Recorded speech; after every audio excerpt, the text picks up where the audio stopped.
I should probably have the thing ready to send before I start the stream instead of doing it after. Here's my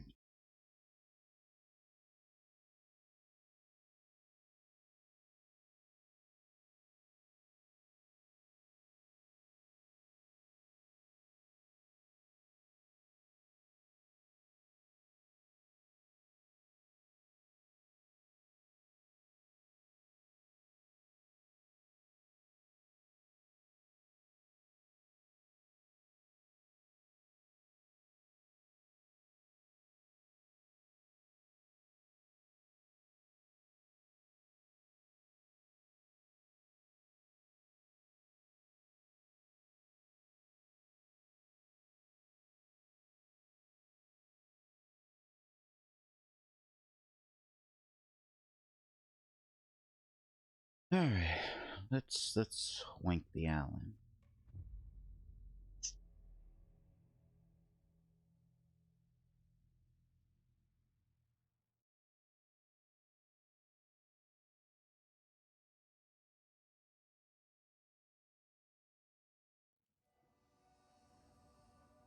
I mean, I haven't done anything with the face cam in so long that it's throwing me off. But as one, there's the delay I gotta put in to match the delay of the audio, which has to exist because the delay of the video.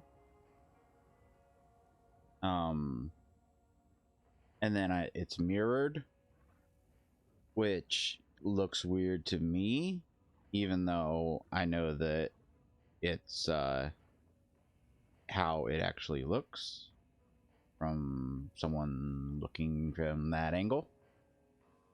Alright, so even though I can go back into Alan's world, at the end of that chapter it pushed me back here.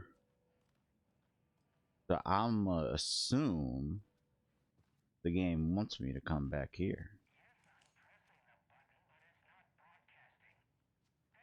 I need to piece these clues together on the case board. Shut up.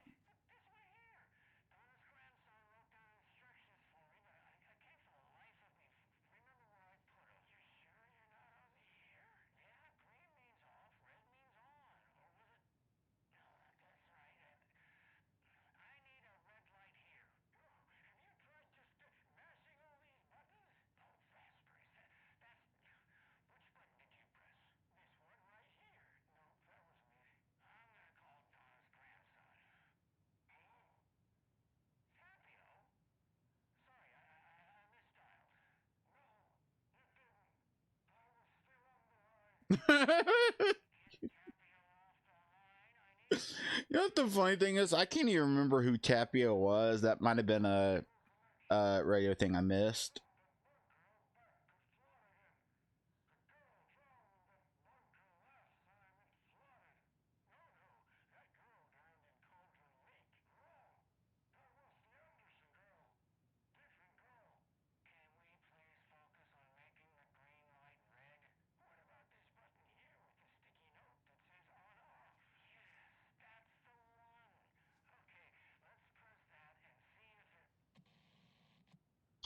Yep. Only downside is those used to in the I remember in the first game his little what's going on? I guess weird lag spike. Um in the first game it like uh what am I saying? He would do his little skit. Well, it's not a skit, it's real within the game, but a little bit of stuff, and then after that it would play a song. But I guess they wanted to reserve the songs, which I still think that it was a missed opportunity to have the songs just play over just that watery texture. They easily could have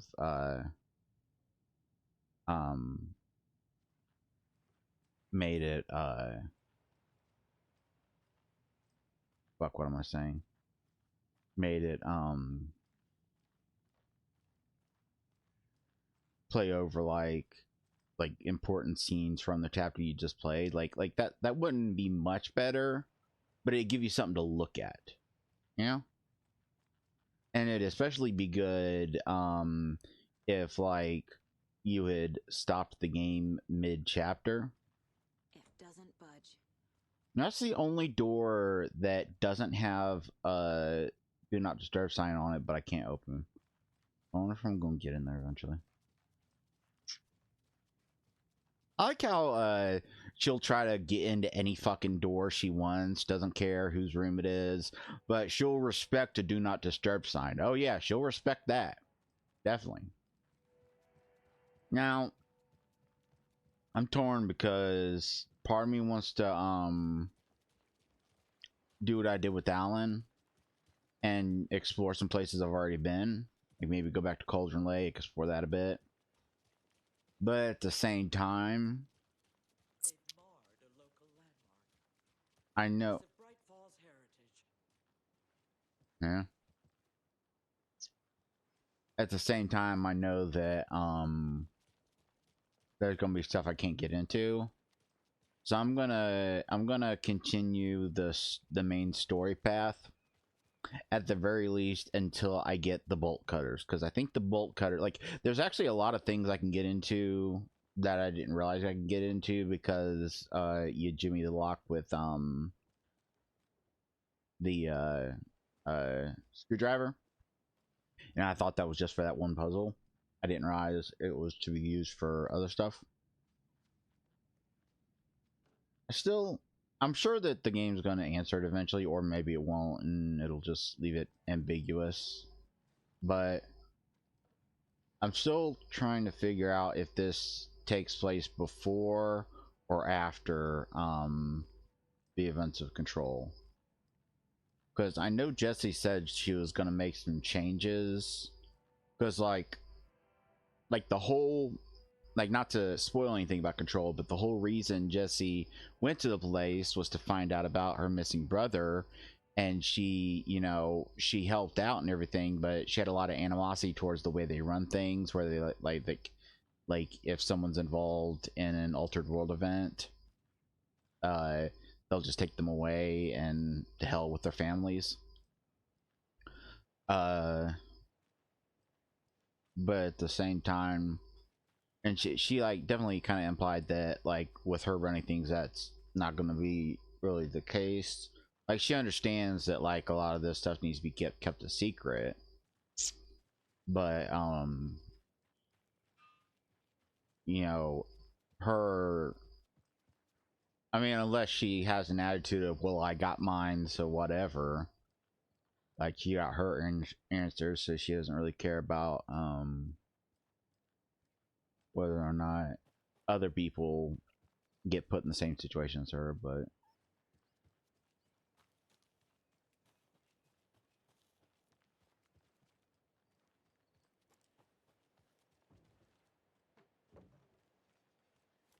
it's nice to see they're doing a much better job in this game of making characters actually look like the people they are.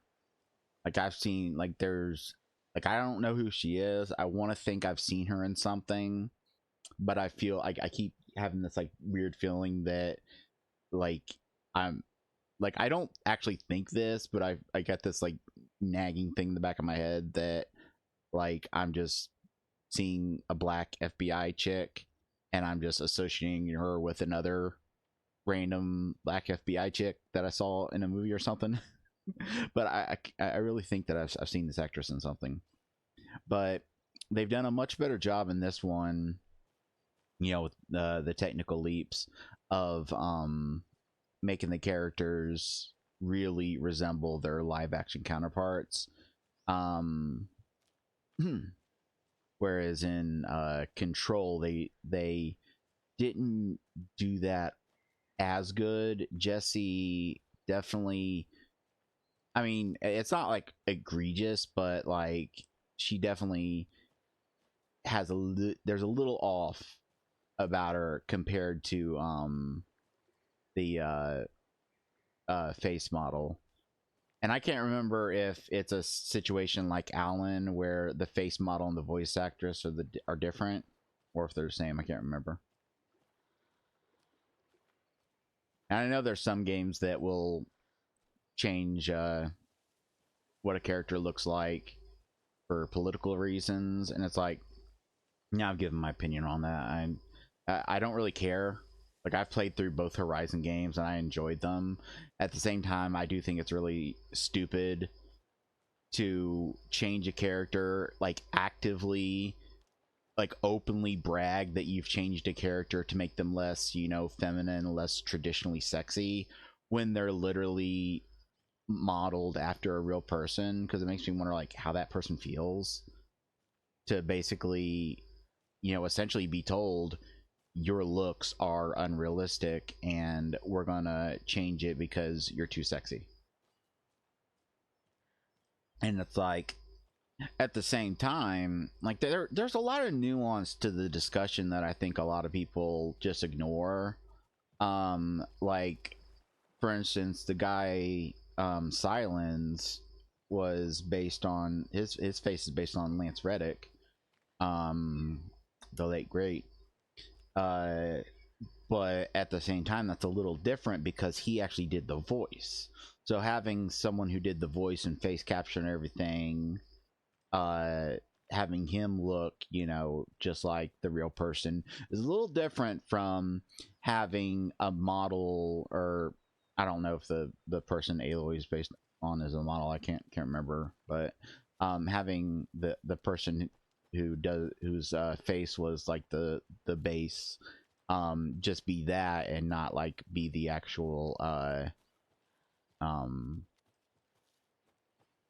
uh like voice and everything. Like, in that case, I don't think it's really egregious to like make changes to like the character when you're just using it as a baseline. And they used Ashley Birch as the, which, you know, the thing about Ashley Birch is I really don't like her voice, but Something is nagging at me. yeah, I Need to look at the case board. will you shut your freaking mouth? The thing is, like, the sad thing is that I see Ashley Birch as kind of the uh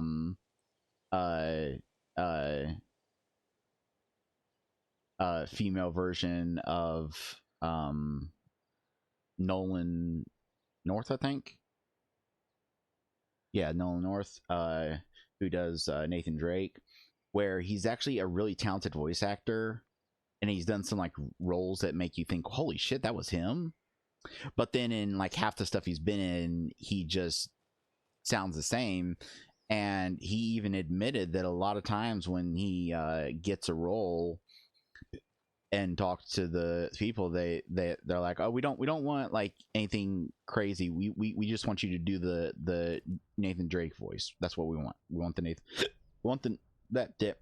I'm trying to look at my damn map. God damn it. They'll just say, oh, we want the Nathan Drake voice. And it's like, okay, so that's flooded. I wonder if that'll unflood at some point. And I think Ashley Birch is probably kind of the same because, like, you know, characters like Tiny Tina and stuff, you know, she's capable of doing some pretty cool voices, but then in like half the stuff she's in, she just kind of does the same voice. So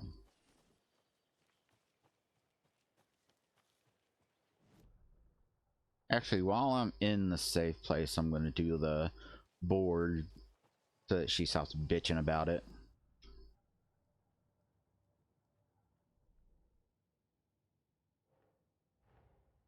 Torin Odin might know something about the clicker. With Wake out of reach, this is my best lead. I keep wanting to look up who the drummer is. Thor was about to tell me something.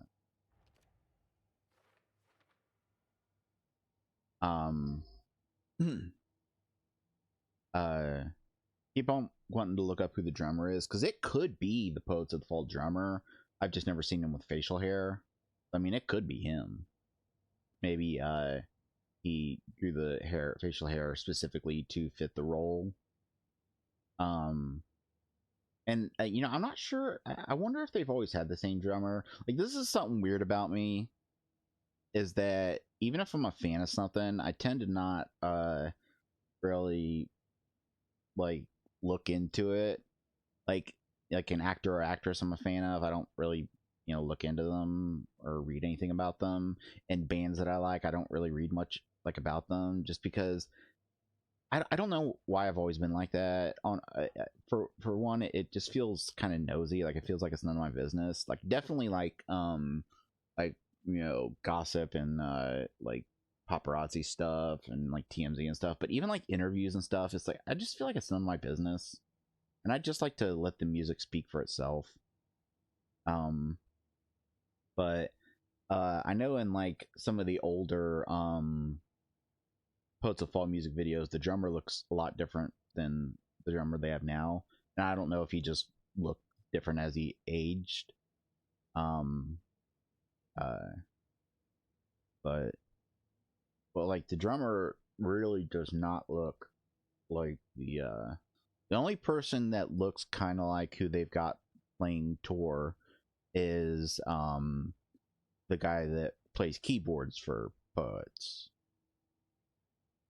But the main reason I haven't looked up who does the who plays, okay, stuff still for later. Main reason I haven't looked it up is I think it's interesting that like very early in the game we went to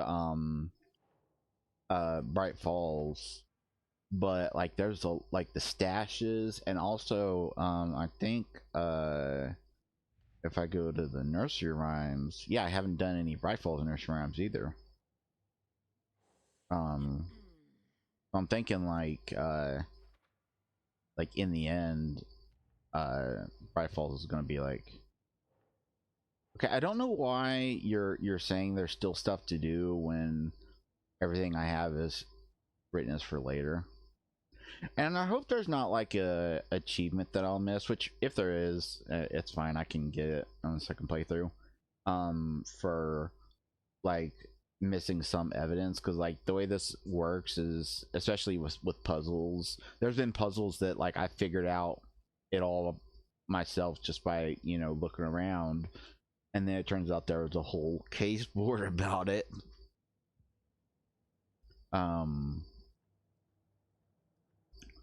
What was I saving up for? I seem to remember that I was one off of something I was saving up for. Is there anything here that costs 16? No, I'm not one off of anything. Villain energy restore. Okay, yeah, I think I was saving up for that. And I think when I thought one off, I was probably thinking one off in terms of it'll probably take me finding one more box. Okay, okay, let's go up here and check out what is over here. It is a little weird that like it can go from day to night depending on where you are. But within the confines of this game and like the story and everything, I think that actually kind of makes sense. And I mean, it's also a little realistic that things do get dark when you're in the woods. Like, I've been hiking and like I've been in wooded areas that were, you know, as wooded, like way even more wood than this, and even on a sunny day it does get pretty dark.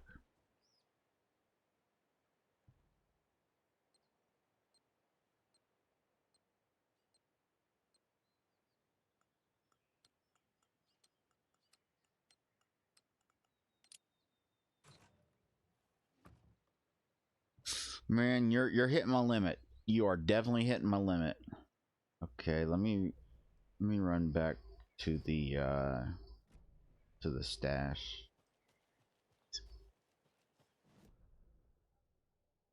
Is there a spot that I can drop off and get in? Oh, is there a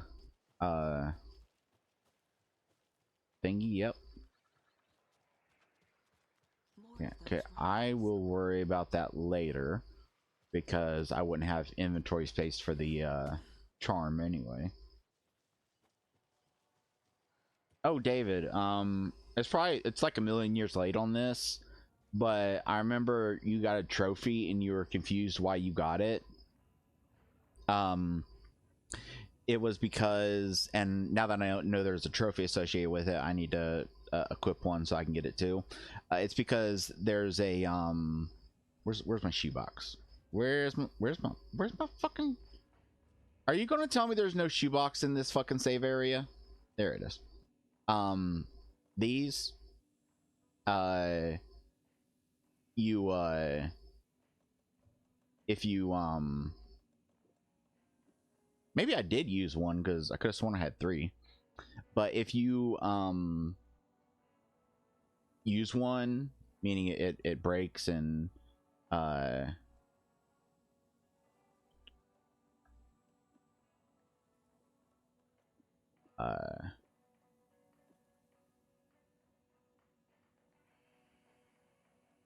need to put away one more thing because I'll need, assuming I have what I need for it, there's 2 items to pick up and there's a nursery rhyme which will give me a charm. But yeah, that coffee mug that will protect you if you were gonna die.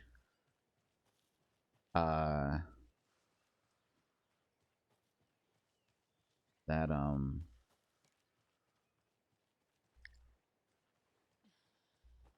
I might have to stop with the toothpicks. I just realized. I keep toothpicks around. Been doing this for about 6 months. It's something I'd always seen people do in movies, and I never understood like why.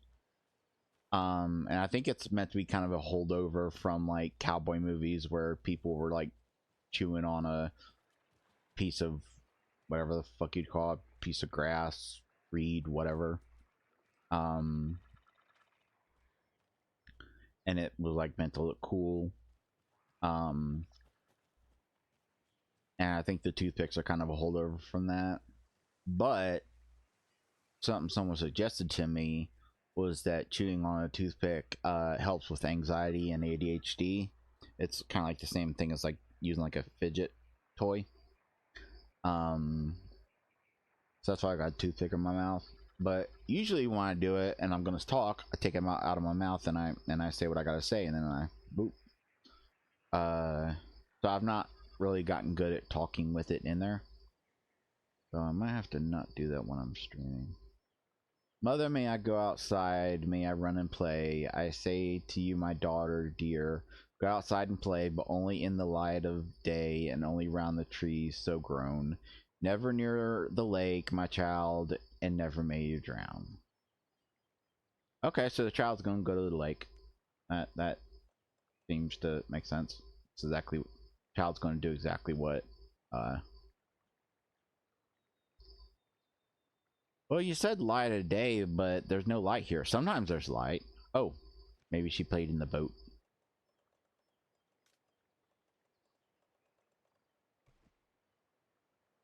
No. Maybe the mother is at home.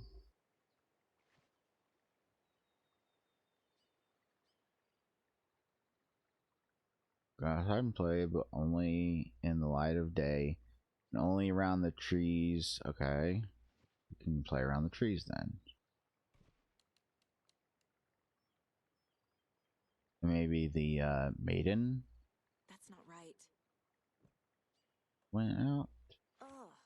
Or maybe the maiden is at home. Think, Saga. Yeah, think Saga. What I got?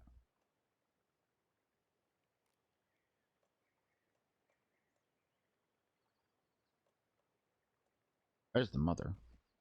Okay. Yeah, there we go.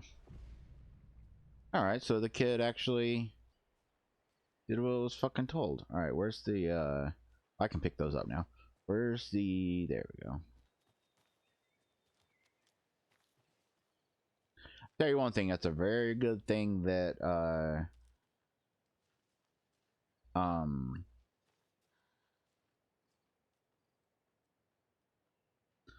that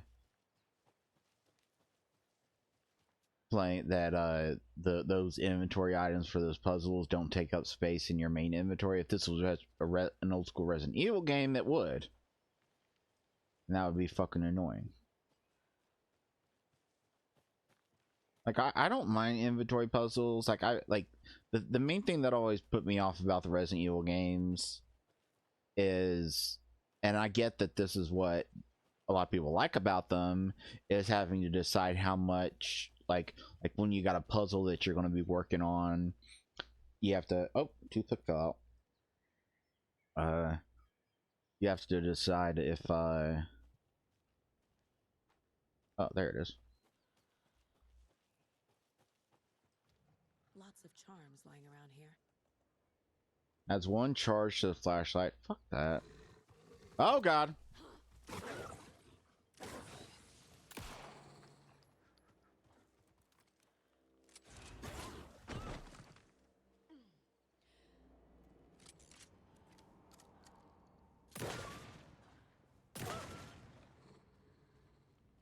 Jesus Christ.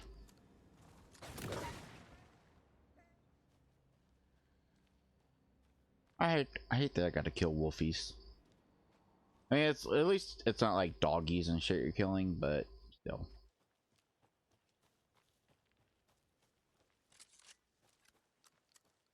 And so far, I think wolves are the only animals they've made you kill. Surprised they haven't had you fight like a bear or something.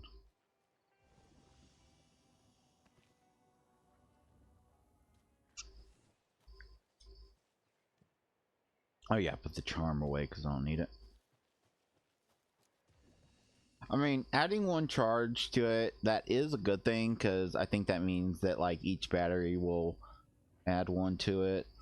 But increase maximum health, I checked how much that helps, and that helps a lot. Quality and quantity of resources found, that's a good thing. And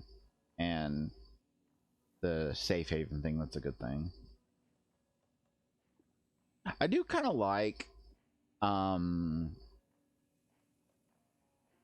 I'm gonna take one of these with me.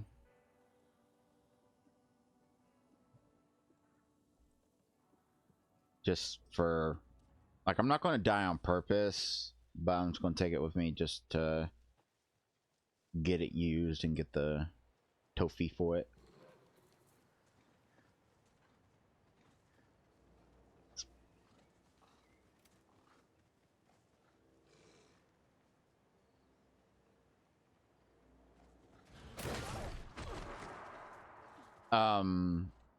Excuse you, I thought...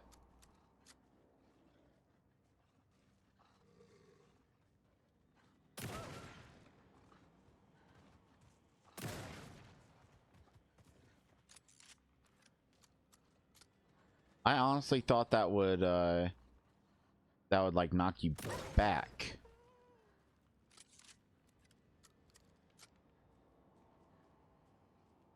And although I said I'm not gonna die on purpose, I ain't gonna heal. Just so I can...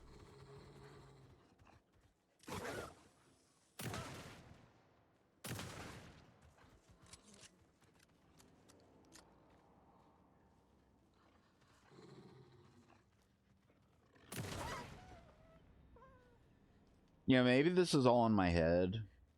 It very well could be. But, I like that they've... Well, one aspect of what I'm about to say definitely isn't in my head. But I like that they've taken care to pay attention to the fact that these are animals.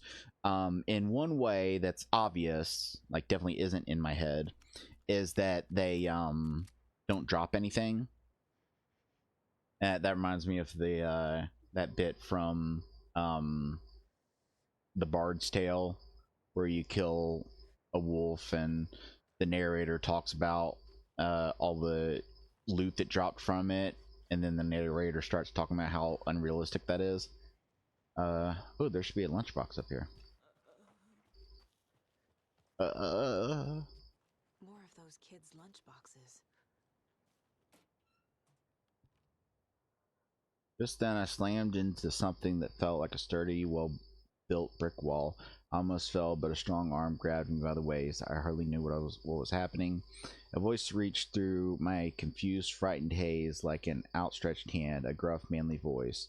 The deep, reassuring voice reassured me. Don't worry, miss, I've got this. I looked up just in time to see the monster barreling through the forest at us. Just then, a blast. The monster went down like an elderly person who had lost their cane. I looked up. That's a interesting way of putting it. I looked up at my savior and saw a handsome face with dark hair. He wore a stylish tweed jacket and held up a smoking pistol. Looks like I got here just in time, he said. He smiled at me and my heart fluttered like a bird. I'll say I thought to myself. Okay, I guess you're talking about Casey. And I should have enough to do my upgrade now. Killing an enemy restores health. The report of the shotgun rang in the air. The enemy fell. Saga felt a surge of new energy. She'd been dead tired before, but was ready for more now. She would get through this. She continued on. Yeah. That's honestly, I was getting ready to say, and I hate when that happens. When I'm about thinking of saying something, then I don't, and then it turns out I'm right, and then saying it just makes me look like I don't know. I got this weird paranoia about people think I'm lying when I'm not. Like David will attest to that, where I accidentally found a secret in Dark Souls 3, I think it was, and I considered like cutting that out of my recording just because I was so certain that it looked like I had faked it. In case you're curious, there's a invisible walkway that takes you to a secret area, and the way I accidentally found it was I was standing at the edge looking out, and then I turned around, and then I looked over at Anna, and I think I went to set my controller down to get something, and I accidentally pressed the circle button, which makes you backstep, and he backstepped right onto the nothingness. And I'm like, and in the moment I wasn't thinking about it, but then like in retrospect when I was looking at it, I'm like, oh my god, it looks so fake. But anyway, the reason I brought that up is I was wondering how and I gotta say that Alan writing in these little upgrades is like a really cool touch I love. And I was wondering like how he was going to like write that in, and I was thinking that it would probably be I'm not sure if I should use the streaming to practice the toothpick thing, or do it off stream just so that I'm not annoying people, because I know that it's making my voice a little mumbly. Because I know people that do it, I've done it for a long time, are good at like not whatever. Anyway, but yeah, I figured it'd be like kind of like a getting the kill gave her kind of like a breath of fresh air or some shit. I figured that's the way it would be.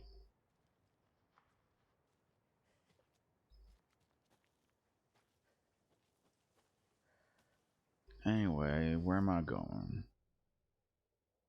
Okay, there's a spot off to here. No, that's where the thing was. So there's a spot over here that I can check out. Doesn't seem to have anything. And yes, I know I could just run back to that save spot and get me some health back. Like I said, I want to get the thing used so I can get the trophy for it. Watch me use it and not get the trophy, and it turned out that I had already done it at some point, just fucking forgot. That's what's gonna happen. Exactly what's gonna happen.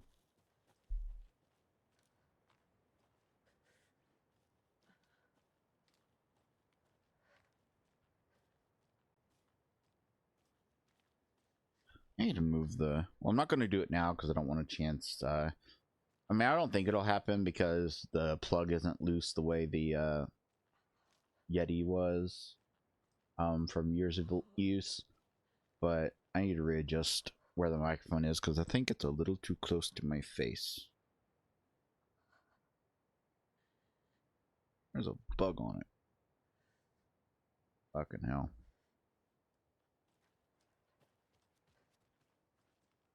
Started getting bugs recently. I think.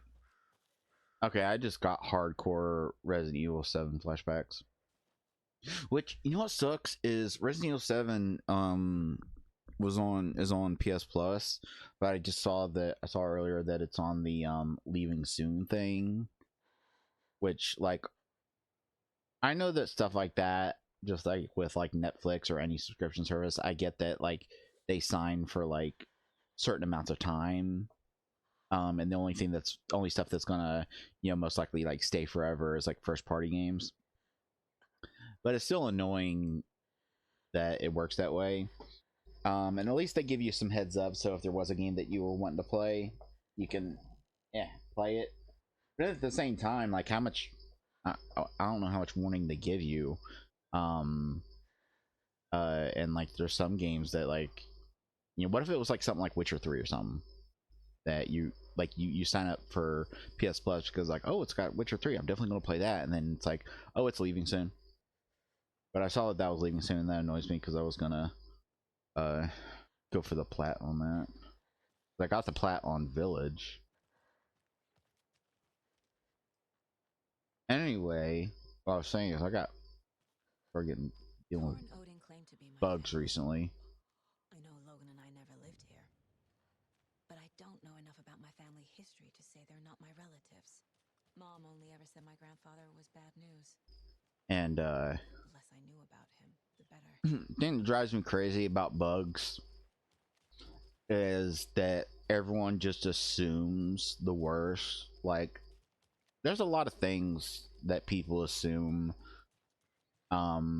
without doing research, and that's just, you know, that's just people. But people assume that if you get a bug problem, that must mean your house is filthy. It's like, no, it means that this is a really old house and some of the foundation is crumbling, and we're going to get that fixed up and everything. But yeah, I've started getting a bug problem. It's like I remember when I was a kid, one time I got lice. I think I've only had lice like twice in my whole life. But like everyone assumes like, oh, your hair must be filthy, you must be nasty. Like people are even racist about it. They tend to associate it with black people. When in actuality, if you actually know anything about that shit, the actual truth is that, and this is a medical fact, you can look it up, lice prefer clean hair.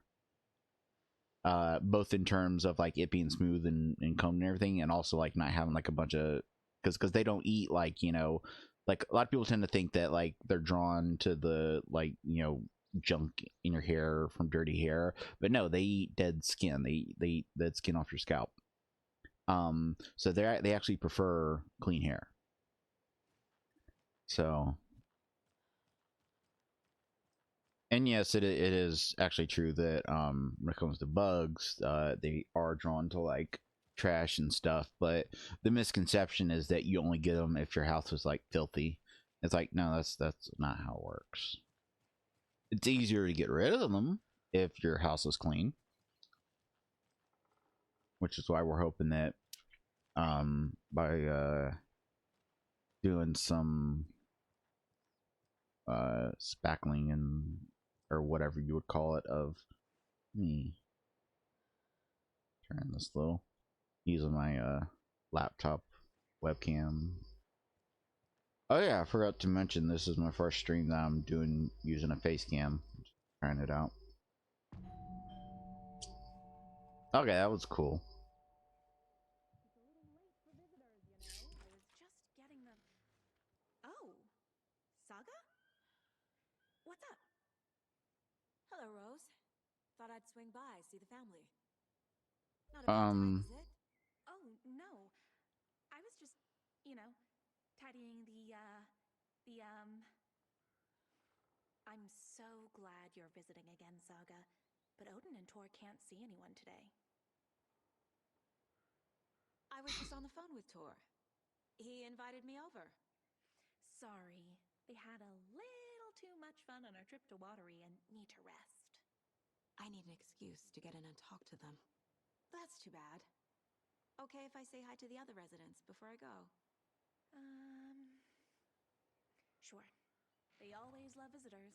Come on in. Not smart to be outside when the sun goes down. I love the architecture. I always dreamed of living in a haunted Victorian manor.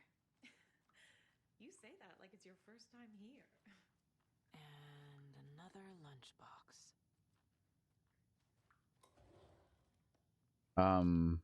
Where? You can't say that and then not tell me where the fuck it is. But okay. Oh, it was just okay. The because I was gonna say the nursing home they were in was that place ran by Emil.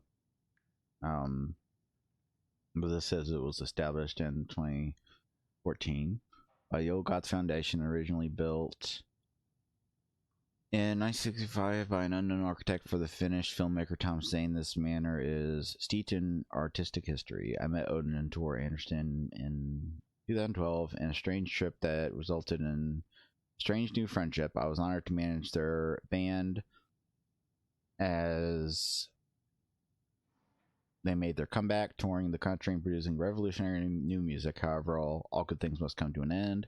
Valhalla is a place of rest. In that spirit, I hope this building will serve as a place where people can spend their golden years in peace and comfort. May it be a home to those who need one. Welcome to Valhalla, Barry Wheeler. I don't know how I feel about this, because I remember that David can even attest to that. I remember saying that no matter how good this game is, if Barry's not in it, it's gonna suck. I'm gonna be mad. But it's like, okay, they're acknowledging him, but they haven't shown him, so I don't know how I feel about that.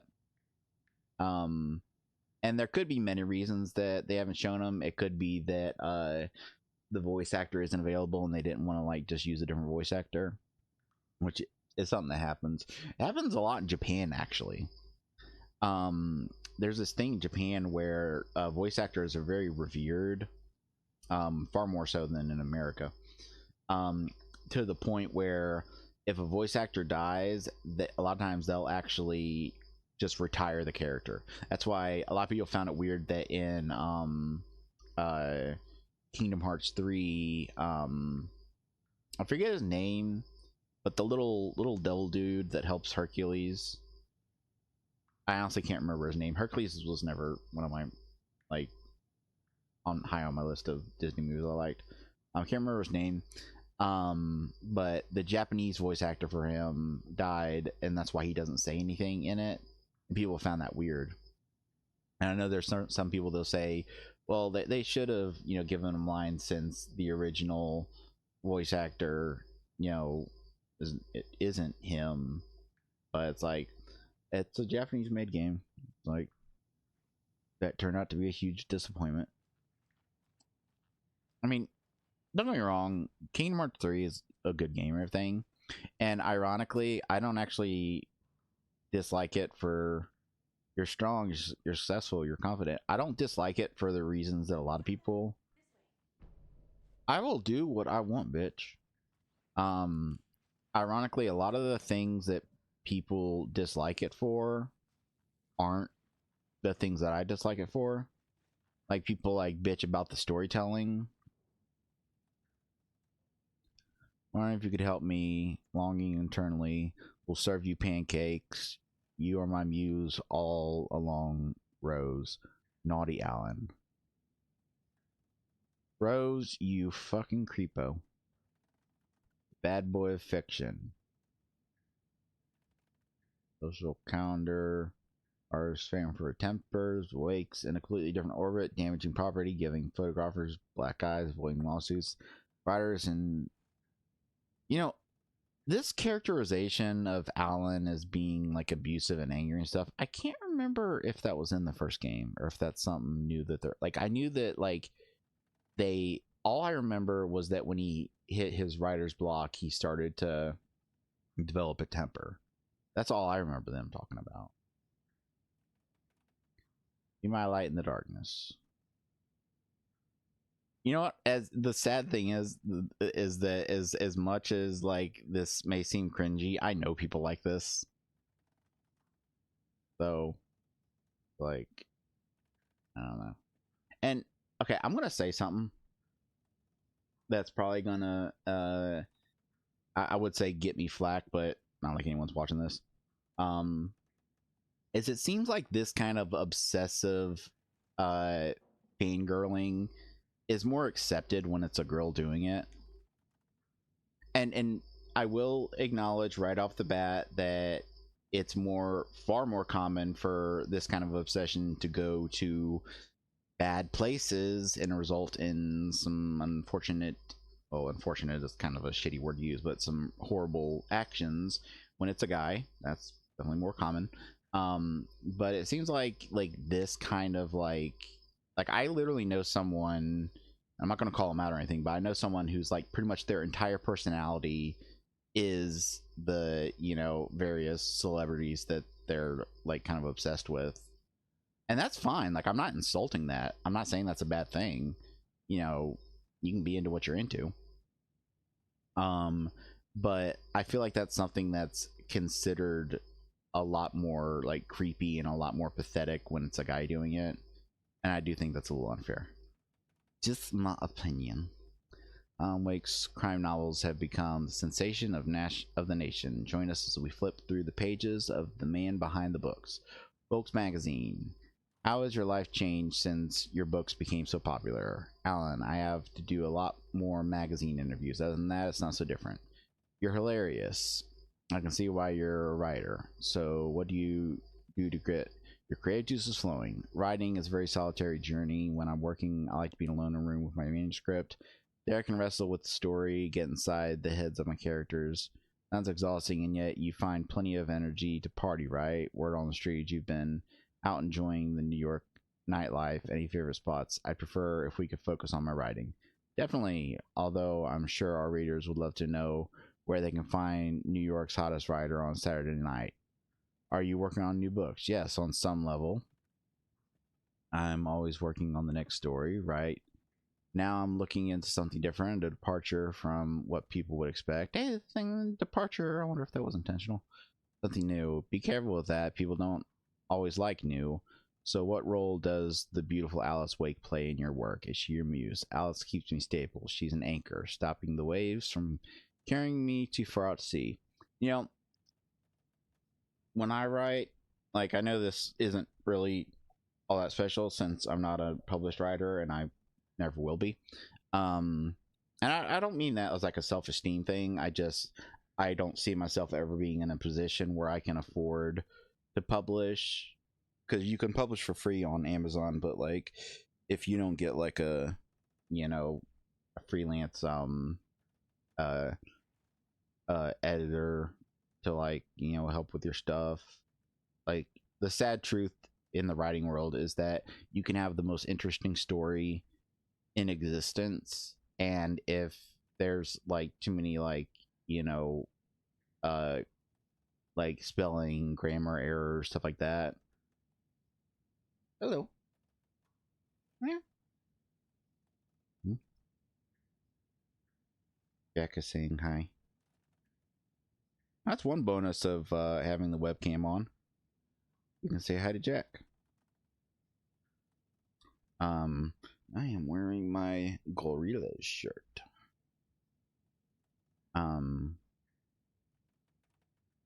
But anyway, my writing is kind of the opposite, whereas like most of my writing is done while not writing. And I know that sounds weird, but what I mean is, like, I come up like I know that a lot of writers say this isn't how you should write.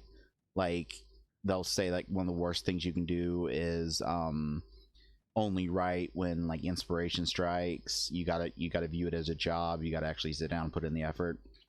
But like, and I do that. But when it comes to like coming up with ideas and stuff,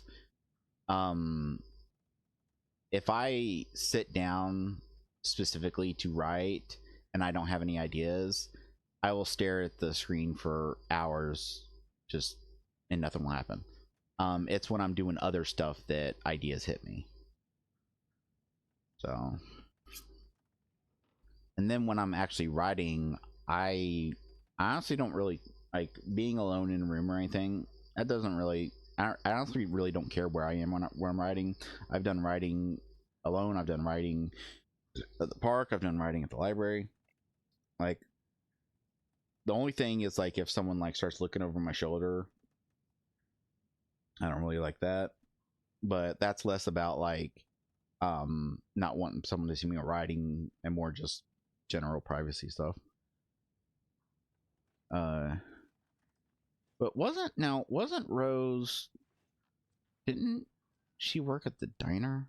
I mean, I guess she could have two jobs. That's more than fine. I wonder if this was on I would no, not that. I would change to quality mode, but I don't know if that would fuck with the recording. I'm not gonna fuck with it. But I wonder if either on quality mode or on a PC with everything maxed out, if like the reflections would be more detailed. Because like reflections have definitely come a long way. Because like in the old days, the way they would do reflections is they would literally just build a replica of the room that has the mirror,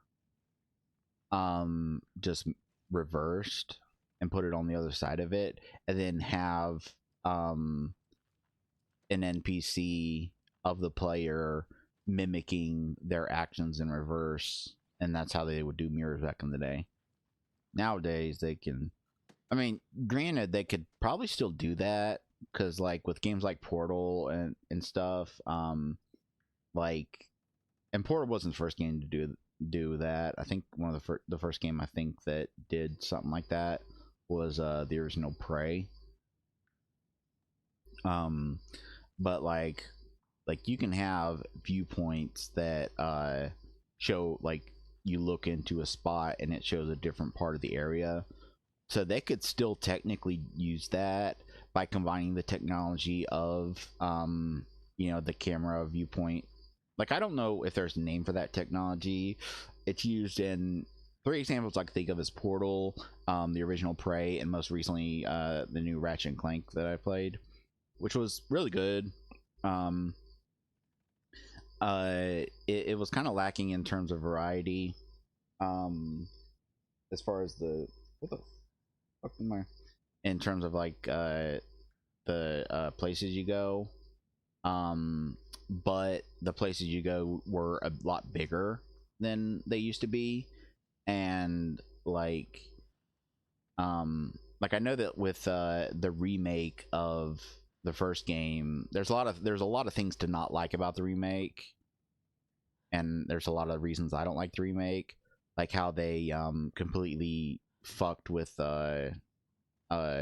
Ratchet's character. Like if you there's a comparison you can find when I think it's when they meet Al for the first time. In the original, Al is talking about some nerdy stuff, and then Clank starts talking about nerdy stuff back, and Ratchet kind of laughs and goes nerd. And then in later games, especially in the remake, they recontextualized him as being like a fanboy to like the Galactic Rangers, when in actuality he really didn't care about any of that stuff. And I think his characterization in the original games was much better. And I know that for some reason, and I don't agree with this, but I guess I'm in the minority because I've even seen the developers do interviews where they talk about it. But for some reason, his characterization in the first game is considered bad. Like they considered him being kind of like a shitty person, and they wanted to redeem that. It's like, no, he was a loner, and the way he lived his life, he, I don't get why people can't enjoy a character that's like not like a character just has to be nice and pleasant. Like a big example would be the guy from Days Gone. Everyone I've seen play that, including David, fucking despised the main character. I liked him. I think that given what he's been through, the kind of person he was before what he'd been through, I think that his characterization perfectly matches the kind of shit that he deals with. And it's honestly how I would be if I was in that situation. But for some reason, people, they hate a character like that. Whereas me, I honestly find if a character is too nice and too like unbearably pleasant, that puts me off more. But anyway, back to what I was saying. The technology used for that stuff, that I don't know if it has a name, and it might not even have a name because it might be like done differently depending on the game. That could be used to then off screen, like outside of the game area, out of bounds, build a replica of the room, and then still do the same way of making a mirror. So technically it could still be done the same way.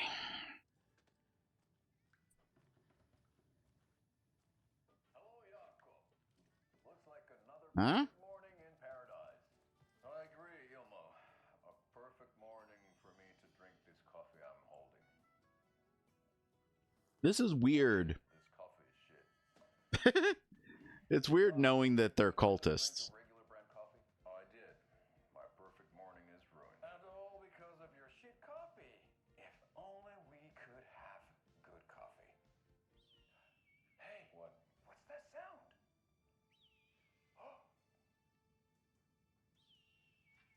Oh my god. Ilmo, look, it's the Bright Falls blended organic coffee from Old Deer Diner. Oh, wow. I've heard that the health benefits of this coffee... No proven effect on eyesight, sex drive, or attitude towards any animals. Deeper connection to animals. What the fuck? Full of hot coffee close at hand, you are always prepared for what comes next. How does it taste, Jaakko?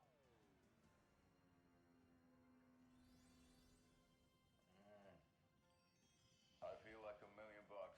Thanks, Old Deer Diner Coffee. Right You can still see the tag on it. right here in the Pacific Northwest from coffee beans that are sourced locally in Puerto Rico. Try it today at Coffee World and the Old Deer Diner. Sourced locally in Puerto Rico. Delicious brunch special this month only for Deer Fest.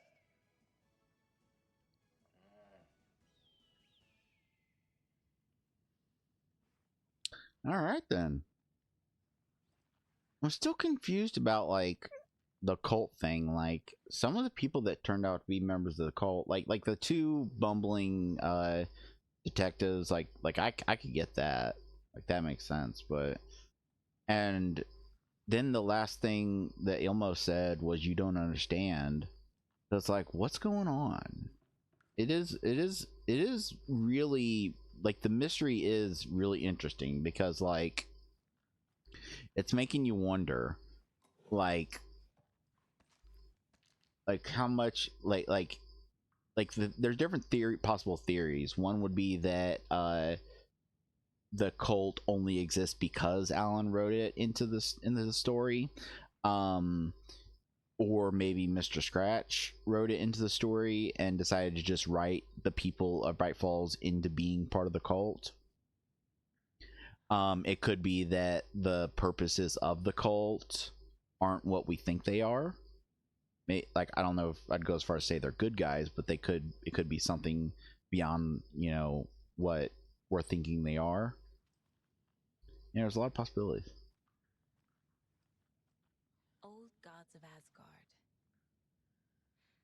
Odin and Tor had a band and everything. Yeah, and the main reason I haven't looked up who the drummer is, like I said, I really don't think that looks like their drummer.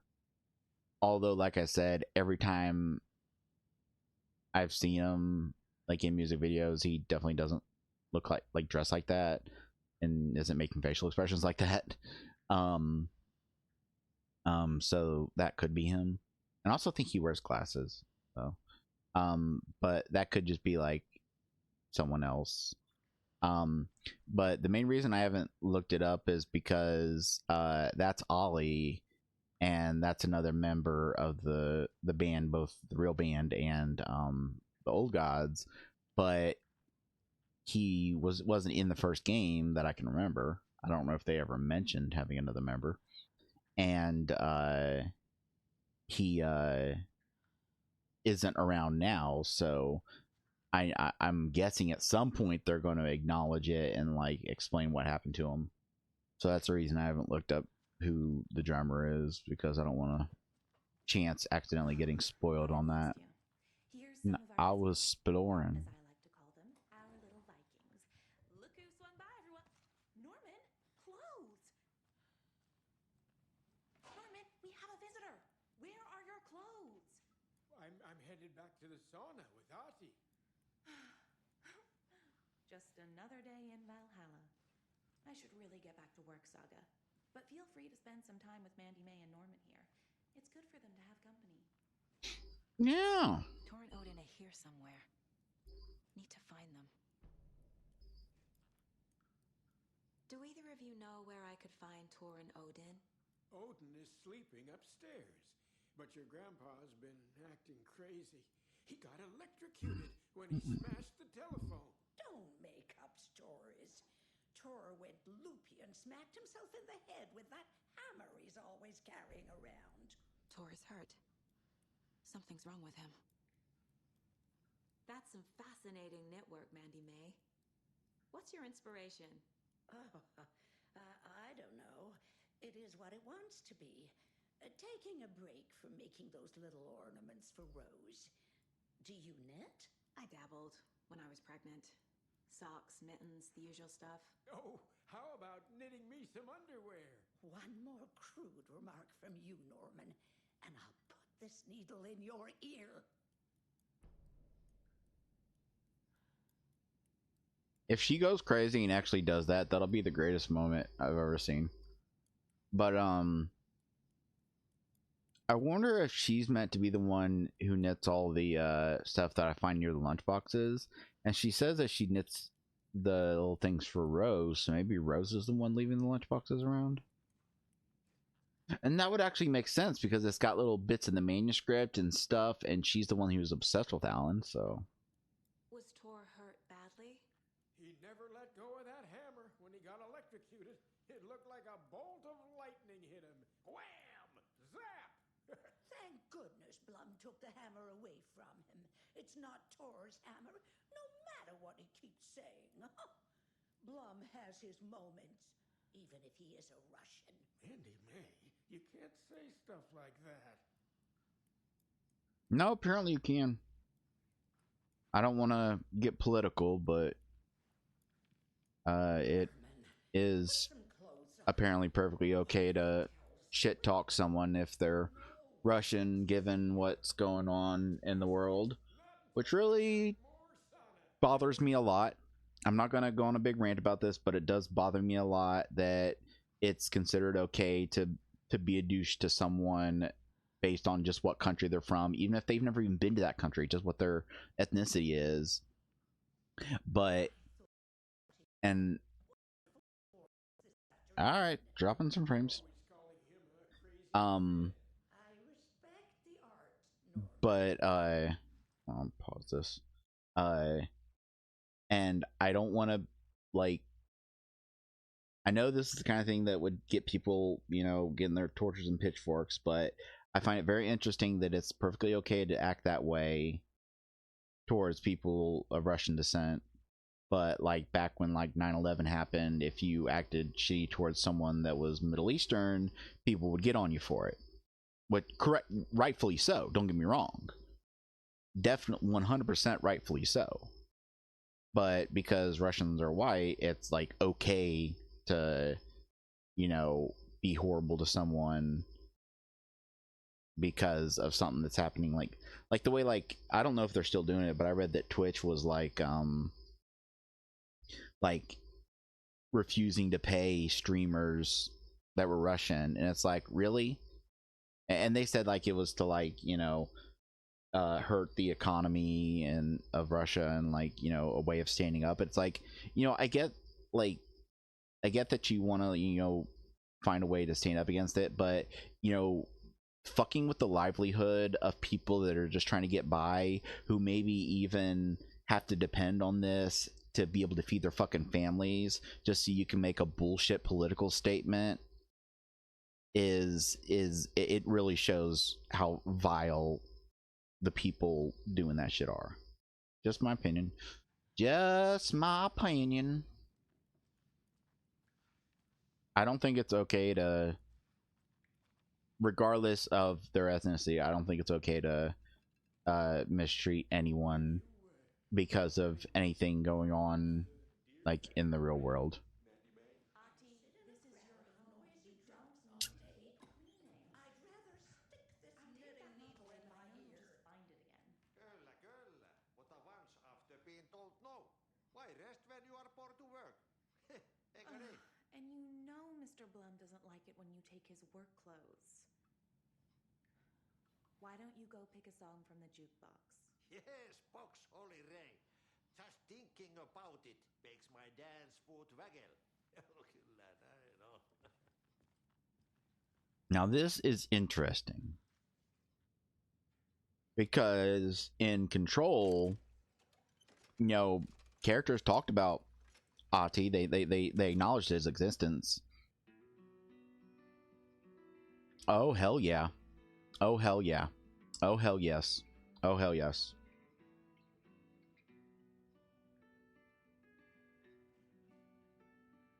There's an old tale wrought with mystery of Tom the poet and his muse, and the magic lake which gave life to the words the poet used. Now the muse, she was his happiness, and he rhymed about her grace, and told her stories of treasures deep beneath the blackened waves. Till in the stillness of one dawn, still in its mystic crown, the muse, she went down to the lake, and in the waves she drowned. Alright, that's as much of that as I'm gonna do. Because I know I can't sing for shit. I'm not gonna bug you. I'm not gonna make you sit through all that. Eipä siinä. Name won't make the man worse. Even a Swedish name. I'm Ahti. Anything good on that jukebox? We try to do good, but only Prime comes out. Music from my Swedish brothers, old gods of Asgard. My pals, the Perkele Vikings. Perkele. Were you in the band? Minäkö? No. Perkele saatana, en ollut en. Not so much sweet that it fills the whole stomach. But we have shared a stage or two. Now that seems like a dumb question for her to ask, because even though you don't get a chance to, like, examine any of them, you've seen the posters of him and his band. Find the Andersons? Oh, you can never know where. Only a seaman can know that.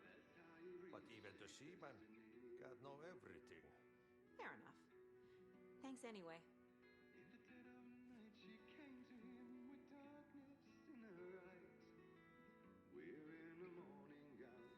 Words as her disguise.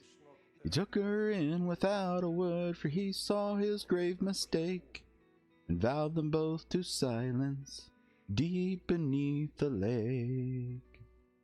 Now if it's real or just a dream, one mystery remains. For it is said on moonless nights they may still haunt this place. Betty when he eats. Sorry, I just had to do it. That's probably my favorite part of the song.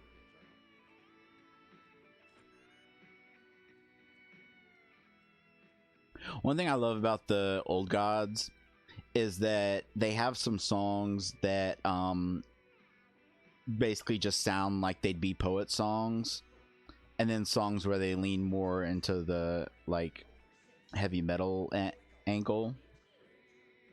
You said I'd been here before. When was the last time I visited? Let's see exactly what she thinks she remembers.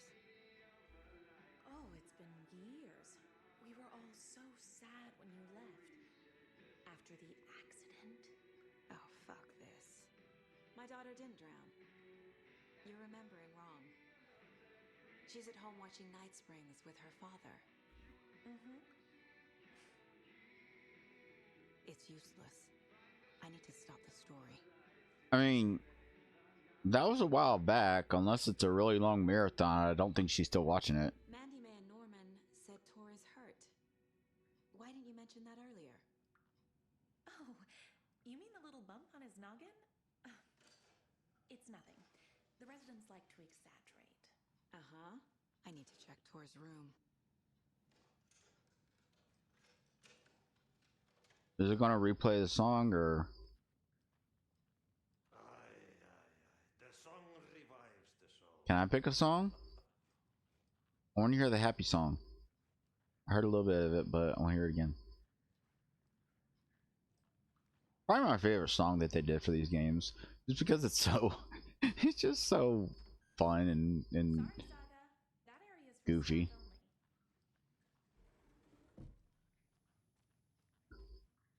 staff only. I need to find a save point so I can I mean, I guess. Wait, there's a conversation with new choices. Oh yeah. What's in the wellness center?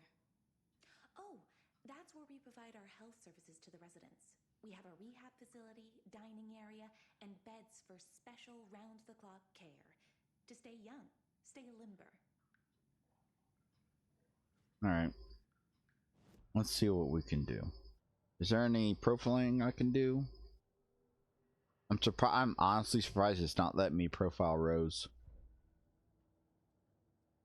Definitely don't have enough for any upgrades.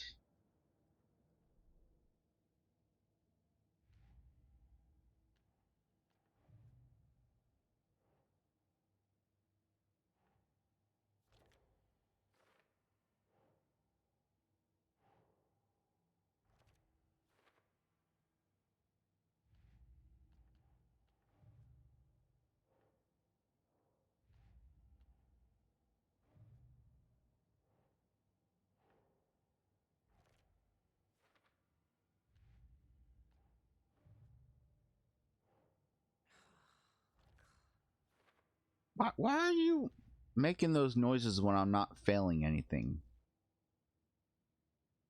As the knit design I've been finding. Yep. Told you. Fucking told you.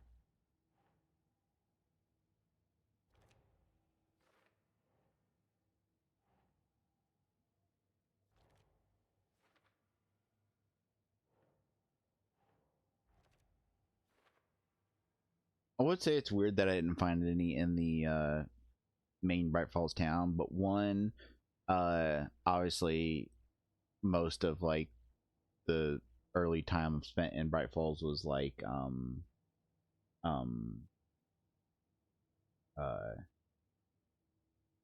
like just introduction kind of stuff, and then also there was a lot of areas that I did. The only places I went into was the hotel and the diner, and actually I think that's it.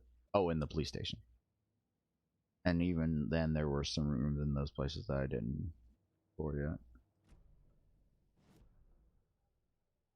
One thing I find interesting is it's not a big deal, but you've got to find your goodies on your own here. Whereas in Alan's areas, you can find those maps that Breaker left.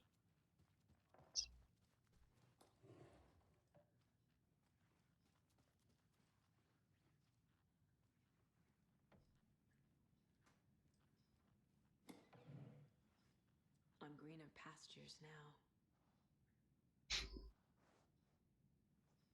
Oh dear.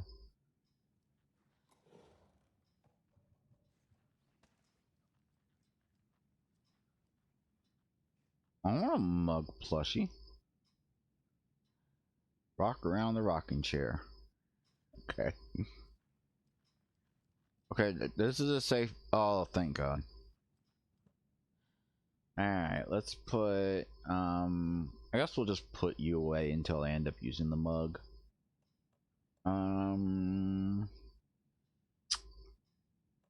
There's still two inventory upgrades I haven't found. Which, have there been any stashes that I wasn't able to figure out?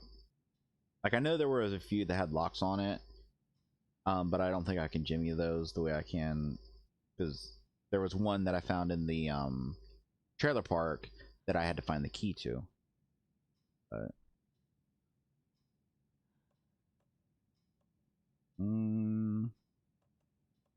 I'll put one of these away. And I'll put these away for now. Okay, that should do me while I I'm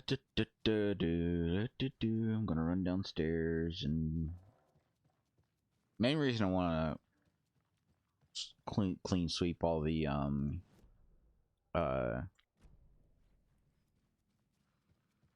healing, all the stuff I found is just in case the story takes any turns of not allowing me back. You know what I'm saying? Why does it say this is a play? Oh, this is a, yeah, this is a definitely a point of interest.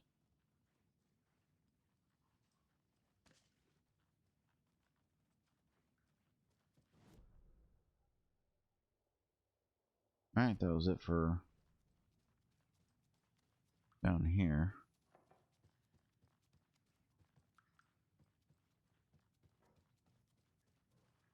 Should probably move the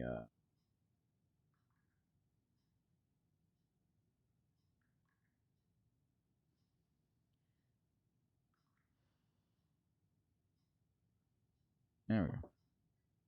And I'm testing out streaming with webcam. Don't know if I'll keep doing it.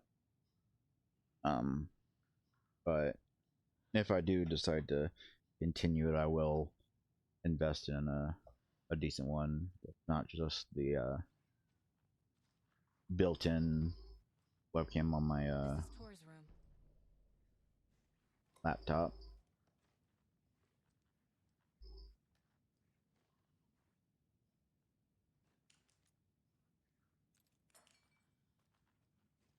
The fuck? Ah, it sounded like the light bulb broke when I. Sunshine. Was this a drunken rampage? This place is a mess. And Tor's not here. I need to keep looking.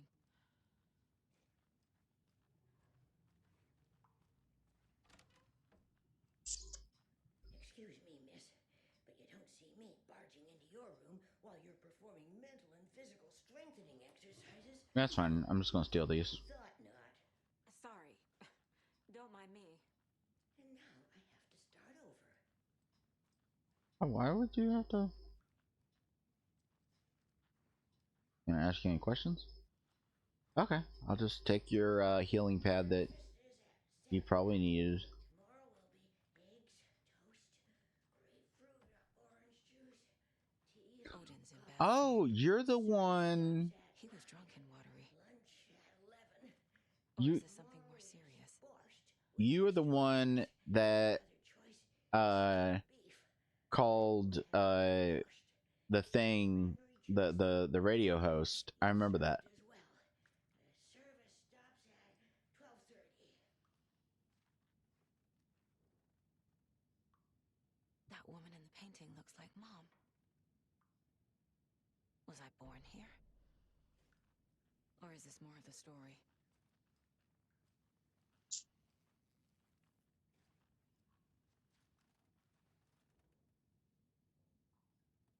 Drink from the cup of the wise one for a whip. So this is lyrics he's writing. Where did I put the I? Before time I gave it to Mimir to drink from the well of wisdom. Took it out myself to see, drank the moonshine. He who stands on the threshold took it from me. Time will come again to be writ again.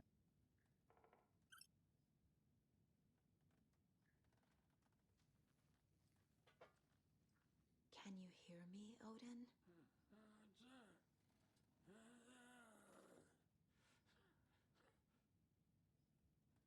Odin Addison? Can you hear me? I need to ask you a couple of questions. Odin?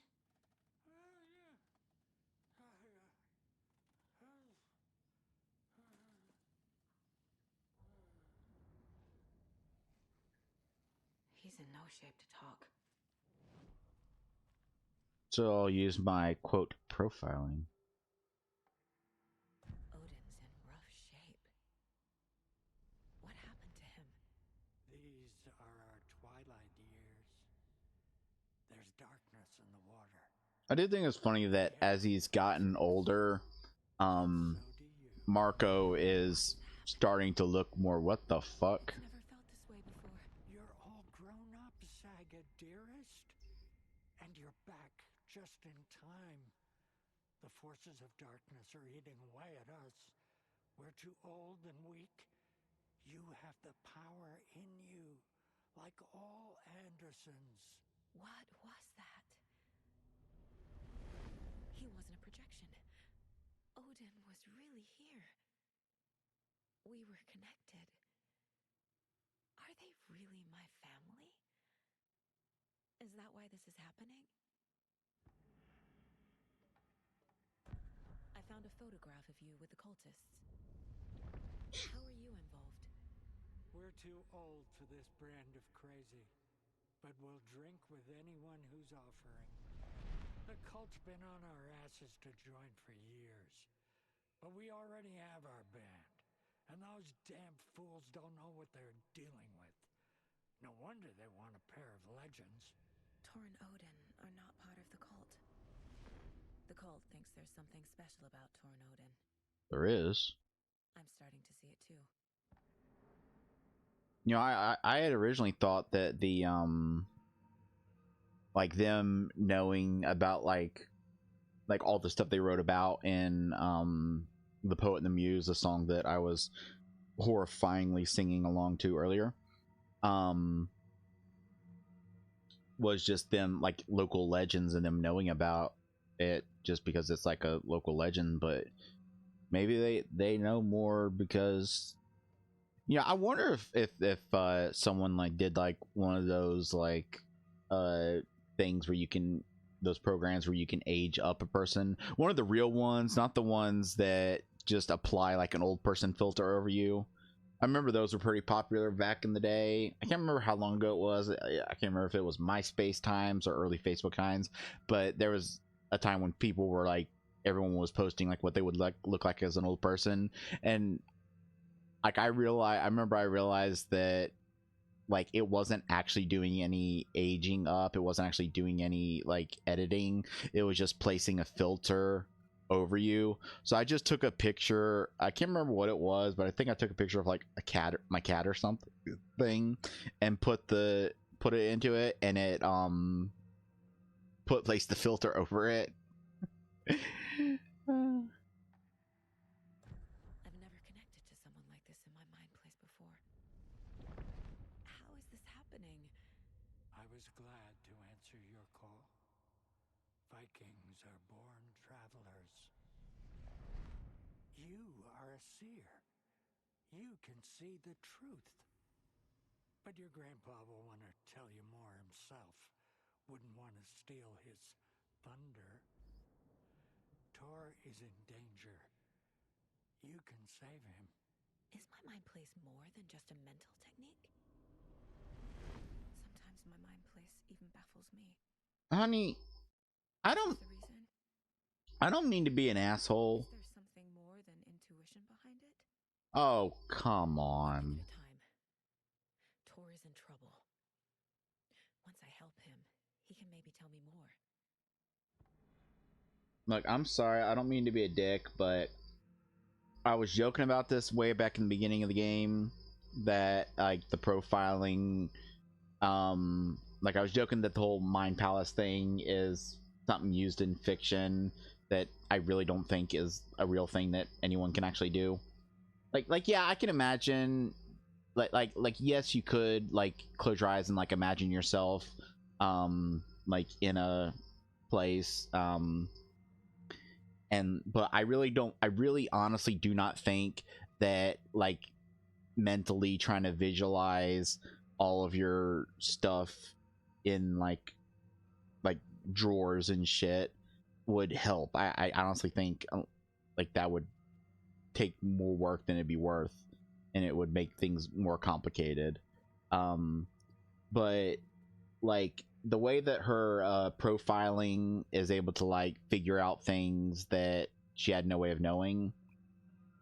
I remember way back when this started, you'll remember that I said that I really hope that they're not playing this straight and trying to pretend that this is like actually what profiling is like. I hope and that like they, you know, they're just acknowledging that. Like even fucking Casey mentions her hunches as being a little weird, but now she is thrown off by it. It's like this isn't a big deal, but this is really hurting the suspension of disbelief that like just something like her knowing that those two people took that necklace. There have been so many instances of her figuring out things that there were no clues about. She just literally was just reading the minds of people, and it's like you didn't realize that was a weird thing. Like, are you really that fucking stupid, woman? Like I don't mean to be a dick, I really don't. And it doesn't take much away from it. This is still an amazing game. It's one of the best games I've ever played. But that is really a black mark on the on like the game in general. Like that is so stupid to have to try to play it as if she doesn't realize that what she's able to do is special. Like even if you want to like say like, oh well, maybe she doesn't realize it's special because she doesn't realize. No, she would through her life notice that not only would she notice that other people aren't doing it, but people would have commented on it. Like even Casey commented on her hunches and stuff, and it's like, oh. I get that this is bothering me more than it should, but I think it's because the writing in this game is so fucking good that stuff like this stands out. And I think like that's a thing in general with me. I don't know how other people are, but for me, like the better something is, the more a shitty part stands out. And it's like the writing of this is so good. Having her not realize that what she can do is special is just so fucking stupid. The only way I can imagine that it could be redeemed is if her ability was written in by Alan, and then it would make sense that like she wouldn't have given it any thought. But like I'm sorry, just her not realizing that the way that she profiles is like not how it actually works and is not realistic is probably one of the worst bits of storytelling in this entire game. Like that is just so fucking stupid. You said Tor is in danger. What's going on? Darkness is drawing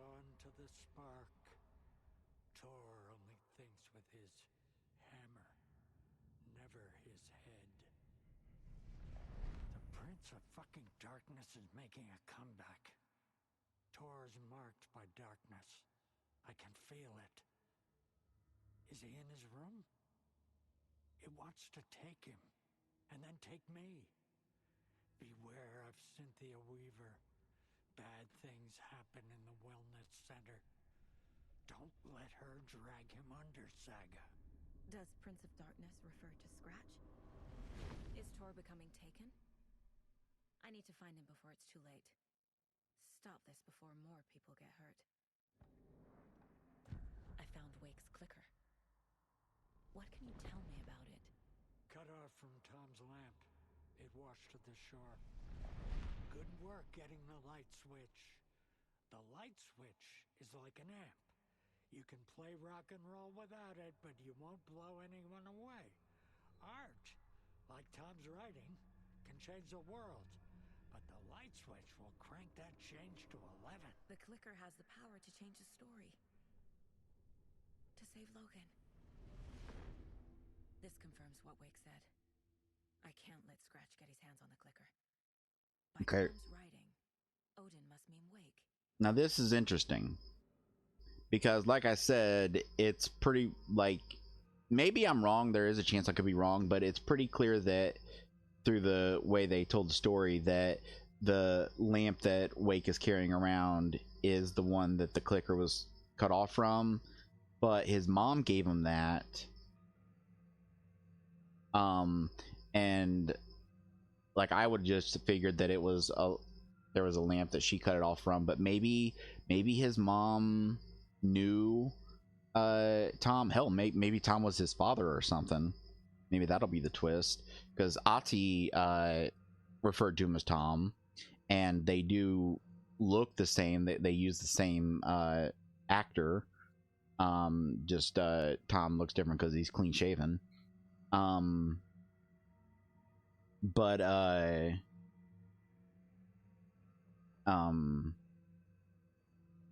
yeah, I'm just really curious where this is gonna go, because like the clicker, if it was cut off from Tom's lamp, then how did his mother have it to give it to him when he was little?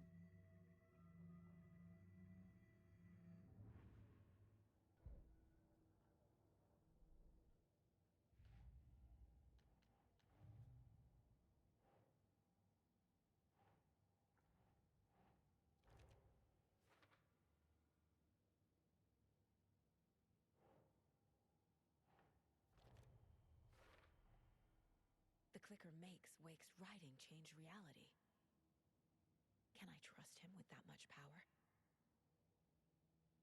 Not sure I have a choice.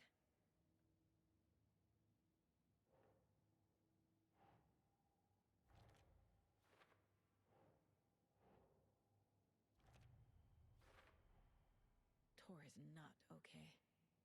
Something is definitely going on here.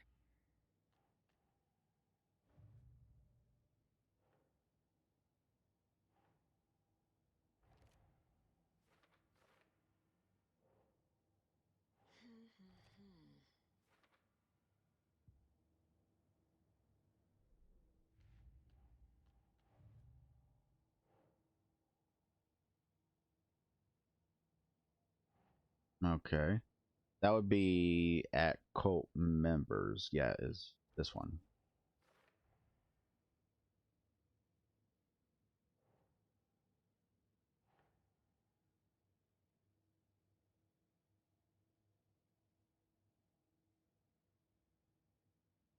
Cult goal?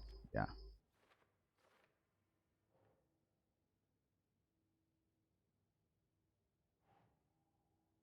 Would that be who's involved? Yep.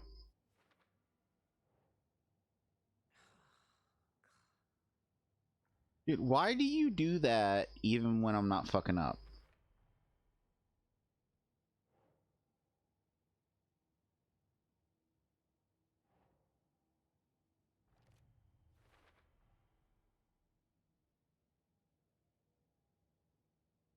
Regular folks, locals, disorganized but dedicated. Simple attire have no deeper meaning. See, that's what I was saying. I was saying that at one point that the cult seemed like they were just kind of like they were very disorganized, and they it seemed like yeah, it seemed like they didn't have like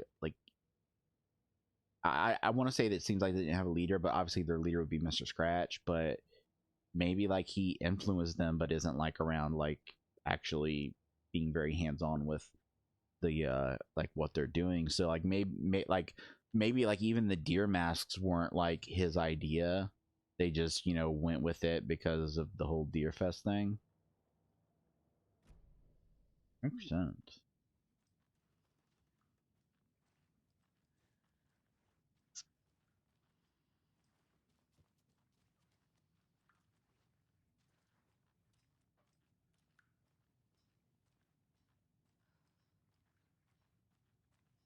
It came out in bubbles.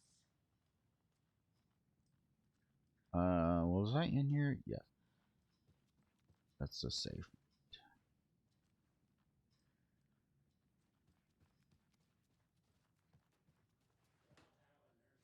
The light bulb Ariel. blown. I The shouldn't government interrupt him. built a bunker here during World War II to watch the ocean for Axis navies and who knows what else. Ever since they sealed the bunker, it's been a hot spot for teens.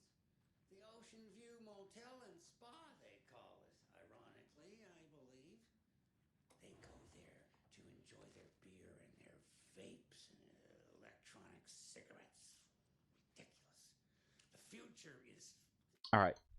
That is an interesting development, because if you recall, I was comment. Let me adjust. I gotta adjust my Justin. Yeah, one of my buddies. This fucking couch. I need to get a new couch. This couch. It's got it a recliner bit. Like the two, like it's 3 parts, and the 2 ends have latches where a recliner thing can come up, and that's nice to put it up like when you're watching a movie and stuff. But it means that like the middles of them are hard. Like if I lay it on, like I sleep on this couch a lot, just because I don't feel like going to my room, and like you know, I got my TV here, and I do have another smaller TV that I replaced with the big one. And I guess I could I need to get a new controller for it, but I could put my PS4 in the bedroom, because the reason I sleep in here is because sometimes I like to like put on something and like doze off to it. But I used to do that in bedroom, but now that this is my house, this is my house, this is my house. Not to get into my personal life, but it's my house now. Well, not mine, like I'm renting, but it used to be my mom's house. She was renting, and I was staying with her. But now that I got some income, she went to Kentucky to visit some relatives, and then she's been down there for like 6 months. There was a series of issues. First, her car broke down. She had to get that fixed, and now her leg is kind of messed up. And she needs to get it operated on, and that I'm not going to go into details about that, but we were talking about like, now that I got income, like me maybe, because I you know, I before, you know, when I didn't have income, I was living with my mom, and I want to live on my own. So we were talking about like, you know, what the options were, either me moving out and finding a place, or her staying in Kentucky and finding a place down there, and me taking over here. We decided to do it this way. So this is my house now. I got a rental agreement and everything. Which is scary. It is technically the first time I've had a rental agreement. Like when I was living with my wife, she was the one renting. Because when well, I'm not gonna go into details about that, because it's personal stuff, but I'll just say that at the point when we decided to live together, she was making money and I wasn't, and then I started making money. But so the house was in her name, but we had talked about like maybe like having me get put on the lease too, but we never bothered. So yeah, here's my place, my house in the middle of the street. Oh yeah, what I was fucking talking about the so him, like his actions and like way of talking was contradicting what everyone else was saying, and I was thinking, okay, is it that where he's broadcasting from is outside of the sphere of influence of like the reality changing? Because like obviously there has to be a sphere of influence for like when Anderson came from and we still don't know if it's that her daughter was alive and then the story wrote her to be dead, or if she really is dead and the story wrote her to not remember it. I don't know. But either way, I was saying that like the way he was acting made it seem almost like he was outside of the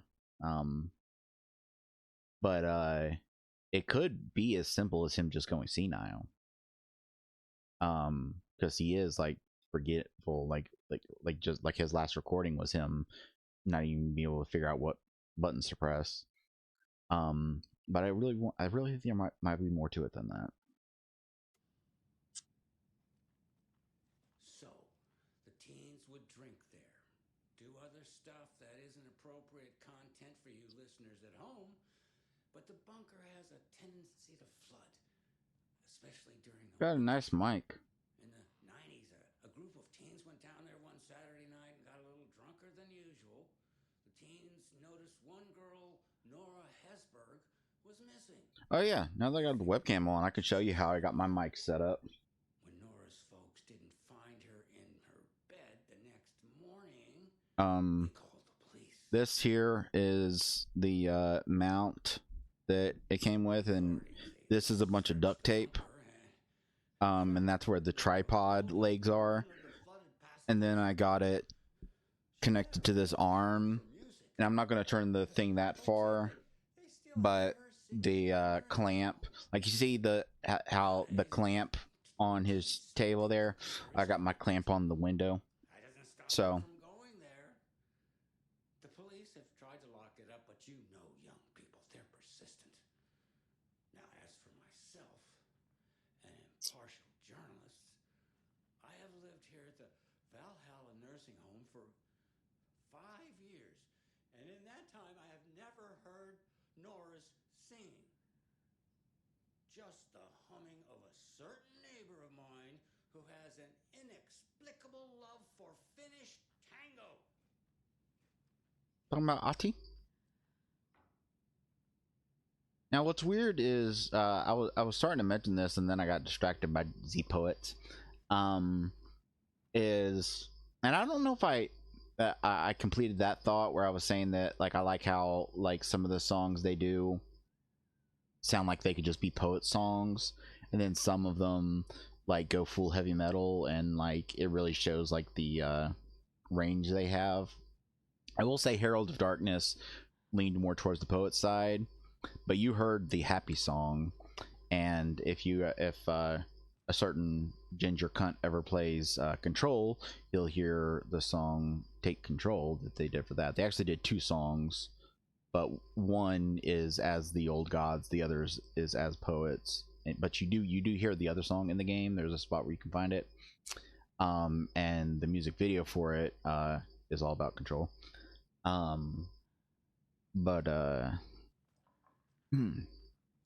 Like I do like that, like they have a lot of range as singers, which honestly is something you could probably say about a lot of singers. A sad thing, and probably one of the, I say this as if like it could ever actually happen, but one of the main reasons I'd probably never want to be in a band is that I would want to make different types of music, and for some reason it seems like an unwritten law that when you're in a band you just have to pick a genre of music and that's the genre you play. And maybe it's like something as simple as like, sticking with one genre helps you get like really good enough at it to be successful. but it's like, and yeah, sometimes a band might, you know, break away and like, you know, do something in another genre. But like if I was ever in a band, like I would, like my songs would be all over the place. And yeah, but Poets has a ton of range. Like they for that Rochard game, they wrote Grinders Blues, and that's a full on blues song. All jazzy and stuff. Tobacco Road is another kind of bluesy, jazzy song. And there's even songs like Choice Millionaire where he's pretty much rapping. Like he can rap if he wants. Like it's they got a lot of range. And that's This will put a smile back on your face, my dear. Sorry?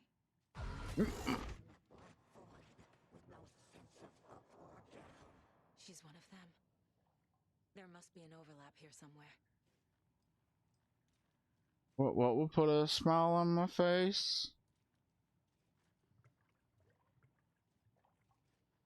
You know what? I'm glad that I'm actually glad that I was distracted, because if I hadn't been distracted and talking about something when she said that, I probably would have walked up and tried to see what she was like. I thought that what would happen was she would say that and then I would get a prompt to talk to her, and so I was waiting to talk to her until I finished what I was saying. But what was I saying? Oh yeah. This is like, when I say this, I don't want it to sound like I actually really give a shit, because I don't.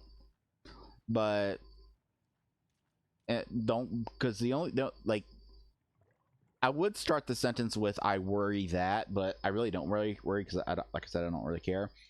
But I wonder if like there might be people that, like, if you like Poets and you also like these games, or even like me, you learned about the band from these games, which I know I've told this before, but I heard them first in Max Payne 2 and thought, oh, that song sounds cool.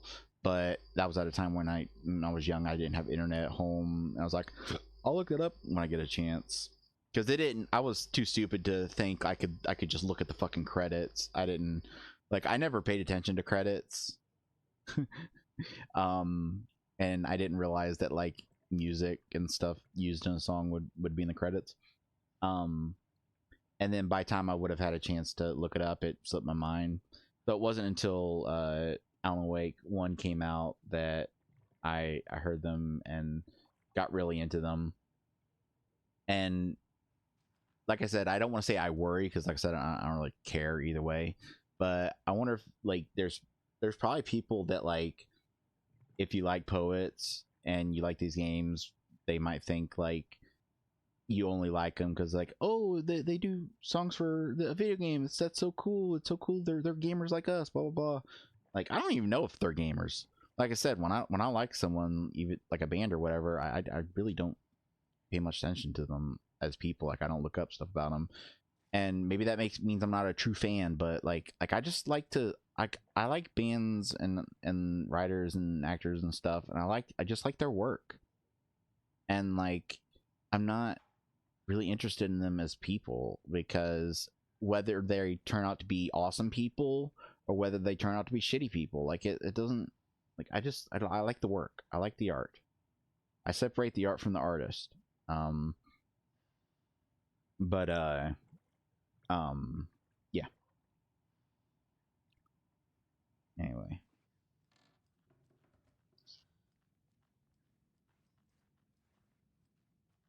So Need to find the key. yeah, I need to find that.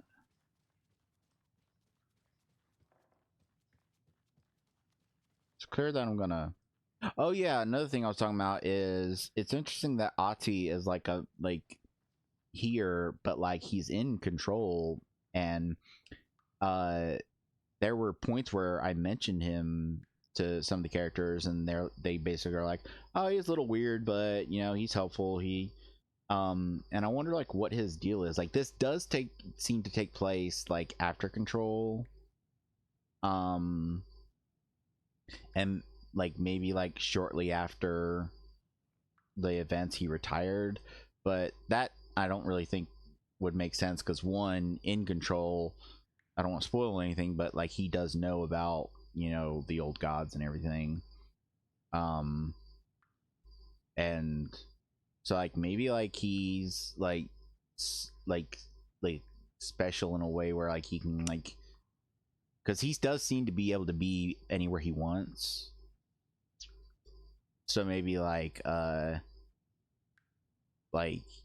he helps out in the oldest house, just to, because like in control, like even though like his role in this game is pretty cool, in control he's like a, I don't want to say a main quest giver, but he is a quest giver of like a lot of side quests, and you help him out with a lot of stuff, and so like maybe like if he was like an SCP, maybe his entry would be the janitor, and like he just like shows up when there's something that needs to be cleaned up, but like whether or not he shows up is like determined by like how desperately the thing needs to be cleaned up. Like if it's just a spill that you made, like it won't happen, but like if it's like they say you like made a mess like right before a party, or I don't know, killed someone, and or say like you killed someone but it was self-defense, and you're desperate to get it cleaned up before someone sees it. Like I don't know, that I'm just spitballing here, but the fact that he exists here, and then again, it could be that he is just in control. Oh, that's Alan's writer's room. I mean, I don't know if that's just his writer's room. That's a symbol that's used in different places. Which is not a loop; it's a spiral. That's a cool line. It's very clear that that's meant, that was kind of meant to be this game's. It's not a lake; it's an ocean. Like it's clear that it's meant to be kind of a similar vibe. Mandy May, yep, she. So that confirms it. Those symbols there, that confirms 100% that she's the one knitting all the stuff that we find around the lunch boxes. Doesn't confirm whether or not she knows about the lunch boxes. Like Rose could just be claiming that yeah, I need the key to get in there. Getting in is forbidden for your own safety. Time is long for those who wait, but in the end, stand the thanks. Sheesh. Didn't see you there. Yep. And like, part of me wants to know more about who he is, but part of me also kind of likes him being like this mystery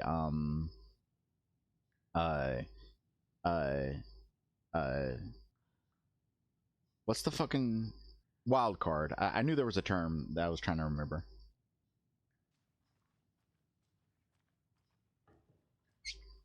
Okay, can't get in there. Doors open.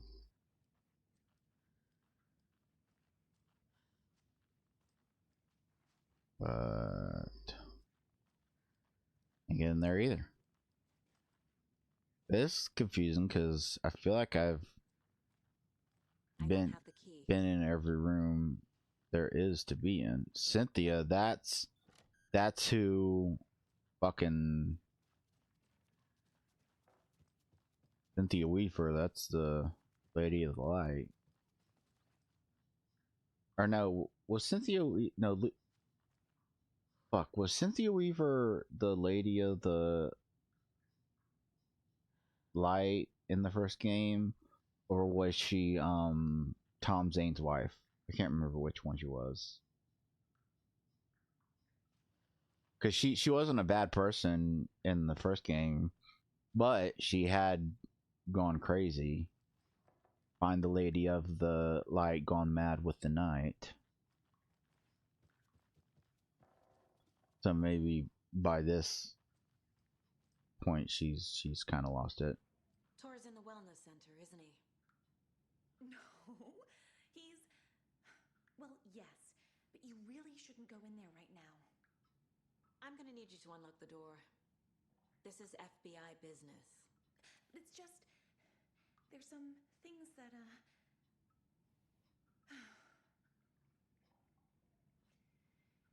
Yes, okay. I'll let you in. Thank you, Rose.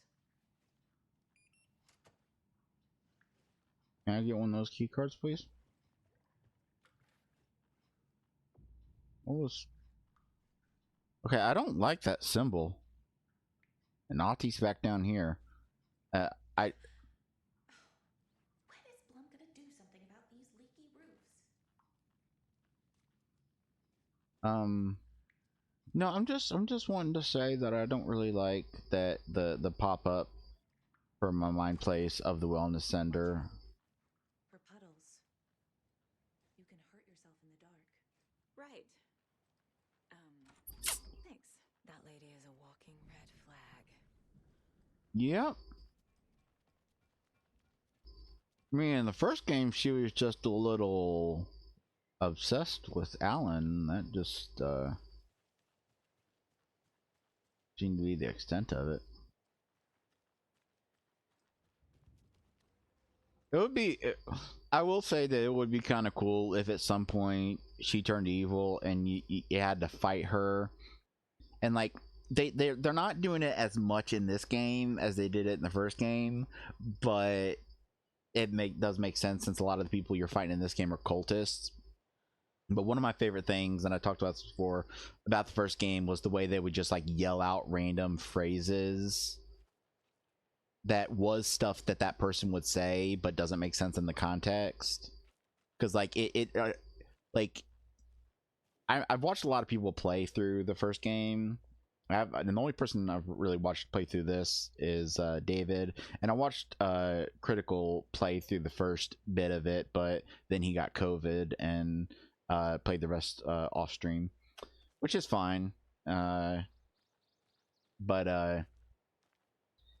I've watched like a lot of people play the first game over the years, and a lot of people say that like this is kind of stupid, but I disagree. I think like them yelling out random phrases is actually like, I think that it's how you look at it.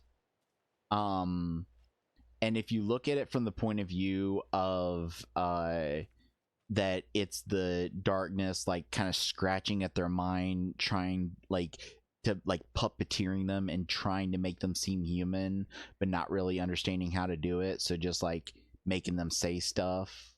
Like I always liked that effect. I thought it was cool.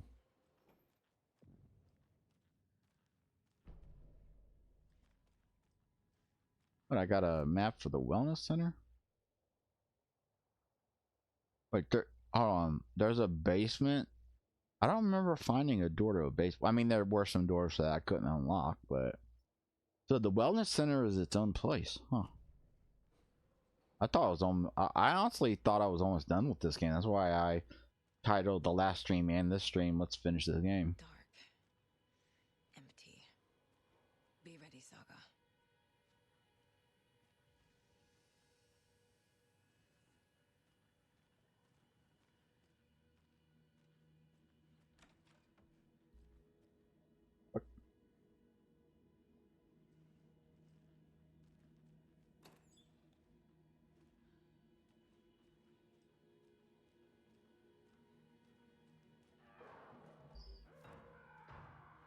Hello?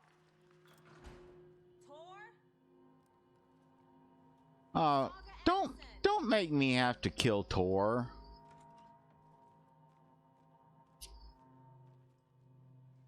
I mean, I'm not as attached to him because he's the one character that doesn't seem to be a actual Poets member, so I'm a little less attached to him, but still.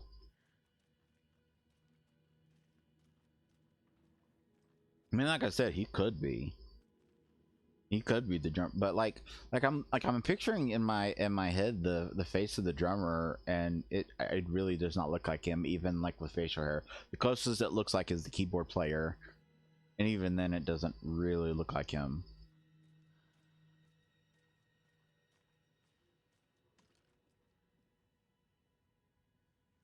And granted, in the first game, there were no, I don't think, yeah, there weren't any live action segments of the old gods, because like they played a part in the game, and they were in the game, like you met them at one point, but like they didn't play as big a role as they do. Like you go to the Anderson farm and everything, but they didn't play as big a role as they do in this.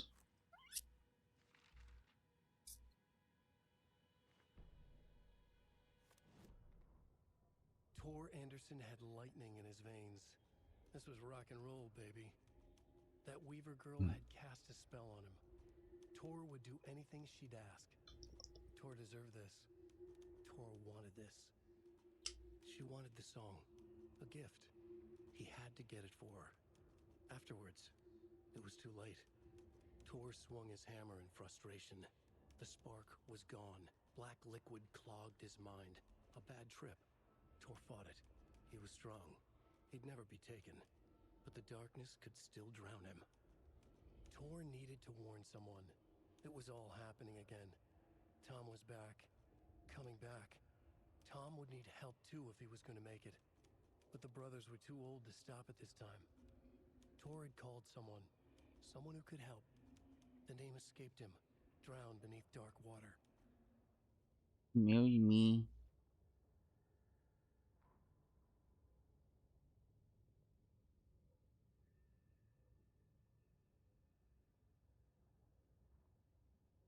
The Valhalla Nursing Home, founded in 2014 for Odin and Tor Anderson of the Old Gods of Asgard fame, for their twilight years.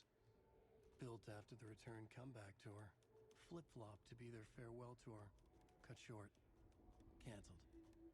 As their agent, Barry Wheeler had managed to coax a few hit songs out of them before that. Balance Lays the Demon, a couple of others. Yeah, rocked like their namesakes. The backstage parties got out of hand. The air was thick with smoke. Wheeler squinted. His migraine flared, booze and drugs. A rock and roll cliche. They ran off after every gig. Wheeler had security track them down to the craziest after parties. I feel like the game is fucking with me, because I know for a fact, I'm not imagining this, that I saw something. Now granted, I don't think I actually read the article, and that might be there might be something there that would explain it, because usually when I'm interested in the game, I tend to not look at anything about it. Like I only ever watched the reveal trailer of this, and then at like the Game Awards or one of the Sony State of Play things or something, they showed a little bit of gameplay, but I didn't watch all of it. I only watched a few minutes. But I know they said that American Nightmare was non-canon, but yet they've referenced it so many times. Granted, they haven't referenced it directly. Like they haven't referenced the events of it directly, but they have Alan wearing a similar outfit to what he wore in that, and they've mentioned both songs. Balance Slays the Demon was done for American Nightmare, and the Happy Song, which played during that trippy sequence, that song was done for American Nightmare and actually played very quietly when Mr. Scratch was chasing you. I think a lot of people didn't realize it, because it's pretty easy to, like, it wasn't like these games are never what I would call like super difficult. Like I'm playing on hard mode, and it's still, I've only had a few moments, like a few sections that were like super difficult. But I think these games aren't really meant to be that hard. But when Mr. Scratch is chasing you, you can hear that song playing, and the closer he gets, the louder it gets. But maybe people didn't realize it because maybe people just didn't have a chance for him to get close enough. I don't know.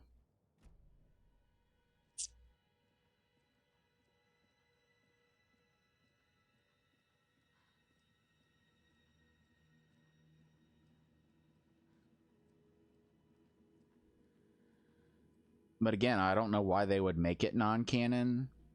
Doesn't really make sense to me. Just because, like again, I can't remember how it ends. Like, the standout moments for me were like just like the set piece moments, like the big explosion you cause, and like, I'm not gonna go like in depth in it, but okay, I'm gonna drop some frames on me there, buddy. Like I don't mind that it's dropping frames every now and then. I am doing the remote play through Wi-Fi, and I'm hoping if I get a USB Ethernet thing, that'll give me a better connection. But it's 215 dropped frames out of 2 hours of recording, so that's not. I couldn't unless, I hope I'll have to ask David about this, if dropping frames can have long-term problems. Like, I'll make sure. In fact, you know what? I am going to send him a message right now so I don't forget, because if I don't send it to him right now, I will forget, because I'm a forgetful little boob. And I gotta open up Discord, because I keep this. I know this is stupid because no one cares. Like I'm not being bitter when I say this. I know it sounds like I'm being bitter, but I'm not. Like, I know that David's friends on Discord aren't like what I would call my friends. Like, they're more acquaintances. Like, we've chatted every now and then, but they're not like and hopefully over time that'll change. And like, the thing is, I get it. I get like that I disappeared for basically 5 years, only occasionally popping up in a stream when I was at the library. And that's when David built up his fan base, and then I pop in all of a sudden, and it's such a weird dynamic that, like, I've known David longer than pretty much all these people, and like, I've been his friend for a long time, but at the same time I'm like kind of the newcomer when it comes to being on the Discord and stuff. So it's a weird dynamic. It is weird. But anyway, I keep Discord closed on my computer, because for some reason, and I wish that it wouldn't do this, but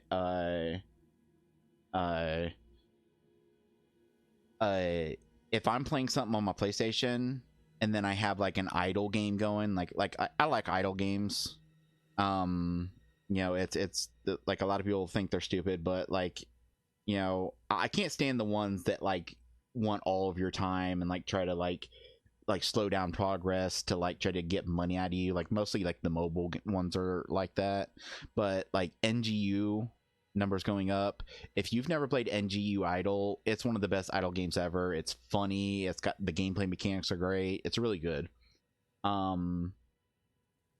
It's a generally fun game. It's an idler, so it's a kind of game you can just leave going on the side while you're not doing anything. It took me 3 years to beat it, and that's one of the things I love about it, is that it's unlike most idle games that actually has an ending, whereas a lot of them are designed to never end and have like all these little events, and try to hit you with the FOMO of thinking like, oh, if I don't get in on the event, I won't be able to get the special item. It's like, that stuff is just so fucking stupid.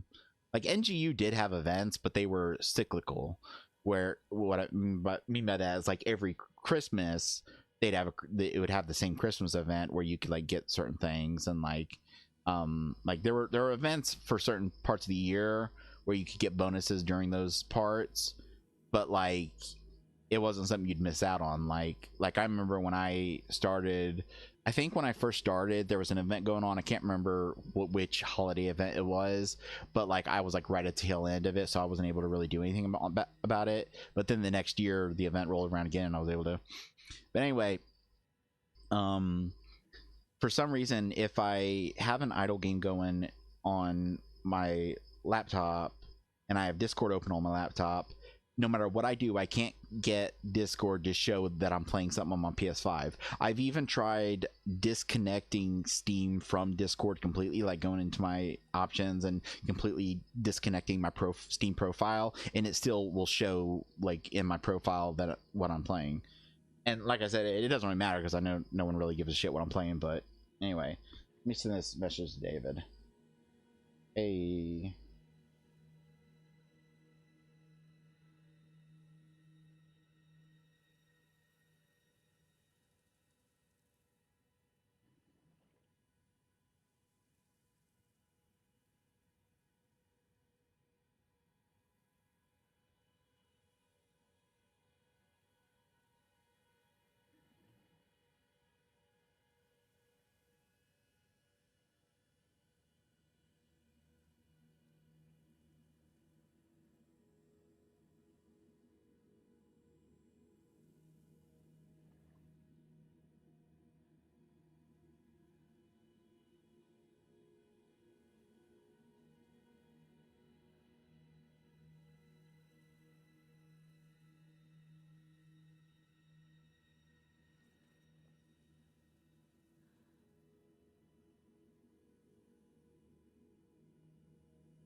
There we go. Just quickly asked him if I told him that I've occasionally dropped frames, but not really enough to worry about. But I wanted to make sure that dropping frames didn't have any like long-term possible effects, like desyncing your stream or something. Tor was here. Rose and me found Mr. Anderson knocked out on the floor by the phone, burns on hands and cut on head, was out cold. So brought him here, been acting strange all week. Take good care. He is VIP. VB. Hey, who's VB? Because your way of writing is weird. Like, well, I guess when you're writing quick patient notes, I mean, I take that back. I've written that way before, you know, taking out like prepositions and all that shit. You know, like really quick sentences. Like I've written notes like that before, so I'm not gonna criticize.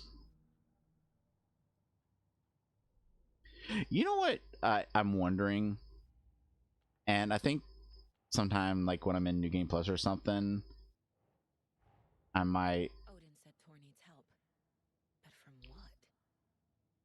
Is he turning into a Taken?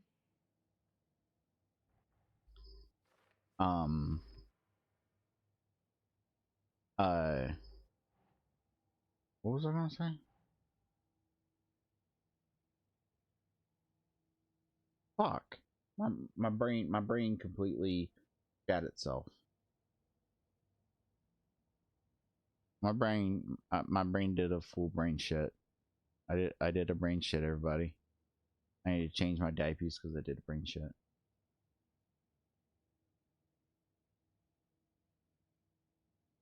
Oh yeah. Okay, now no. I know the game still goes on when you're in the Mind Palace, so you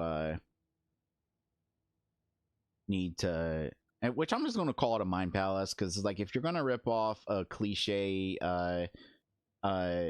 trope that's really fucking overused in my opinion, like the only time I liked the way it was used was in Dreamcatcher, because that was an actual power that I can't remember his name, Duddits had given to him. But like if you're gonna rip something off, don't be like I don't know, like it feels like using an overused trope and then like giving it your own name and pretending that there's something special about it. It's like, no, there isn't. No, there isn't.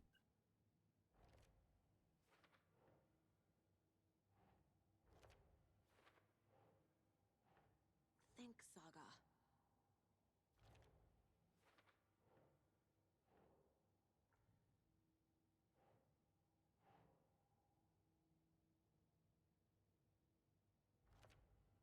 There we go. Tor is being targeted. He needs help. Oh yeah, what I was gonna say, I think before, was that I wonder if there's a trophy associated with finding all the clues. 'Cause if so, that'd be kind of annoying. Not too bad, because when I do my second playthrough, I'm gonna use a guide anyway.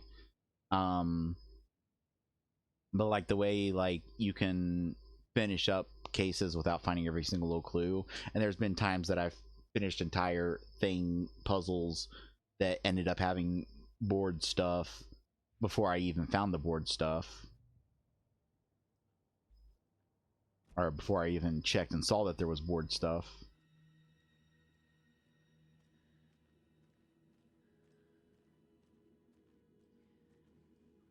Can't be opened on this side.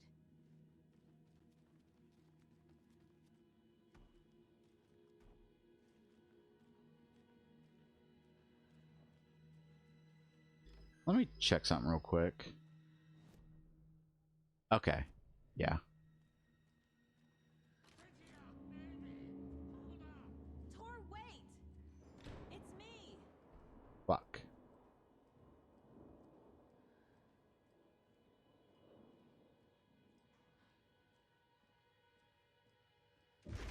Oh, come on.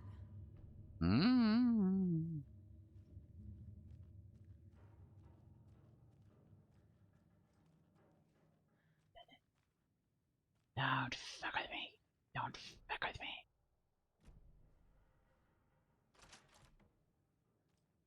I know they put in a patch to either I don't know exactly what it does, but I remember it said that it tones down some of the scares, and I'm assuming they're talking about those things.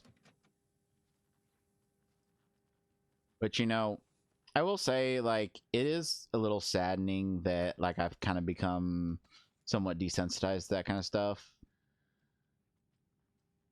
and now it just gets like kind of a basic jump out of me. 'Cause I remember, I can't remember what the name it was, but there was a game I played. I don't think I streamed it because I think it was before I was even streaming. But I can't remember what it was. It was some indie game where you were just kind of like in like kind of this empty area. Like it was a pretty basic game. And you kind of float around and like had to shoot at these like floating skulls and shit. But what stood out about it was there was this element where if like something was about to hit you, it would like show these like faces like contorting and screaming and stuff. And I remember like that fucked me up so bad. Like the not like it was weird. It wasn't like the actual jump scare itself, it was the intensity of it, of like it's like something screaming in my face that way, that just like I eventually alt F4'd out of the game and had to take a breather. And nowadays I could probably play through that without a care in the world. Looks like it's controlled remotely.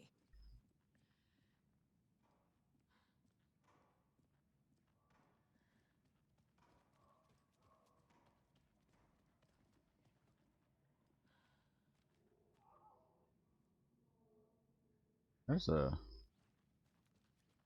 Not gonna comment on the wall. Oh yeah, I need to find another electric lock. What was that I heard? I need to find another electric lock because I need to check if locks... This is kind of late in the game to be giving a shit about this kind of thing, but I need to check if locks are affected, or if the lock symbol shows up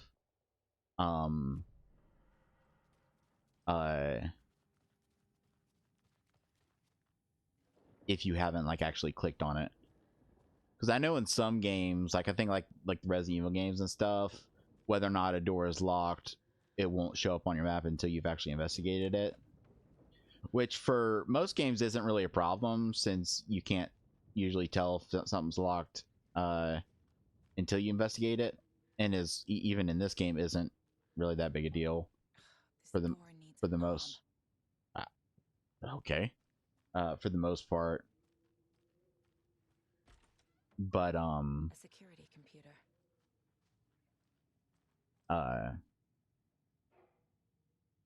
Full moon. Someone's tracking the moons. Why someone be checking the moon?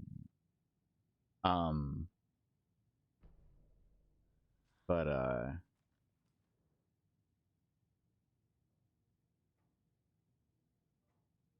my acceptance letters arrived. I am one of the gang now. So Svedania to the boring old Vlad. Hello to the exciting new man about town, Vlad. I will buy vodka and herring to celebrate. This month, everything will change. I had to take care of the dead raccoon over by the bunker. Smells very bad. Not good for my hangover. Day, then month. He uses European formatting. Okay. Bad day. This is a stupid house where something always breaks. I fix it, always fix. Old people do not respect me. I should ask for a raise. Yeah. I don't know why it matters that he uses European formatting, unless there's like some puzzle that has to do. Brothers aren't just in the cult; they're its damn leaders. What?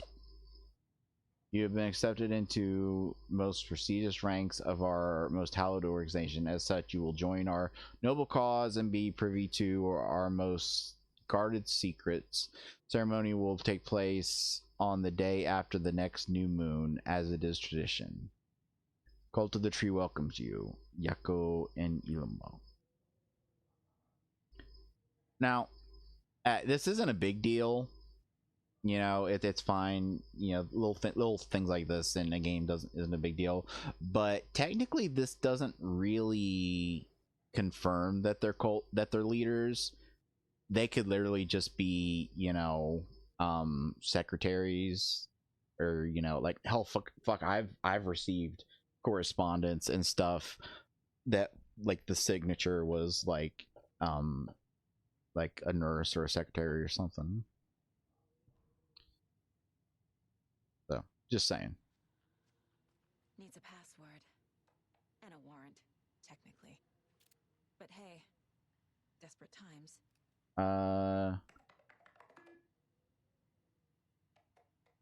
Okay, so I'm guessing the reason that the European formatting thing was mentioned is there's probably going to be something where like someone's birthday or something is used, and the European formatting, which is actually kind of clever. You know, that's something that, like, I've had arguments with people about, is which type of formatting is better, and it doesn't really fucking matter. Like, I think a lot of the arguments people get into about, like, what people call things in the UK and what people call things in the US is kind of stupid. Like, I really don't get why people get so bent out of shape about that. But, like, one thing I've seen as like a defense of the European formatting is like a pyramid where it shows month, or year, month, day, and that which ones are smaller, and that because of that it makes sense to do it in that order. It's like, what the fuck are you talking about? Like, the only reason that I think the only reason we like saying 10th of December or December 10th, like, who fucking cares? I don't get why people, like, I'm sorry, I just don't understand why people get so bent out of shape about that shit. Anyway, so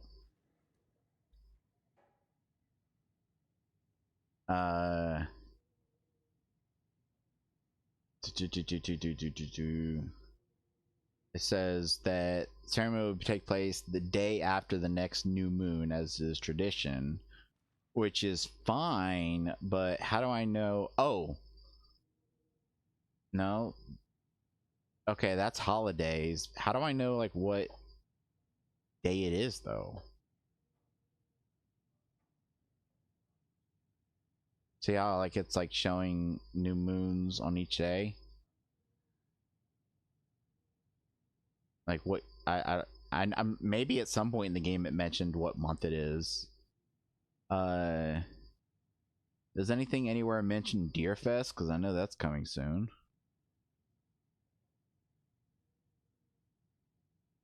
And whatever. Let's try. Let's start here. May be 5th. 1905-23. No way, it'd be the day after the new moon. So 2005-23.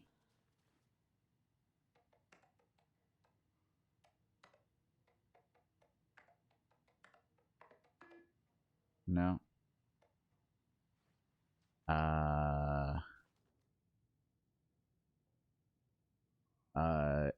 1806-23.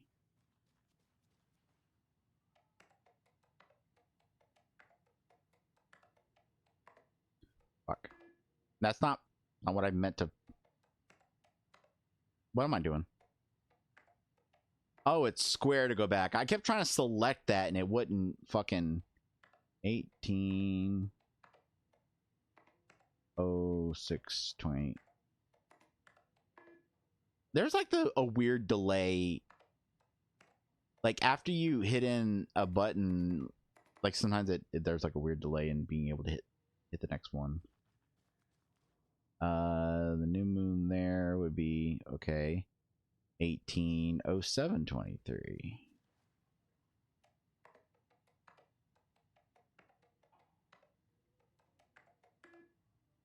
Nope.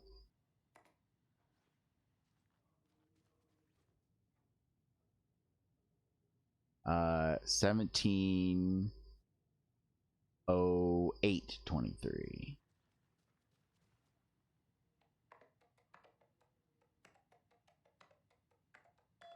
There we go. Yes, unlock the goddamn door. Mail. Vladimir, I do not need to remind you that Tor and Odin would be ideal candidates. Please try harder to recruit them. Why did you take the doorknob to my personal room? I'm sick of old people tricks. You bring it back so I can get my rifle. I'm supposed to go deer hunting tomorrow. You don't, I will hunt you instead. I'm a little doorknob that's out of place, but solve these clues and you can trace the way to your private space. I meet you at the Greet inside a bright glassy cage where pretty flowers bloom. What the fuck are you? There's Tor, and he's out of his mind. Need to get to him.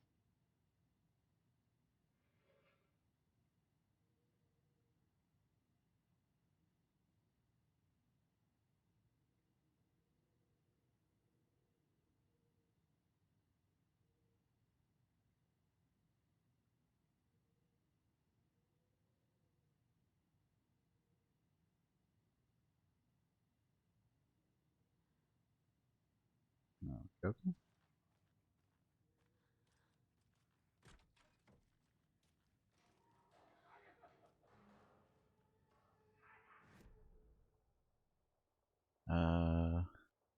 What's the little circle there?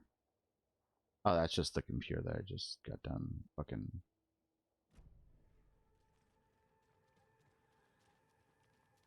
Hey, you mentioned greeting. Oh, this is not pleasant. This is not pleasant at all. Should I not go out here? Like, would it be a bad idea for me to be out here? I feel like it would. Yeah, I feel like it'd be a bad idea for me to be out here. Okay.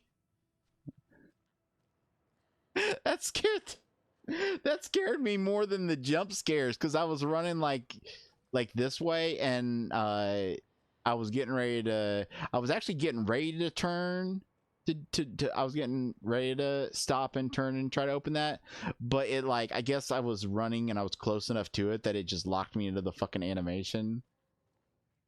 Scared the shit out of me.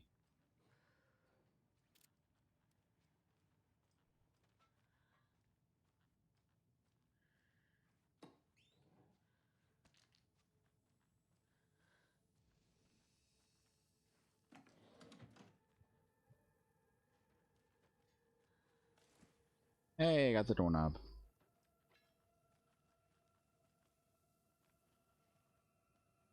Sun bananas.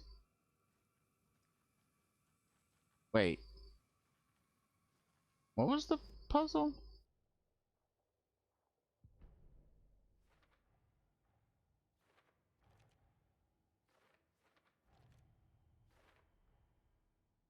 Yup. Already got the answers to these.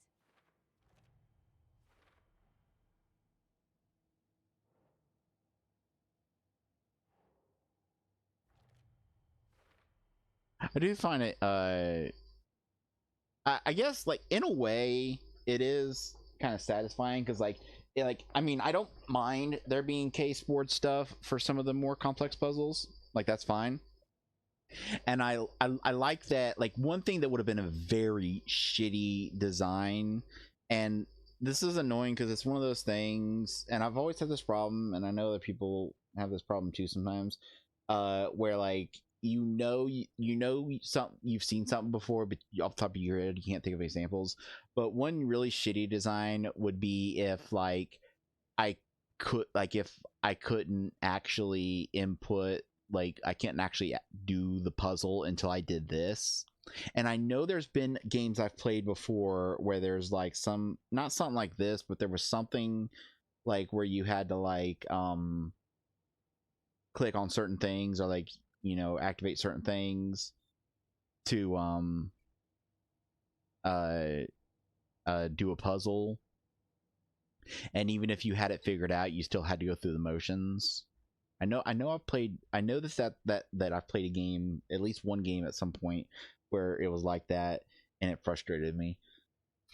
But it is actually kind of satisfying, like if without going to the mind place you figure out a puzzle and um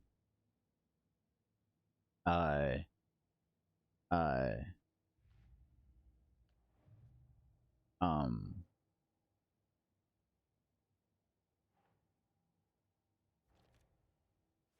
uh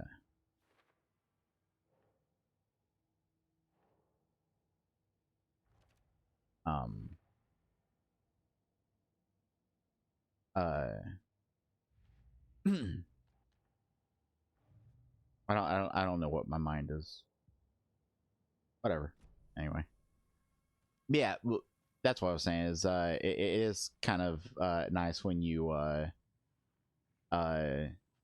figure out a puzzle without needing to do the mind place thing, and then you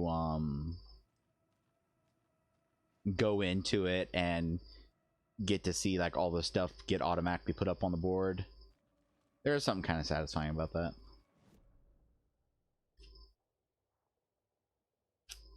Apparently there's a rifle I can get, so. But if I get that, then I'm gonna have to make a decision about my weaponry because like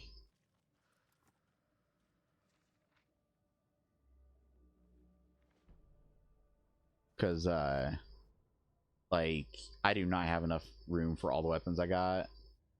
And I really need some more inventory space, so hopefully I get the bolt cutter soon, because the second I get the bolt cutters I'm doing a complete once over of the Cauldron Lake, the Watery, and Bright Falls. Gale Barrows stared at his chest x-ray.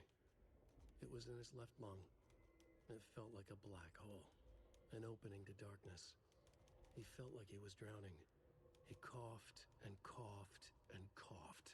So hard his whole body and soul felt twisted and mangled, upside down and inside out. With every cough, the black hole grew bigger. It felt good. It tore him up, but it felt good. Gale was dying. The black hole was sucking everything good out of him. He imagined looking through it, into the darkness.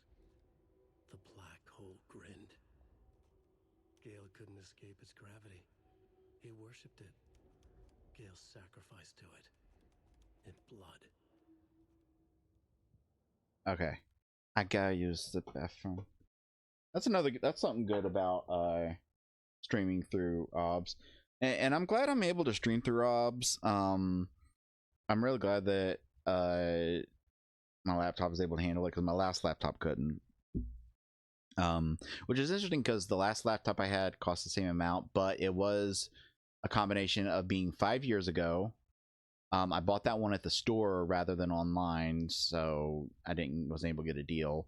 And as I said before, the one I got was actually marked off $200 because clearance, because the new model of this particular laptop with like a better processor is out. And I almost sprung for the new model, but I figured since I wasn't really planning on using this for gaming, I wasn't even really planning on using it for streaming. I decided to give OBS a try to see how well it would run. And I figured like eventually I'm going to try to get a gaming PC event someday. I wasn't going to break the bank on getting a laptop. But another good thing about doing OBS is that I can put text on screen, and I gotta go pee pee.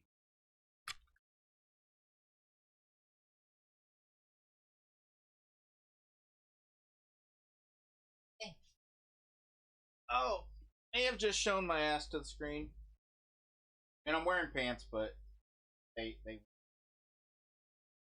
Oh, if it's all a bit of butt, enjoy the show.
David, when you watch this, I don't need to comment, but send me a message. Tell me, did you see my booty? And did you like it?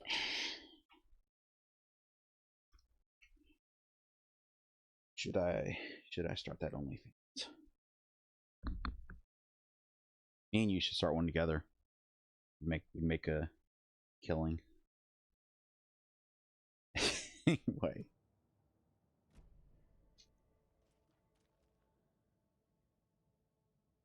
Burrows, violent outbursts resulting from rapid onset dementia should be restrained whenever possible until a dosage can be found that impedes his aggression. Gale, isn't that the name of the radio host guy?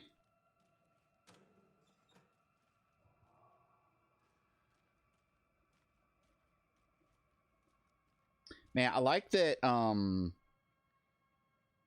they're not, like, I'm sure that eventually it's going to happen, but I like that they're not just throwing enemies at me left and right, because they easily could have written in that, like, there were, like, had Rose mentioned, there's other people in the treatment ward, so whatever, and then had them all be taken, and had like some, like, taken in like hospital gowns attacking me and stuff. It could have even been like a unique set piece. I don't want to say set piece, but unique, like, design of like a change of pace from the kind of Taken I've been fighting. Have them all be like in hospital gowns and like attacking me with like crutches and stuff. Oh, that. But and maybe I'm sure like once like shit starts going down, there probably will be like some enemies in this place. But I still like that at least until then they're not really doing anything. Box. We will put you in there. And we will put the pills away. I mean the pills are good, but I think that I know that this sounds annoying, but I think they should have made healing take longer. Just because like the main benefit of the pain pills is that like you can take them real quick while you're on the run and it doesn't like pause your movement, and so they're better to use like when being attacked. But like the I haven't really paid attention to like whether there's a difference in the first aid kit and the little patch. Can't remember. Can't recall if there's a difference between those two, but I feel like they don't take quite long enough to warrant really the difference. Like there's been times when I'm being attacked that I've been able to quickly get a heal in. So, and I know that this would probably just annoy people, but I do think that they should have made healing take a little bit longer so that the pills are more like worth it.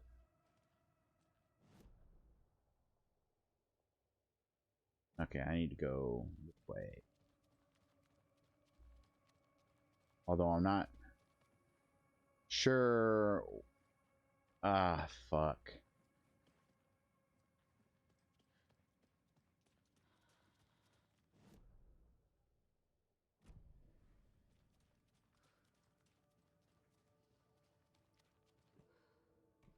Knob. But I can't pick. I won't be able to get the fucking Ilmo was nervous. His palms were clammy. He lowered his phone. Mulligan isn't picking up. Yako shook his head, pointed at his own phone. Same with Thornton. Ilmo didn't like it. No one was answering the phone at the workshop in Watery either. Something was up. It had to be the writer. Had to be. The Koskela brothers were crouching in the bushes across from the Elderwood Palace Lodge. Hey, Jack. Light shining in the night. They couldn't wait any longer. The brothers knew Saga was in Watery visiting her trailer. Going now was their only chance to do this without hurting her. Ilmo stood up in a crowd of deer masks, looked his way. Okay, this is it. The writer is the target. Take him down and it's all over. Only shoot the Fed if you have to. This is our big moment. We watch in the night. The crowd murmured the chant back to him. Ilmo turned his face to the hotel.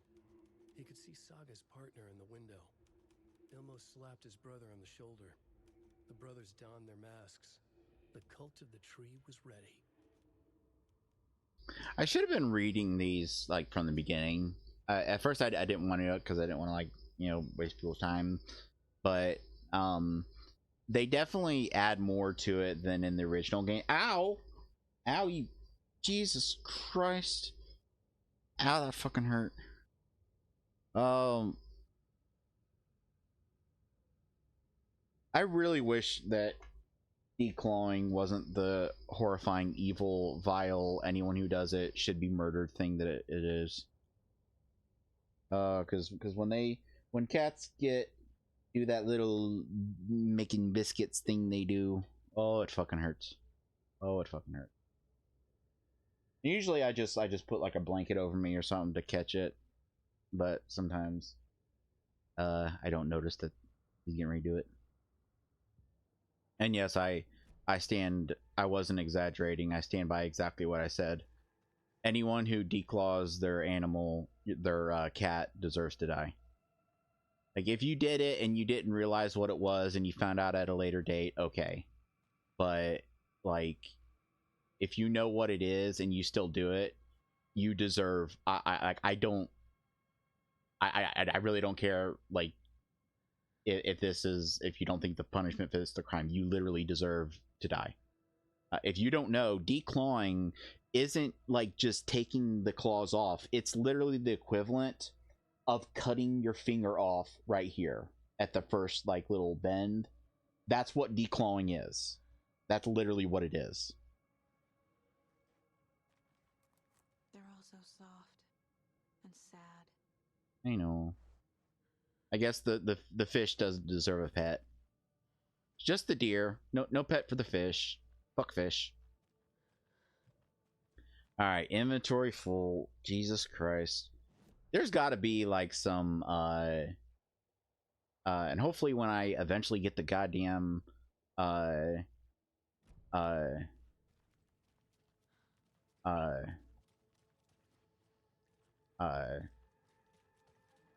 bolt cutters, I can find some I can explore and find some upgrades to my pouch, but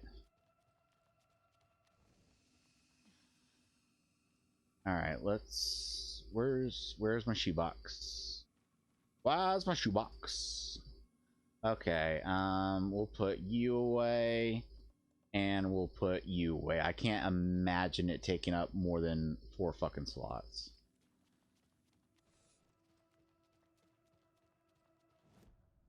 And I think when I get it, depending on how much ammo it comes with, I'm probably just going to come put it directly in the box. I don't really need it. I've got plenty of weapons with ammo already. I got a trophy for it. Oh, is there upgrades for it now? Oh, is there going to be another weapon? Seems like there's a spot for another weapon. Consecutive kill hits will significantly reduce time between shots. Don't really care. A rifle is the kind of thing that you want to take your time with anyway. Stand still to enter improved focus mode. Grants perfect accuracy. Pull shots down towards enemy weak spots and deals increased damage. Bullets penetrate the enemy's dark. Ooh, the darkness shit. That is nice. That would be nice. To be able to shoot an enemy without having to flashlight them first. That'd be nice. How much ammo did it give? How much ammo did it give me? Oh, fuck.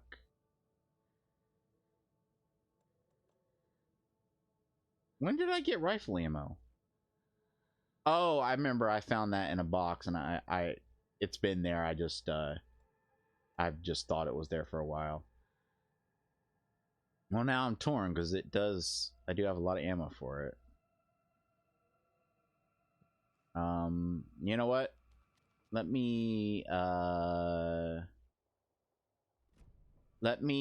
gonna put away the crossbow and the arrows for it. I'll put those away and we'll try out the rifle.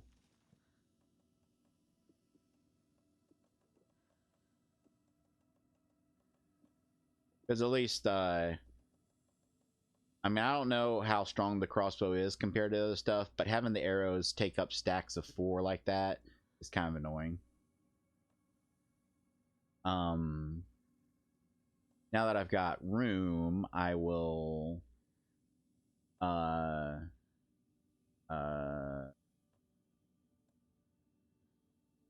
put that back in for when my mug breaks, and I'll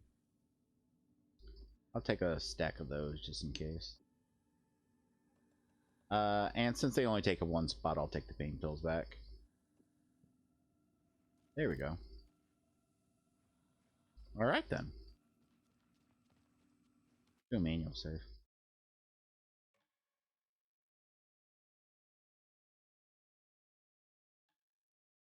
Yeah, I'm glad to be back to streaming because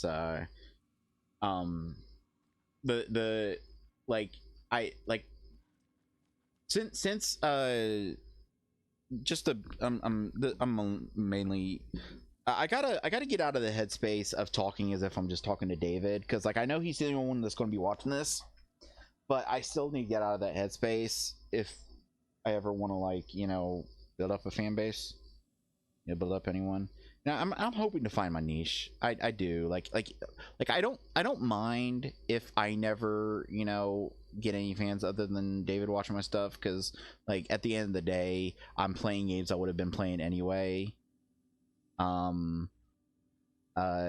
it's nice to have a friend watching it, and like watching each other's let's plays has been like a way for us to stay connected over the years. And I really appreciated that we've been able to do that, and I appreciate that he's, you know, watched my stuff. And I know, and I apologize that, especially before I was on pain meds, and David has, you know, pain issues, so he knows what pain can do to you mentally. I do apologize that at times I've made comments like implying that maybe he doesn't want to watch my stuff. That was just the pain talking. But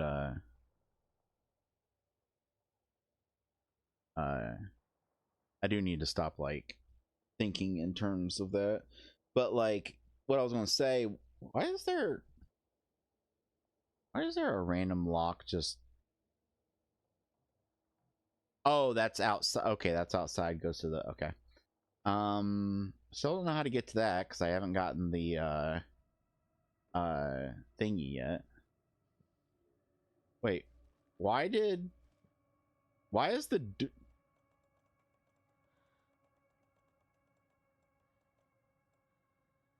why is the doorknob in used but it's still up there?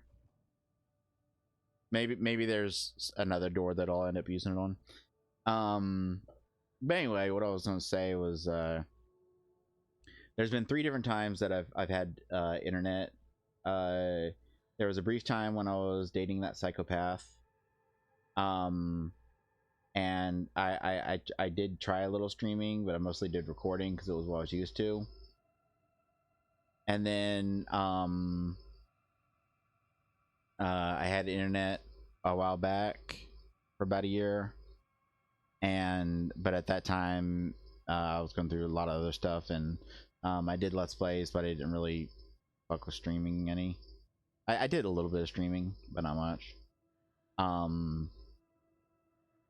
And both those times, one of the main reasons that I didn't do streaming is because I would stare at that stream chat where it would just say empty. It would just say welcome to the chat room, and it would just really start to eat away at me and make me depressed. And I talked to Dave, and he said that like he once streamed the entirety of Dark Souls 2 to an empty chat room. So I know that it does take time to build up a fan base, and I'm hoping that what I'm doing, like that test stream went really well, and my next step is I'm gonna use that site and find a few audiobooks to download, and I'll maybe try to match the audiobooks to what I'm playing. Like when I'm playing Hard Space Shipbreaker, I might try to play something sci-fi. But although I think it takes 100 years for something to enter the public domain, I don't know if there's much sci-fi to be had before then. Maybe some Jules Verne or something. But I'm hoping like that would be like and I don't want it to seem like a gimmick, and I don't want it to seem like something I'm only doing to bring people in. It's really like, it's actually something that I've kind of wanted to do for a long time, but I knew that I couldn't because of copyright issues. And I thought of like, you know, finding people on YouTube that let their stuff be used freely. But it recently hit upon me the idea of finding freely available, like royalty free recordings of public domain works. And it's an idea I've had for a long time, is to, like, you know, play a comfy game and have a audiobook going, and then maybe just have like a chat in, even if it's just a couple people, and we can be chatting, be, you know, talking about the book, you know. It is something that I think, like, I know some people will see it as like a gimmick or like, you know, something stupid, but I think it's a kind of a neat idea, just personally.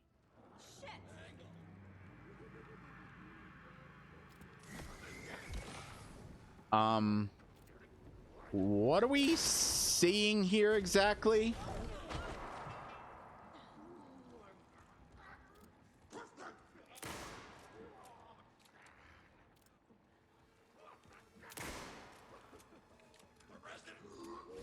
Oh my god, it's water. I'm not in water, but they are. Oh, that is a cool fucking effect.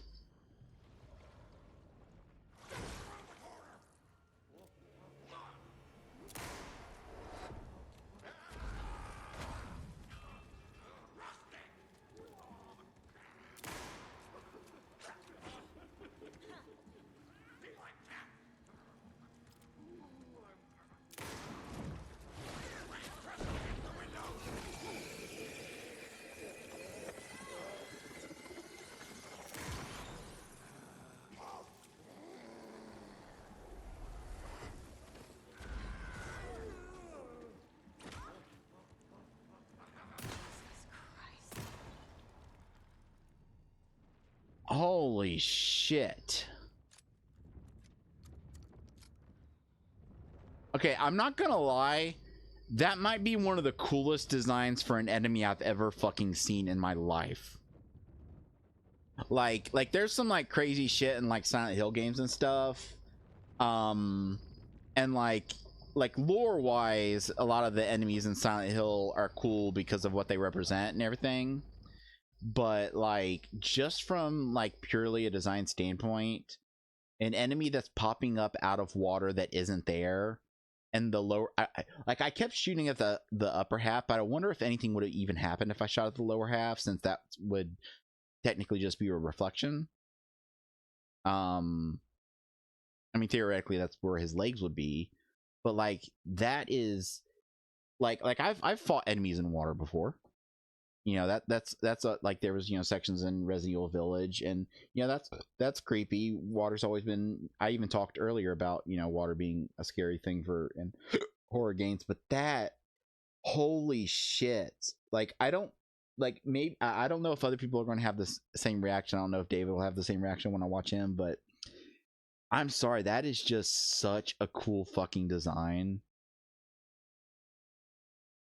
That might be one of the coolest, like, and it's such a simple thing. I don't know if it's like, it could be something that's been done. Like, I'm not gonna, you know, say that's never been done. It could be something that's been done, but like, that is such a cool idea, to have an enemy that's like sticking up, like their design is that they're sticking up out of water. Like, I've played games with enemies that like can swim through the ground as if it were water. Hell, like right now I'm playing through Ghostwire Tokyo, which is a decent game. Like I'm enjoying my time with it. I think the marketing really screwed that game over, and also like the legacy of Shinji Mikami. And say what you will about the Evil Within games, like they're still at least like within the genre of like what you would expect. Like, David, I'm sure you'll agree, as much as you hate Evil Within 1, it's still generally the kind of game you would have expected from the guy that made Resident Evil 4. And Ghostwire was such a departure, and I think the marketing, like, I didn't watch all the trailers, so maybe there was some trailers that showed more of like the fast-paced, like, fly around kind of gameplay. But then again, I think these companies need to realize there's a lot of people like me that will see like one trailer for a game, decide, yep, that's a game that I definitely want to play. And then they'll, you know, avoid the rest of the trailer because they don't want stuff spoiled. Like there's a problem, and this is especially a problem in movies where the trailers just show way too fucking much.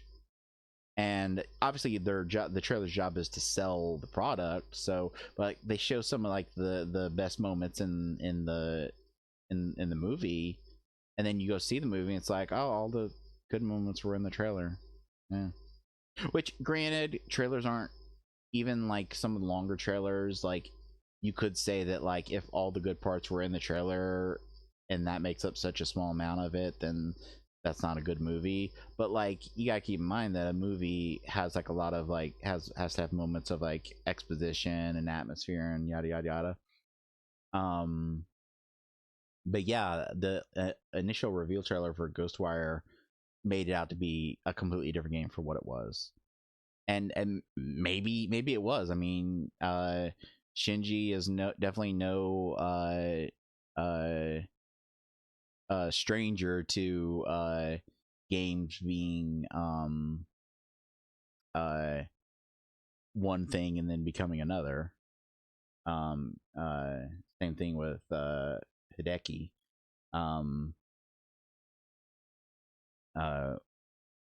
Who made Hideki Kamiya was director on Resident Evil 2, and then on RE4 he was, you know, I think it was RE4. It was one of the RE games, and then it was so different that it just wouldn't work as an RE game. But instead of telling them to scrap it, they was like, you know, this looked good. Go ahead and just spin it off and make it its own game. And I honestly think that they should have done that with RE4 as well, and like had like a series that was like more actiony, over the shoulder camera, and like had it go its own way, and then had like another, like had the RE series continue its path of where it was going.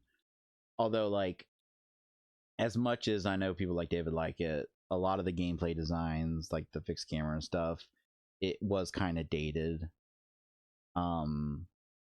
And there's a lot of nostalgia, but like there's nothing fun about getting grabbed by a monster that you didn't hear and that was just off screen, that you walked right into because the camera angle wasn't showing it to you. Like, you should not be punished for not being able to see something that your character would be staring directly at. And yes, I know that you can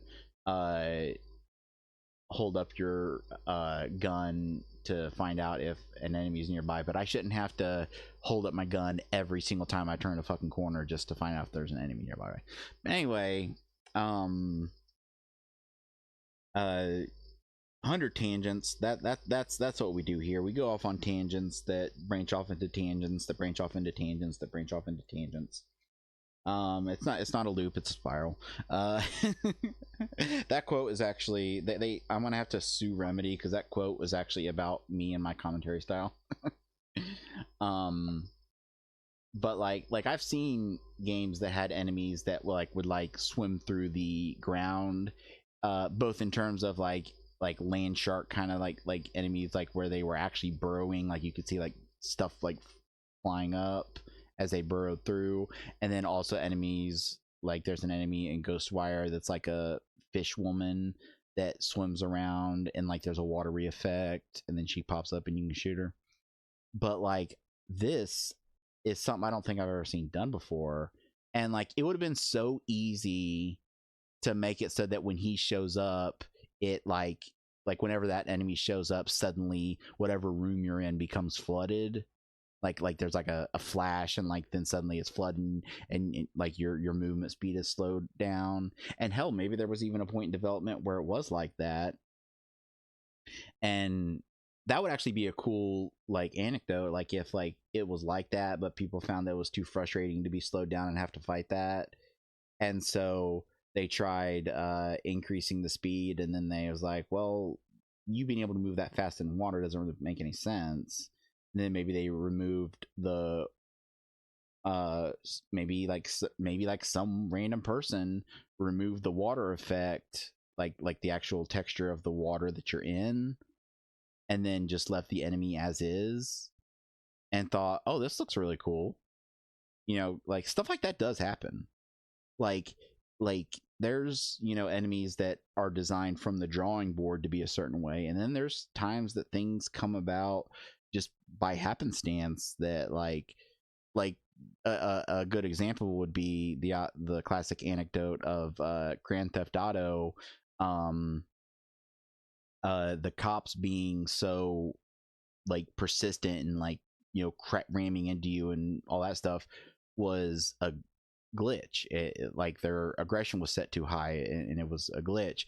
And then when they went to fix it, the playtester said that it was less fun that way, and that's why the cops in Grand Theft Auto games are so, you know, like unrealistically, like cops in real life, they're not gonna you know, crash into you and try to ram into you and stuff like that, because that, you know, will endanger lives and shit.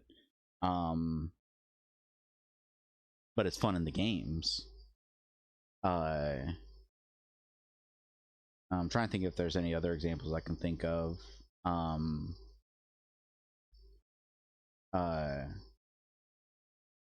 This isn't really an example of a good gameplay thing, but something that was more of a meme. But Gandhi in the Civilization games, the reason he's so warlike and so like one of the most aggressive AIs in the game is that his aggression level was set to 0. Because he's peaceful, but there's something you unlock, like democracy, like some tech tree thing you unlock, and when you do, every AI nation in the game, their aggression level gets lowered. But since his was already at 0, it rolled over to 99 and suddenly made him super warlike. But that was like ended up being a funny glitch, and so like they kept it in as like a meme.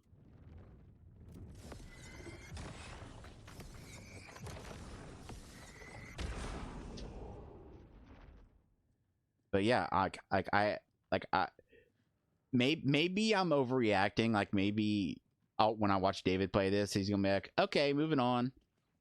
But like, God, that I just like, I love like my thing is that I love things that are unique. I love stuff that hasn't been done before, regardless of if it's done well. Like I will take something that is unique and hasn't really been done and maybe isn't done well over something that's polished to perfection but has been done a million times. So like for instance, one of my favorite movies is Hardcore Henry. And you know, you might not think it's like a great action movie in and of itself, but it's so unique and it's something that hasn't been done other than like that one sequence in the Doom movie. You know, anything unique, that's my thing. I don't care. I care less about how well something is done and more about how unique it's done and how it's like anything that's done. Like I like novelty. I really do. And I can't stop gushing about how interesting of an enemy I think that was.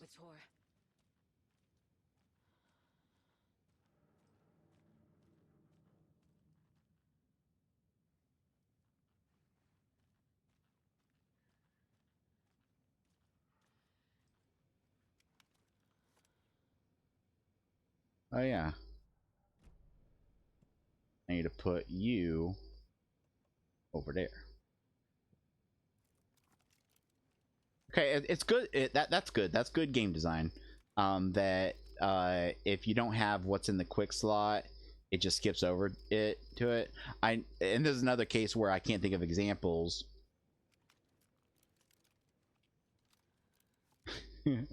I can't think of examples, but I know I've played games where if you have stuff in your quick slot that you're out of, you have to still scroll through it.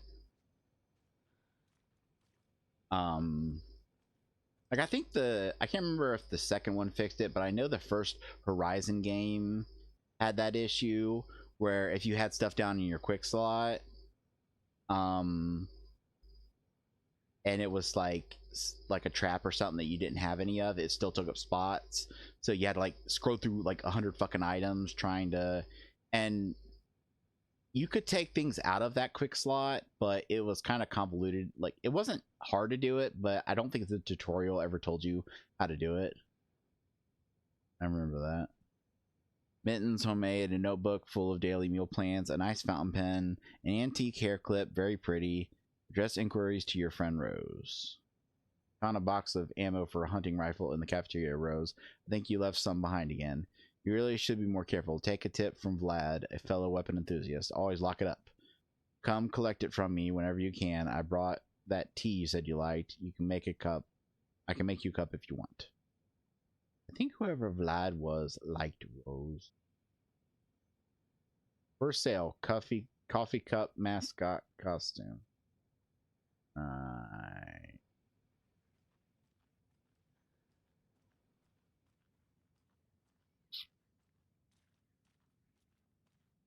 This must have been Tor's. Huh?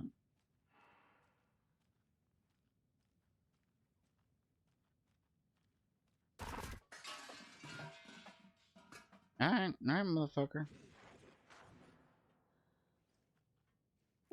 I had that fucking coming. What? Coming?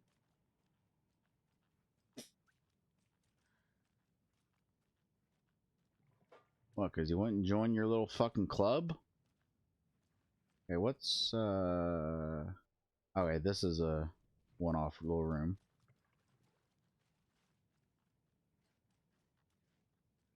I don't like that I hear bubbling water. I mean, I've been hearing it since this fucking started, like since I've been in this area, but now it's making me think that another one of those fuckers are showing up.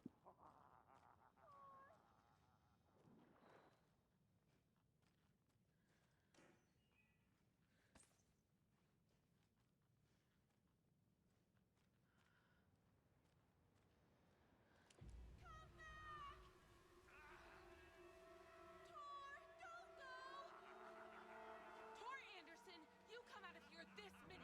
That water is bad for you. Tor, wait!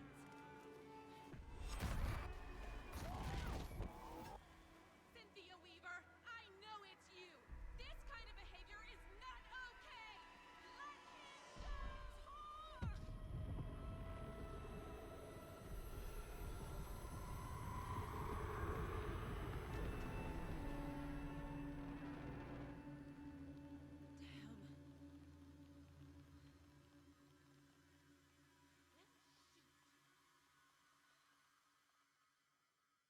Well, she clearly fucking knows about all this shit. She isn't surprised about him disappearing. She knew about Cynthia. What the fuck, lady? Like, I thought you were just a cuckoo fucking Alan Wake fangirl.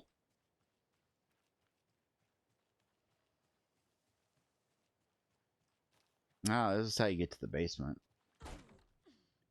I don't want to be there right now.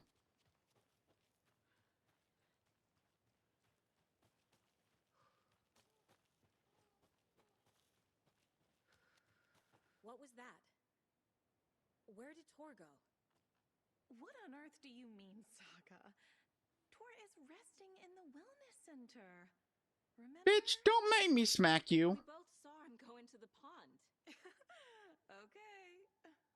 Are you fucking with me? Or is this a story again? Now. Let's cool it with the language. She's clearly lying to me. Why? Yeah, I knew I was gonna have to profile her eventually.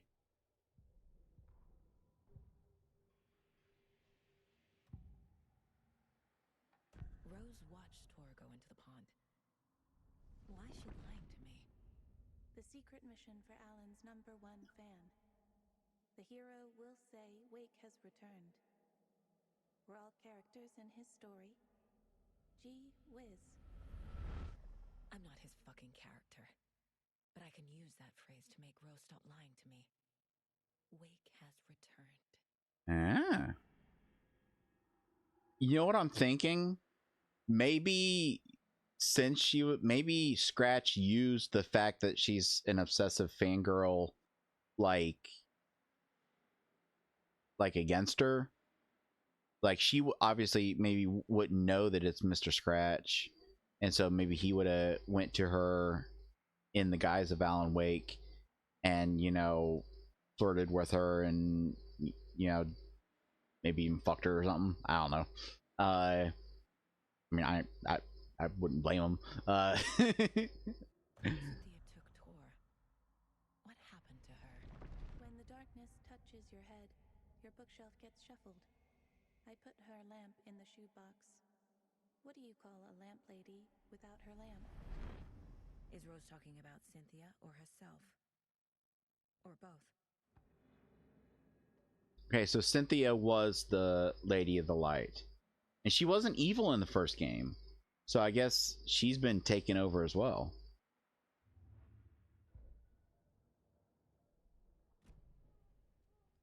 Rose. Wake has returned. Oh my God. You're the hero! You're here to save Alan! Yeah, I am. I feel so silly for trying to keep you out of the wellness center. I locked Tor and Gale in there after they lost it, and I didn't want you getting hurt. Before I forget, here's the page Wake told me to give you. Oh, and you'll need my keys to get around.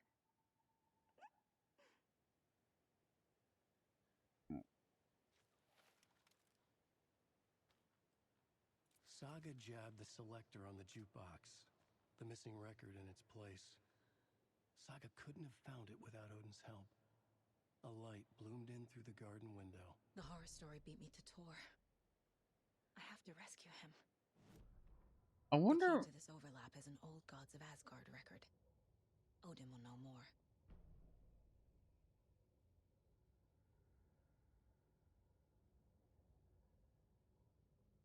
Wonder why it played the first paragraph and not the rest.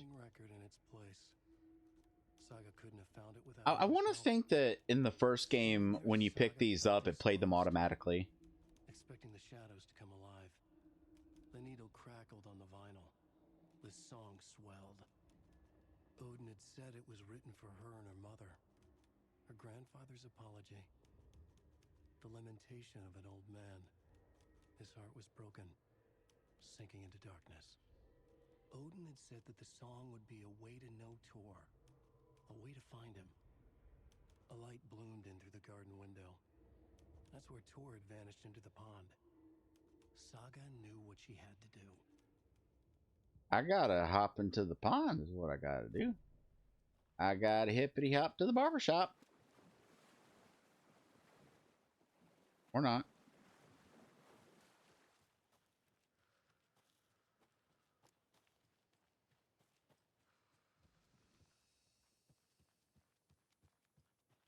I need bolt cutters. Yeah, I've been wanting some fucking bolt cutters for a while now, you motherfucker. Okay, do I need to go up to where he is? Who did I just see wander off? No, I just saw someone. Oh. You guys. You all should stay out here a while. Until it's safe. I'm happy to get out of that house. Isn't it strange that I've lived in Bright Falls my whole life and I can't remember this building? The house has always been here, Norman. Remember when that poor Nora girl drowned in the bunker? Those Andersons got it so cheap because it's haunted. You get what you pay for. Is there anyone who didn't show up? A few. Artie, Gil, Cynthia. If they aren't here by now, then they aren't coming. It's important to be punctual. On that topic, I'd like to point out that our nightly decaf coffee service is almost half an hour behind schedule. Have any of you noticed anything odd about Ms. Weaver? Just that Tor won't leave the poor woman alone. That brute wants one thing, and one thing only. Cynthia's gotten downright bossy. Take a swim in the pond, Norman. Drink some water, Norman. Well, no one tells Norman McDonald what to do. Mandy May, are you all right? You're bleeding. Oh, how did that happen? Oh, no, Mandy May. Oh, no! Oh, don't be a crybaby, Norman. It's nothing. I just poked my finger knitting this monster of a blanket. Hello there. Are you Pat Maine from the radio? That's me. And you're the federal agent everyone's been talking about. Would you have time for an interview at some point? Oh, sorry. I'm kind of in a hurry right now. Love your show, though. Very informative. Thank you. Never compromise on quality. That's my motto. We'd be happy to have you on the show anytime, me and my listeners. Yeah, totally. I want to think in the first game you go to his radio station. Like, obviously now he's broadcasting from here, but I really seem to remember in the first game you did I say show?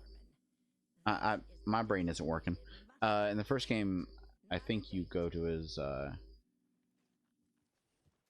thing. Anyway, can I profile from here, or do I gotta actually be up there? The page mentions a missing record. Do you know where it is, Odin? Driven by passion, raging like a storm. Your grandfather made the song to apologize to your mother, Freya, and to you. Tor's like a storm. Okay, so that was her mother's name. Thing leaving with you, even if it broke your grandfather's heart and mine. Listen to the song, Saga. It's all there. Tor only had one record made. He keeps it in the museum. Odin knows my mom's name. He's saying my mom took me away when I was still a baby. Plausible. Stay on task. The record is in the museum.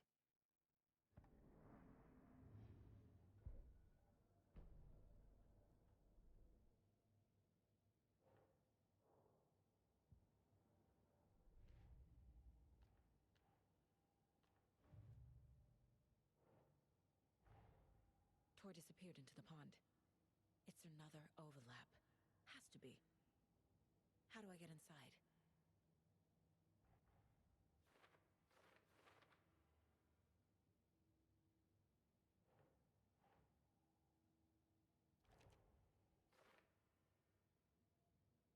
I gotta get the record. That's it. The page says the record will open the overlap. Or is the page predetermining it? And the record is in.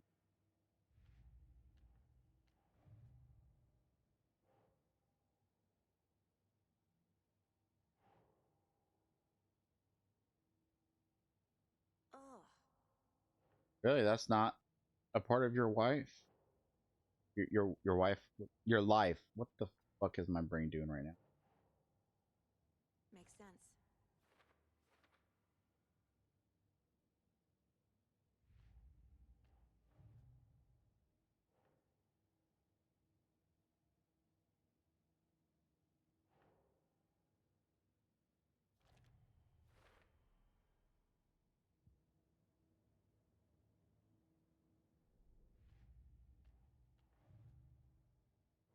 I still don't get why I've had these for so long that I cannot use them. Unless there's like the one annoying thing about this system is that there's obviously clues that you can get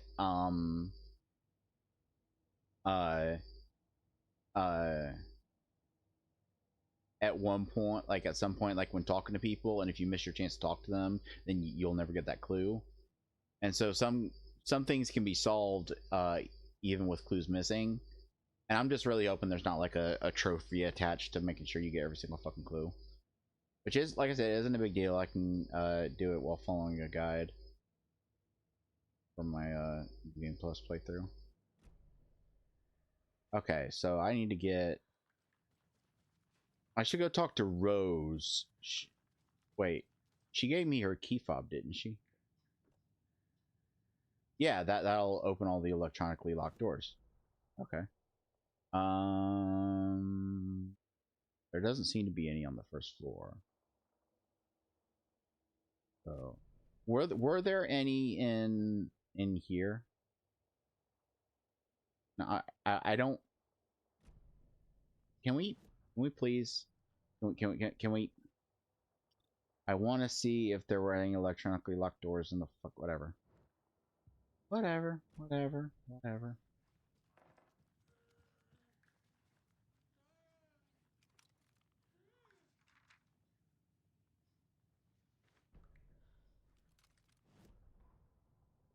Odin Anderson stirred in his bed, his vision hazy, smudged. He felt weighted down by an ocean of dark water. Through the haze, he made out Saga. Odin felt useless. He wished he could tell Saga how his silly faces made her smile when she was young. Too young to remember. Odin used to joke that Tor was her grandfather, but he was the Allfather. He smiled at the memory. Odin was the kinder of the Anderson brothers. Tor lacked patience, more volatile. The brothers fought a lot, but they were inseparable. Now Tor was missing, dragged into darkness. Odin could feel it. Time was running out for both of them. I'm still confused. Like I said, I did play through the first game when the remaster came out, and maybe they mentioned it or something, but I still don't know what, like, if it's ever going to acknowledge what happened to Baldur. And if they're not going to acknowledge it, then I'm not sure why they didn't just have him play Tor. Because, like, yeah, they obviously wanted someone with, like, they got someone with a beard, but it could have just been that he grew his beard out later, or they could have had Ollie grow, or maybe they had to invent a new character because Ollie can't grow a beard. Maybe that's what it is. Maybe Ollie can't grow a beard.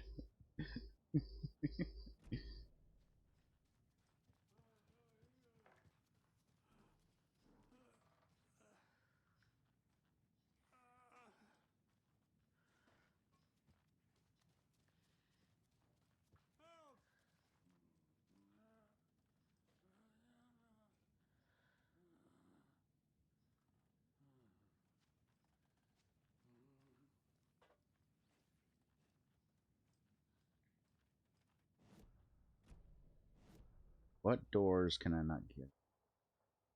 Okay, there's some peels in this room over here.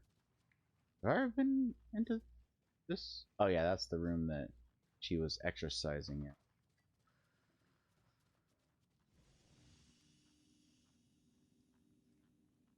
Peels.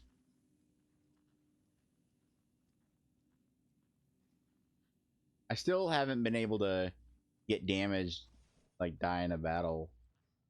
I don't want to like just straight up just die on purpose. Yeah, I know that's where I gotta go, so I kind of want to go there last. You know?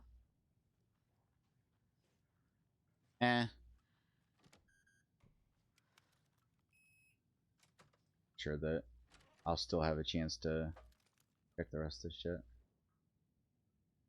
Oh. Anga's remorse. This is the one. But it's gone. Cynthia has the record. She will tell me where to find it. Oh, Cynthia, you bitch. Music of the ancient language of the soul. Muses, Old Gods of Asgard's lead singer. Sit down with the Anderson brothers of Old Gods of Asgard fame in the lobby. Currently on their Ragnarok hit tour, the busy band members have only a moment spared to a fledgling journalist and his questions before running off to sound check for the concert. How's the reception been? Amazing. The fans understand what we're about. They get rock and roll, they get the spirit, and they know that we're here to not here to censor around. Odin, that's censored right. What do you want to do? I can tell you you're new at this, buddy. Why does anyone do what they do? For the glory and the fame, for the money and the sex, or because you have something inside you that's going to fucking burst out if you don't start using it? It's the latter. It's a good answer. How about music then? What is it about music that compels you? That should be pretty fucking obvious. This is boring me to death, bro. Let's get moving. Sorry, he's always impatient. As I stand up to leave for the tour bus waiting outside, the larger-than-life rockers turn around for one final quote. Music, especially rock and roll, is the ancient language of the soul, man. It's in me. It's godly, and it'll come out like a fucking thunderstorm. Got trashed hotel rooms and ruined pools. Lacy unmentionables. Okie dokie. Wait, is there one thing left to read? Yeah. Old Gods of Asgard band member dead. The legendary heavy rock band Old Gods of Asgard mourns the loss of divinely talented guitarist Bob Balder. Fat Bob, as he was affectionately and ironically called. Yeah, ironically, because he's died from complications of severe illness, leaving behind his bandmates Odin and Tor Anderson. The peace-loving musician will sorely be missed, also by the band's numerous fans. When asked about the loss, Tor Anderson had this to say, "Get the fuck out of my face. Balder is in Valhalla now. He fought cancer like a hero. Bob was too beautiful a soul for this world," added Odin. What this means for the band and their upcoming album remains to be seen. Okay, so they have acknowledged.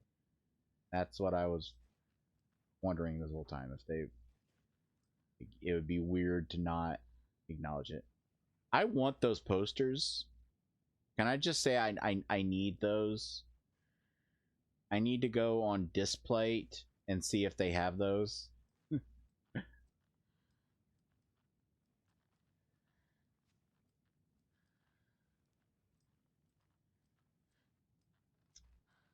Okay, so I guess it's good that I didn't go upstairs because I need to. Let me quickly get a save in.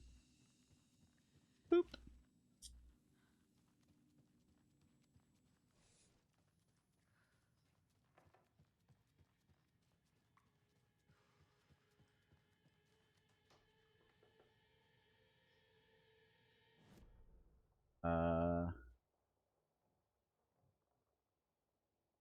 Ati.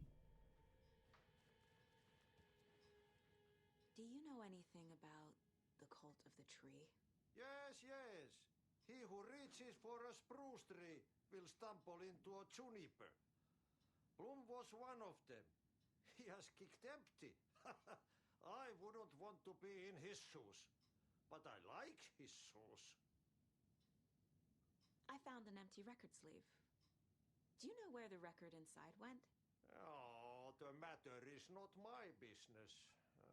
Mutta niin, sanotaanko vaikka, että but she who steals a needle steals a nail. Wonders of the modern world. Music captured on vinyl, on tape. What will they come up with next? Mitä ne vielä keksi? I'm a man of the old union. How did you know Blum was part of the cult? Oh, Fox never runs out of tricks. He's a crazy man, and he will show his ways. Blum like to talk. All right then.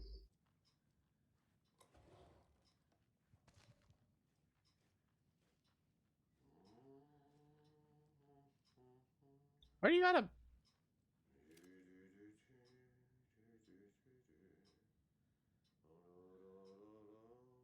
I'm not sure that's something I would hang on my wall. Me just standing in my towel. But Ati's gonna Ati.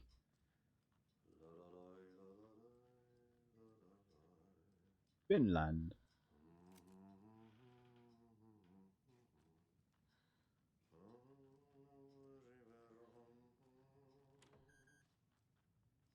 Oh, the key doesn't even work on that? Interesting. Okay, I need to get into Cynthia's room, but I'm gonna check out Gail's room first. Oh, fuck a duck.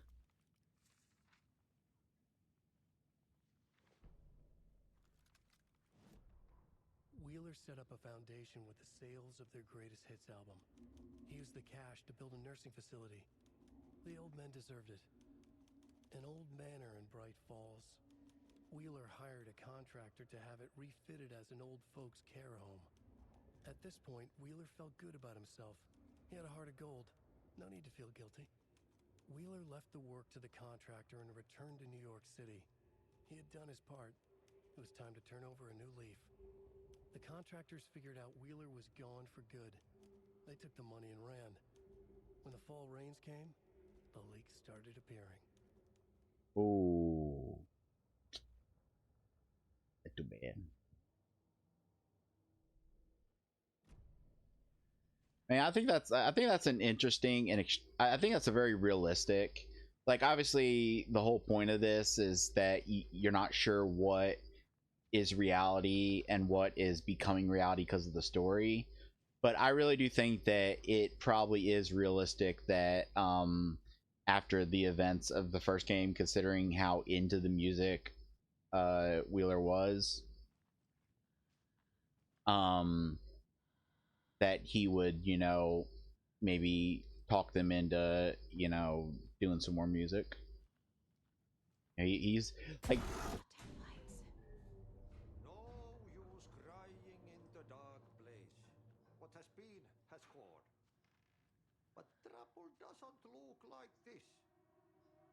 You can go to the basement and check the generator. But look out. You can never know in which tree the devil sits. The basement. Thanks. I'm gonna say It's no good without power. Ati is weird in this game. Like, his personality is the same. Like, he was just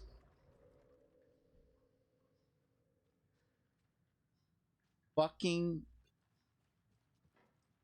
That's intentional. I guarantee you that's intentional. That they put those all over the place just to fuck with you. But like his personality and stuff is the same, but like, I don't know, like it isn't that he seems less willing to help. But like, I think what it might be is that maybe in Control he was Ati, like he was who you is, and maybe his personality is like being slightly affected by the story. Like maybe even uh uh uh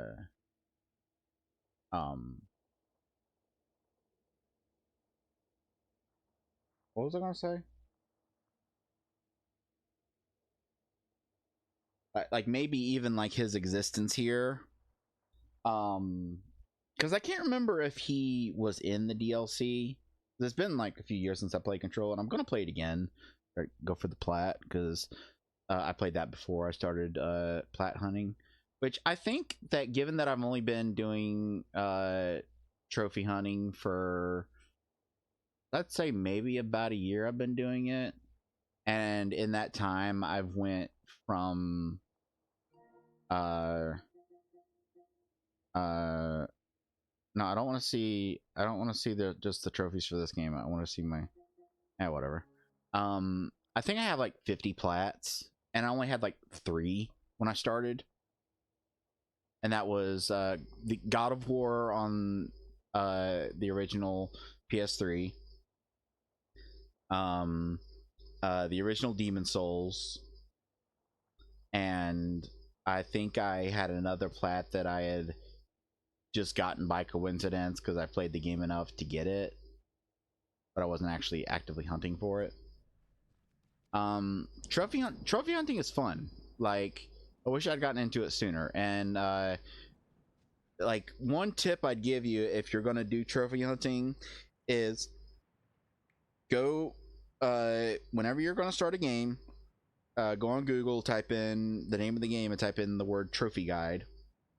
And you'll find a site called PSN Profiles. There's some other sites, but the main thing to use it for is, first off, to find out how difficult the plat is. Find out if there's any missables.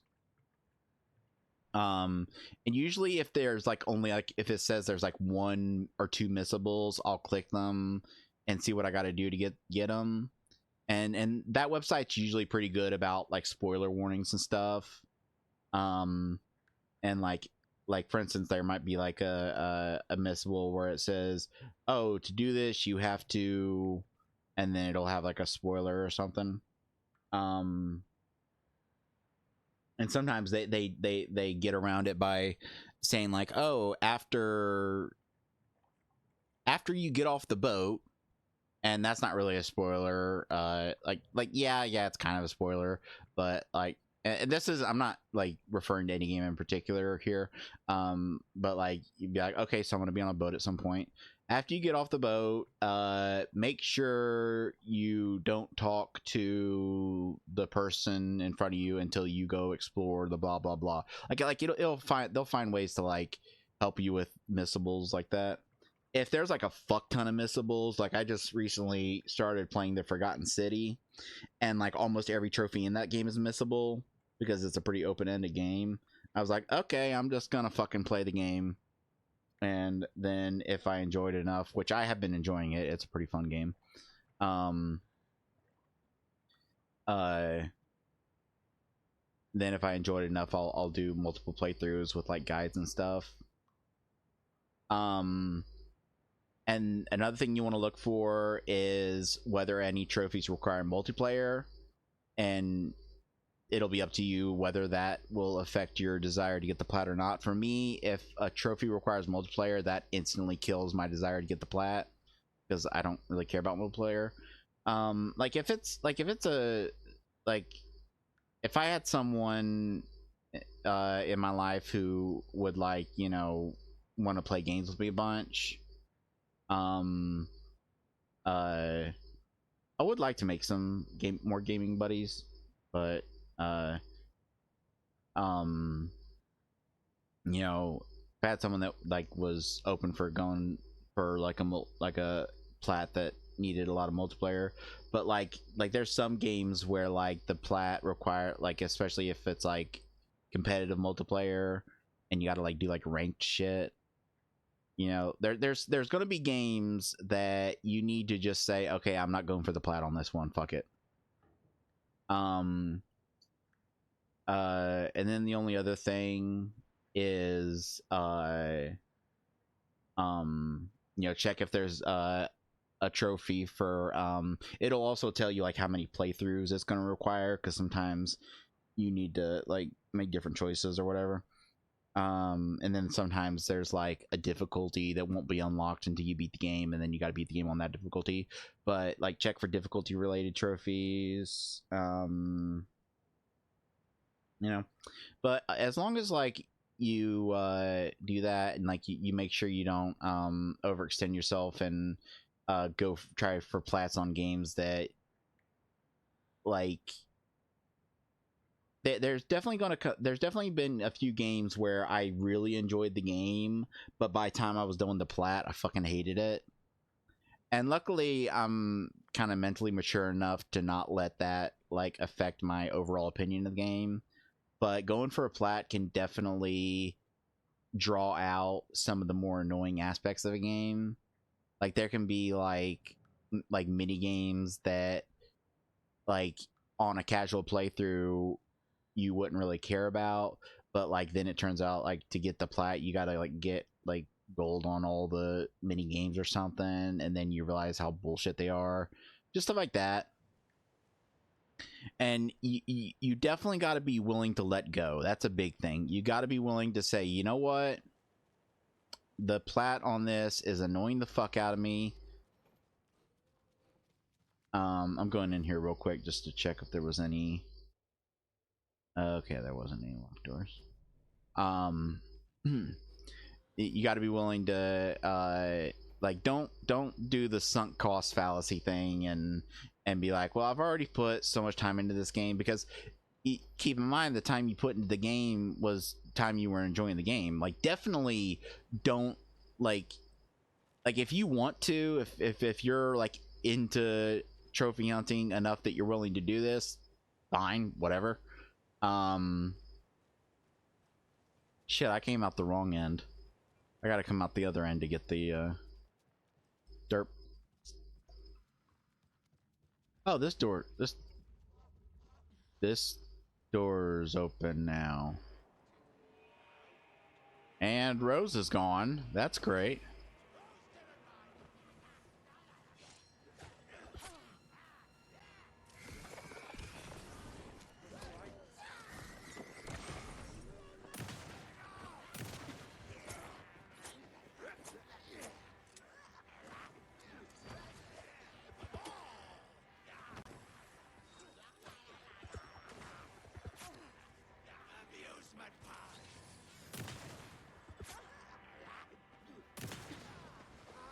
Boom shakalaka.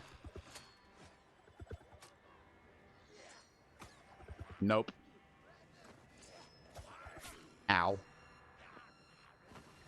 Will you fucking get over here?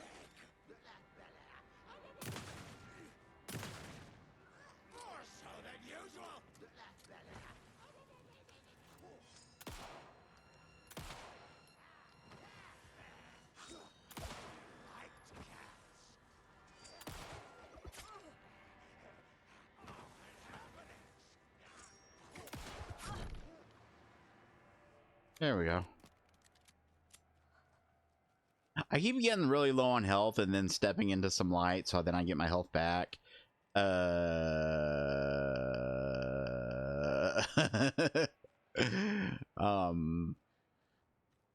Hope you're wearing tidy whities there, buddy.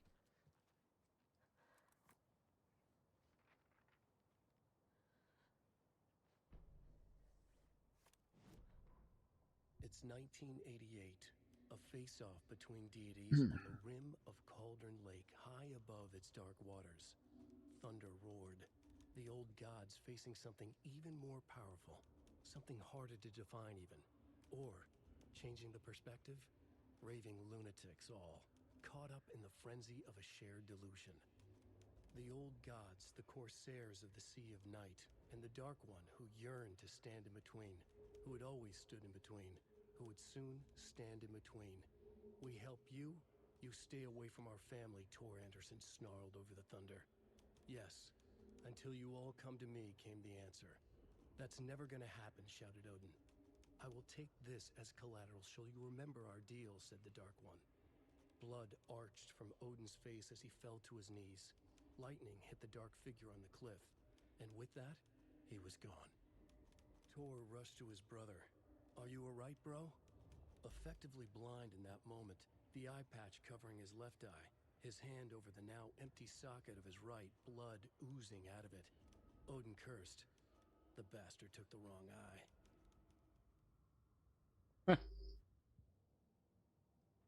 Okie dokie then. Is there gonna be more places that I end up going? No, I wanna. No, I wanna. No, I wanna. Can I there. Anyway, I was just gonna say, I wonder if there's more places I'm gonna go, because there's like, well, down there's Cauldron Lake, and I've been there, and up there's Watery.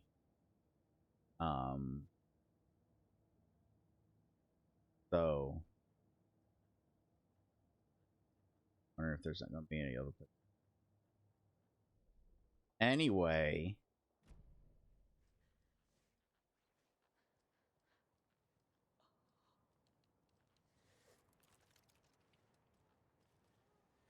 I still need to find. You know, I'm willing to bet that I'll probably find those in that basement.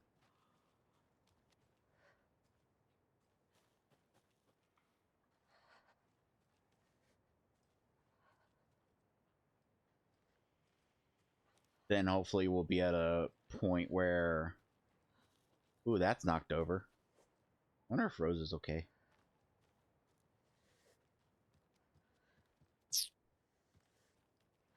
No, that's the one she was setting at.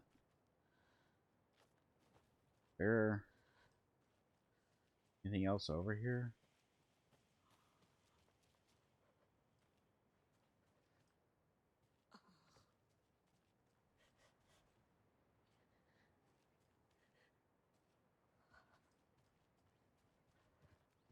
Okay.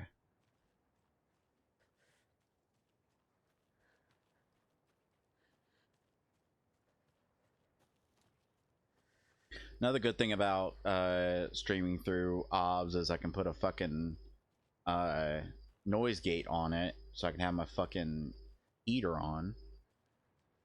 And yeah, you could probably hear it rumbling in the background when I'm talking, because a noise gate isn't gonna completely, you know, get rid of the rumbling of the heater. It's an old heater, an old piece of crap.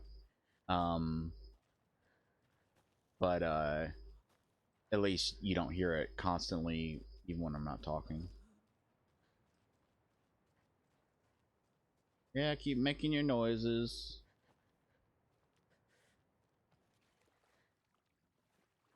I'm not healing you, I want a trophy.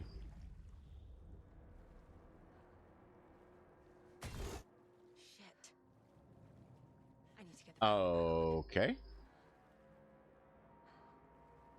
You know, I don't think the rifle is a good thing for here. key fob's no good without power.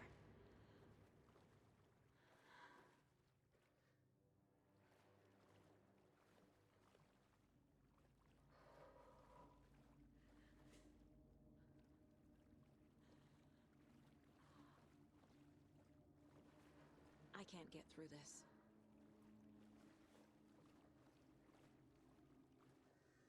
Buy more fuses, many more. Crappy old equipment keeps blowing them. Are we gonna be out of fuses? That is gonna burst open with a person inside it. That is 100% gonna burst open with a person inside it. You know, one thing I'm surprised is that they haven't done a scare of someone grabbing me while I reach down to pick up one of those. Wheeler used to be the agent of a manic-depressive celebrity writer, Alan Wake. Wake had various addictions on his back, an on-off death wish. Wheeler had seen a thing or two. Wheeler paid a lot of money for a good shrink.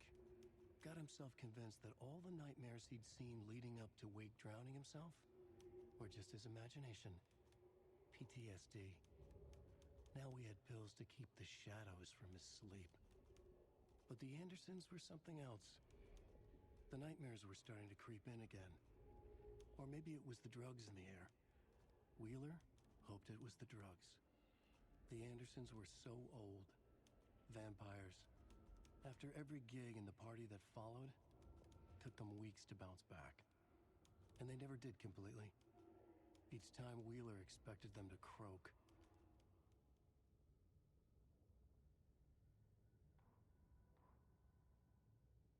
You know, like, one thing I find interesting about the manuscript pages is that, like, obviously what it's supposed to be is that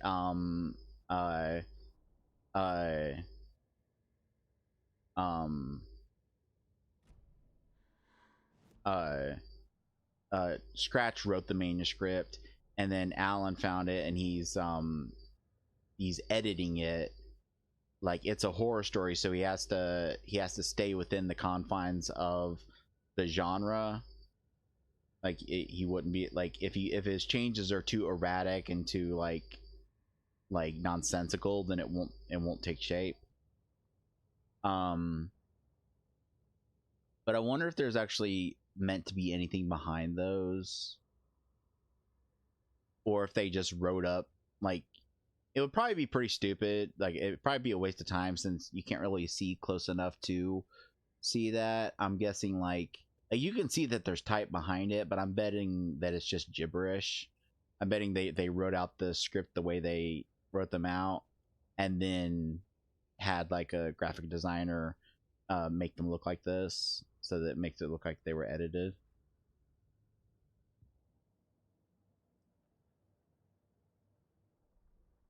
Oh, there's profiling I can do.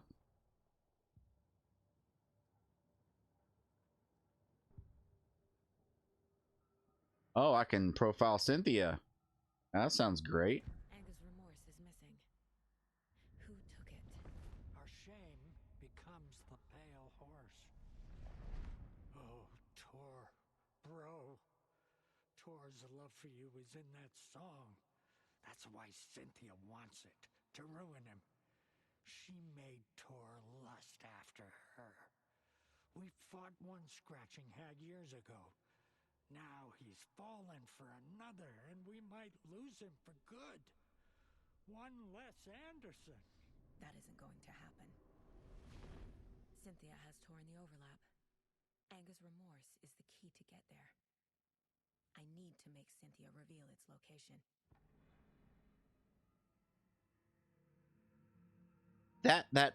That term scratching hag, that's a reference to Children of the Elder Gods. Scratching hag, rake your claws and gnash your crooked teeth. You've taken slaves like ocean waves, now feel the ocean seethe. I really like that. Like yeah, there's most people aren't gonna really notice or care, but I like that they care enough about this, and like, you know, obviously like more care is going to be put into it because Sam Lake and Marco are friends in real life, and that's how like the shit got started in the first place. But I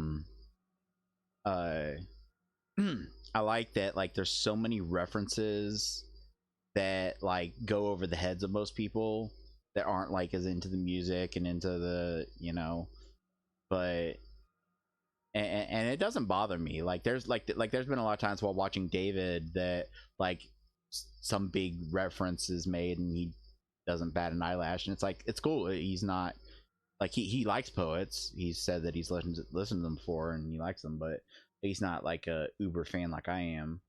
And I'm sure it would be the same if there was a game that like had music from like Evanescence or Muse or Dream Theater or any of the bands that David really likes. There'd be like, and like they made like references to their songs. There'd be stuff he'd pick up on that I don't. So it's not that I'm complaining about people not picking up on it. It's just I think that's cool that for someone that's like really into the music and is like because obviously if you play the game, Children of the Other Gods is a song that plays on the stage while you're fighting on Taken, and so you probably aren't going to be paying too much attention to lyrics. But if you then get the song and let's do it a bunch just by being a fan of the band, you're going to recognize those little references. And like you have no idea how like hard it was for me to not like just sing along to the whole entirety of The Poet and the Muse when it was playing.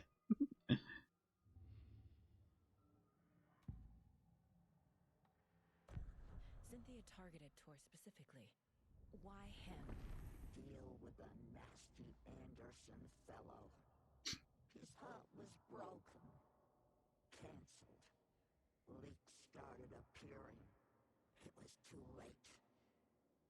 Shut her out of her own case. The dark presence is using Cynthia to keep me from talking to Tor. I feel kind of bad for Cynthia, if I'm being honest, because it's clear that like you know, all her work at keeping the lights on and everything has made her weak, and that's why the dark presence was able to overtake her. And I honestly can't remember what happened to her in the first game. Like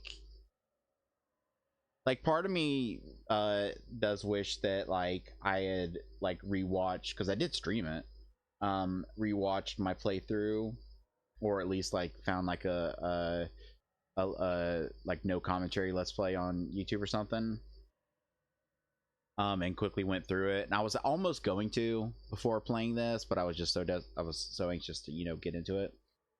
So I can't remember like if at any point in the first game she does become evil or something, but at least at the beginning she was the Lady of the Light, and she was, you know, like her whole thing was like people like joked that she was obsessed with keeping the lights on and like checking every light switch and going around to people's places and making sure their lights were on. But having her taken over like that when she was so helpful, and like everything she's been through, like that's another thing that just adds like layers to the storytelling, is that like how much you remember of the first game and how much you like even played it. Like, and I know there's going to be people that, you know, are going to play this that didn't play the first game, and it's like, it's fine, whatever. Like it does annoy me when people play a sequel to a game without having played the first. I do get that like the availability is an issue, although they did a remaster, so the availability isn't really an issue here. And then the genre can also be an issue. Like people that played Fallout 3 as their first Fallout, doesn't really bother me, because it's like, if you aren't really into like isometric RPGs, like, but like the style of game that Fallout 3 and on, and hell, Fallout New Vegas is the best Fallout of all in my opinion, and it was developed by the original developers, and it is better than the first two games in my opinion. Both like, and I'm not going to comment on the gameplay because it's different gameplay styles, but even just the storytelling, I loved the storytelling of New Vegas, because guess what, it actually felt like an RPG. Imagine that. I think someone even did like a tally of how many like stat checks and how many times like choices and stuff actually mattered in New Vegas compared to Fallout 3 and compared to Fallout 4, and it was like staggering, because like that game, Fallout New Vegas is such a good game. Like one of the most fun, I've never done it myself, other than I think I did it once in Fallout 1, just because it's not generally the kind of character that I like to play. It's kind of the exact opposite of the kind of character I like to play. But one really fun thing is like low intelligence runs. If you put your intelligence down at 1, you get some really entertaining dialogue choices at times. I think there was even something in in Fallout 1 or 2 where if your intelligence was, you know, at a decent amount, you know, at least like 5, like your baseline, then you would solve a puzzle like the regular way. But if it was like, if you had low intelligence, then you had the option of just smashing your hands onto the keyboard, and just by chance it ended up working. I think I remember there being like seeing that there was a puzzle like that or something. Where is Angus Remorse now? He is a young girl in love. A rock and roll twinset. The shadows to come alive. A gift. An on-off death wish. She has the record. I can get it out of her. How to do? Tell me where it is, bitch. Angus Remorse. Where is it, Cynthia? Drowned beneath dark water. Too many hands. The bathroom frightened her. Cut short. She screamed. An old folks care home.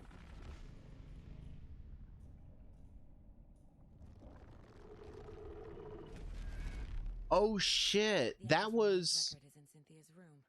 Yeah, that was something that Alan had to do. At the end of the hotel section, he had to try to reach into a bathtub to get a record, and it ended up not being there. It's so crazy how this stuff is like overlapping, and like I don't know how I feel about the decision to let you play this in any order you want. Part of me feels like making you play chapters, like switching between the characters at set points, would be better for the storytelling, because like otherwise there might be like things that happened, you know, especially if you do like a long stretch of playing as one character, there might be things that happened fucking hours ago that you've forgotten about. And then when you go to switch back to that character, you don't even remember. But at the same time, I think it's fine that they did it the way they did.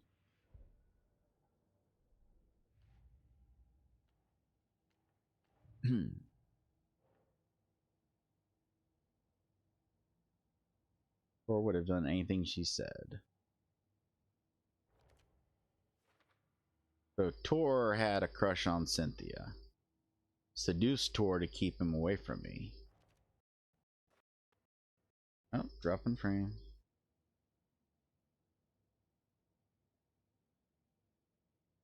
What's weird is when I drop frames, I can hear, since my volume is coming through the remote play rather than the game itself,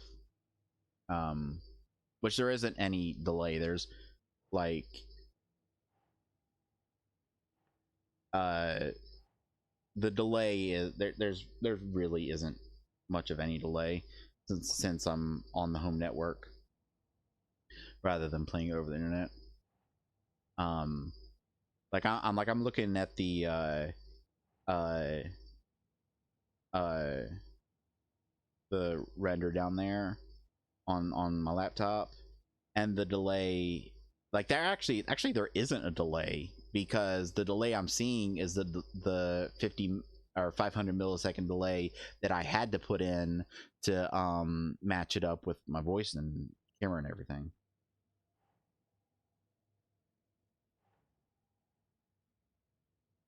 Okay.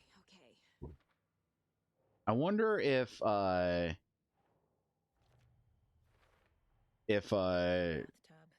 a pond, a lake. There's a theme here. an ocean. I wonder if there was like anything going on there, like if he liked her or anything, like before the darkness took her over. Because I don't remember the darkness taking her over in the initial game. Maybe it did, and I'm forgetting it. But the last I remember of her was when her and Barry and you and Sarah, the cop lady, and I can't remember what happened to the cop. I know that Breaker mentioned it. She moved away or something, which I guess after what she went through, it doesn't surprise me. And then he became a cop. So, but I remember being in. Oh, hello. This is a safe point that isn't a safe place. There's no light. Oh, I'm assuming when I turn on the fuse, Maybe there are spares nearby. it'll. Wait a minute.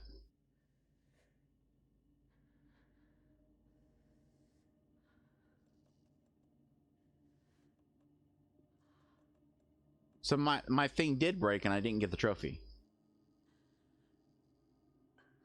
Now, okay, now I'm really confused. Either I got it before during another stream and I can't remember, or when David got that trophy it was for something else, but it was like something like hold on a second.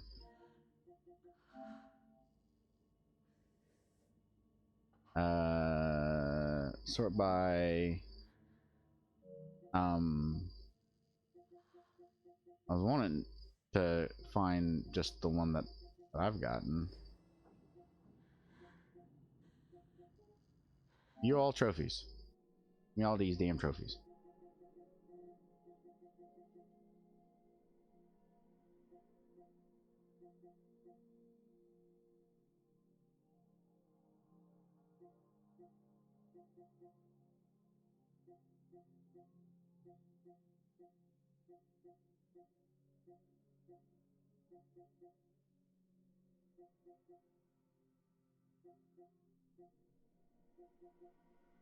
Beat an enemy with an explosion. Single shot from the crossbow. Yeah, use a coffee mug to prevent. So I must have, I got it on 2. Okay, so I must have got this early on, and I just forgot about it. And then later when I was watching David play, and I saw that he got the trophy for doing that, I must have forgot that I had already gotten it. Okay, you know what? Well, at least that means I can actually fucking heal myself now. I apologize for making you watch the last, like, however long of gameplay with me red screened and breathing all, well, the breathing isn't necessarily a negative, but Can't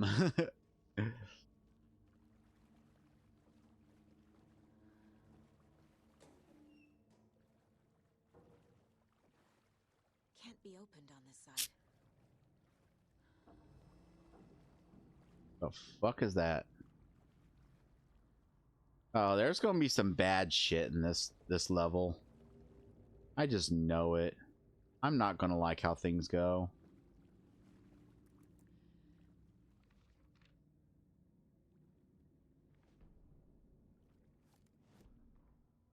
Emmett Elwood had had enough. All his life, he'd been surrounded by the same small-minded, impolite, ignorant people in town. Their endless gossip, their nose-picking, chewing food with their mouths open, not washing I their picked hands my before nose. they I don't give a shit. touching things, touching everything. The world was going to hell. He'd watched day after day how all the nice things in life in Bright Falls were spoiled and ruined forever. There would be a just and terrible reckoning. Emmett had imagined many times how he'd make them pay. He had lovingly tended his anger, made it grow hotter. It was out in the open now. Ugly and slobbering, they reached at him with their unwashed hands. He'd beat them down, beat them until they no longer moved. And then he'd wash his hands with a strong antibacterial disinfectant. I'm gonna be honest. I can't actually remember who Emmett was. I would Google it, but you know, the problem always with that is that, oh, I wish that like Google had like a spoiler setting. like granted, you could like use the Wayback Machine to look up things, but that would be kind of an annoying roundabout way to do it. Like if I wanted to just look up who that was so I could get a reminder of who he was in the first game, or if he even was someone in the first game, then I'll see something and all it takes is a glance. I wish that like I had like, I know this is a shitty thing to say. I know it's a very disrespectful thing to say, and I get that, but I kind of wish I had like dyslexia or something, or like I was like a really slow reader, but like I can like glance at a screen and like take in a lot of information in just a glance. And I'll like, I number of times I've tried to like that's why I just don't look stuff up anymore when I'm curious. I wait until I'm done with the game.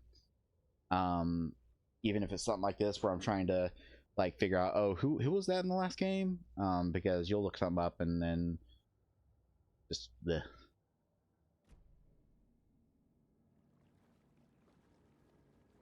surprised they haven't done anything where like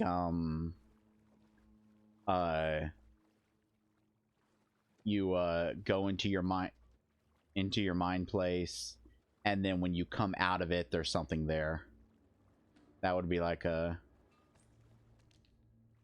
pretty good spoop. Bro, spare fuses now locked away because someone, Ati, keeps stealing them. Code is in the laundry room. Okay. Like, I'm so curious about Ati, but like, I do get the feeling that like that's kind of the point, that he's meant to be kind of an enigma where you just have no fucking clue what's going on with him. Like, was he always a character in this universe? Or not universe, because they are the same universe, but always a character in this place?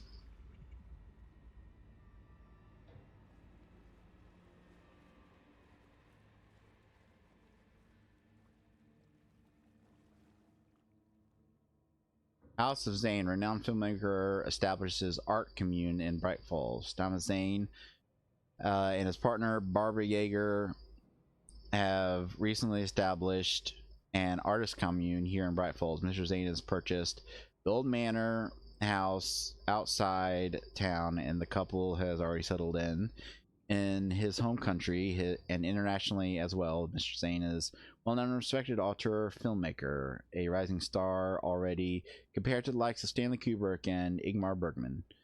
His earlier film, Nightless Night, won a number of European Film Awards. Mr. Zane is currently in the process of filming a feature entitled Tom the Poet. In conversation, Mr. Zane comes across as a charismatic figure with big dreams. He talks about building a hotel and a film studio in the area. He even has a name picked out for the hotel, Ocean View Hotel. This reporter believes the name has a nice ring to it. Mr. Zane dreams would certainly make Bright Falls a household name if they became reality. Members of the commune clearly feel the same, seeing Zane as a person worth revering, even to a faintly cult-like degree. A person who guides his flock to expand their consciousness and reach a higher state of artistic inspiration with aid of magic mushrooms. While Bright Falls record does not condone the use of illegal drugs, we hope Mr. Zane will help put our town on the artistic map. Yeah, see. Okay, you mentioned the code is in the laundry room, so I need to go find the laundry room. What's this doing here? Okay, explode because I bumped into you. Like I said, I'm so confused. Like there's so many layers to this. Like, first off, in the first game, Zane wasn't a filmmaker. He was a poet. And now the story, like the person you met in the first game is now a character in a story, because there's even the diving suit. And was it that way all along? What, like obviously with all this, there could be a detail or something that I forgot in the first game. But like, and then how much of it like, and that would be confusing enough as is, but then you had the extra layer of being able to alter reality and whatnot. The power's off. So it makes you wonder.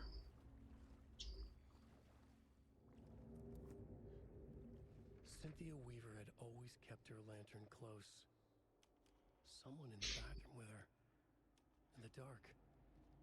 Dark water pressed itself into her. She screamed. Yep, so Cynthia got...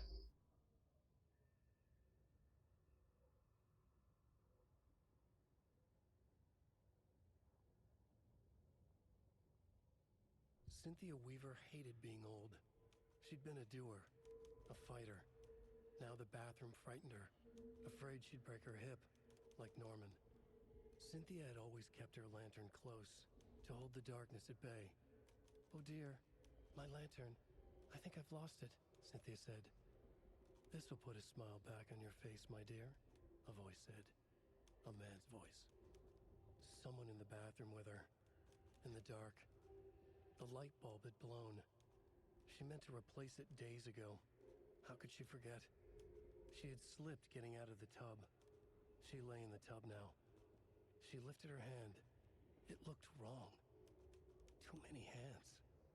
In a black void with no sense of up or down. She was underwater. A dark shape pushed her down. Dark water pressed itself into her. She screamed. It came out in bubbles. Ooh. I don't know why sometimes when you pick these up, it plays a little bit of it. It just seems kind of pointless. You either play the whole thing or don't play it at all. And like the bits that you played, like yeah, that gives like some relevant information. Maybe they just want to have the bits that play automatically be relevant bits. Like, okay, that confirms that she was taken recently. But like she screamed, it came out in bubbles. That last line adds a lot of creepiness to it. I like it.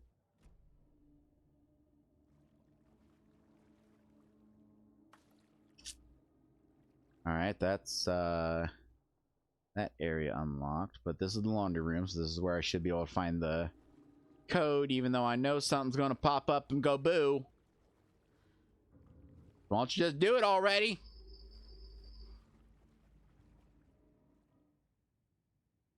$273.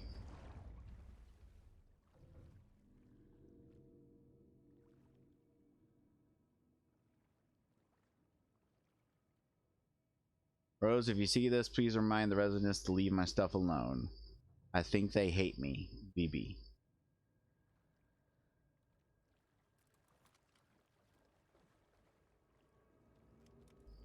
Why don't I have flares in my quick slots? There we go. You know what? Put this in a quick slot too.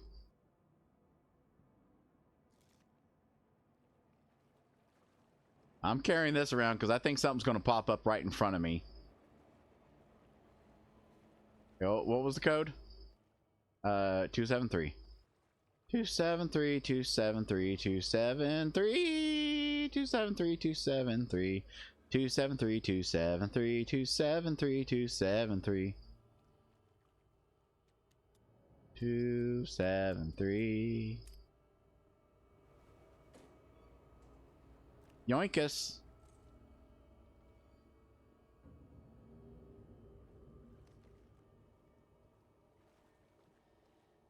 Okay, where's the fuse box at? Right around the corner, right around the corner. Just gotta turn this corner. Gotta turn this corner.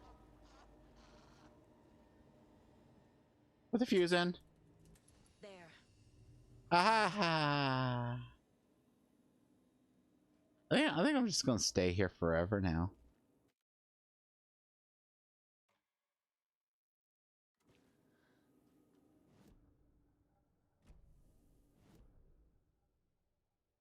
Yeah, I don't know what that point of interest is, and there's a door over there I can't get into.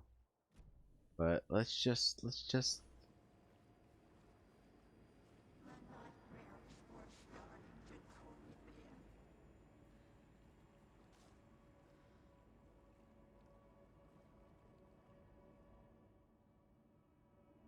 Is that what the point of interest is?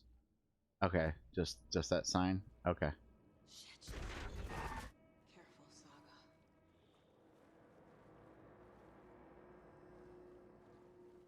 Saga. Ah. There we go.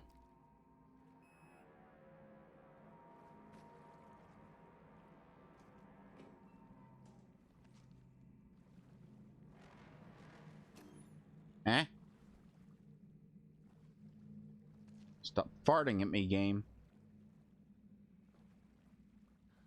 Anything else? That's not what I meant to do.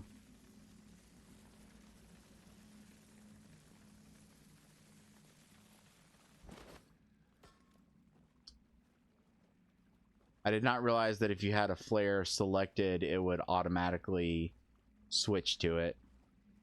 Or it would automatically use it if you I wanted to come in here and use this projector. Is this something they watch on movie night?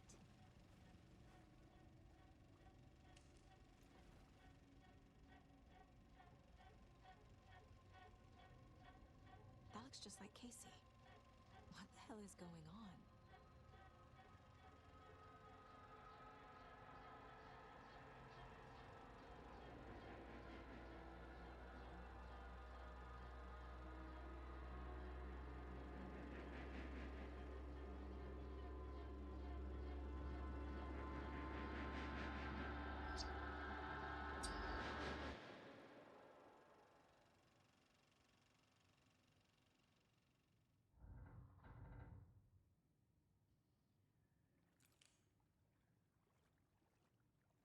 Oh, I don't want to be down here anymore.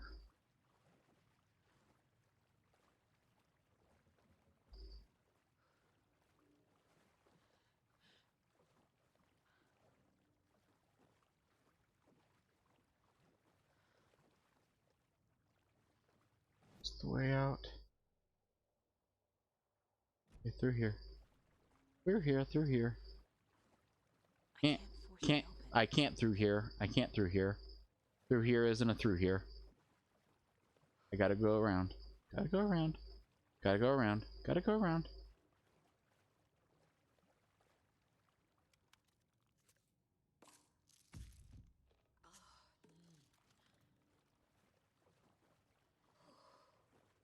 Look, I like pain pills just as much as the next addict, but that moan was a little much, don't you think? Oh my god.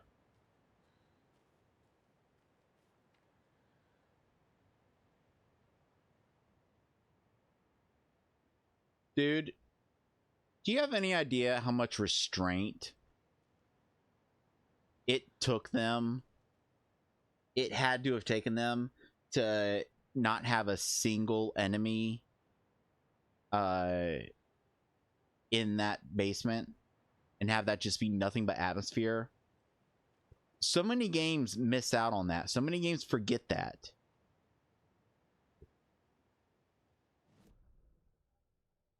Okay, I need to go back into the manor. But I don't have the bolt cutters.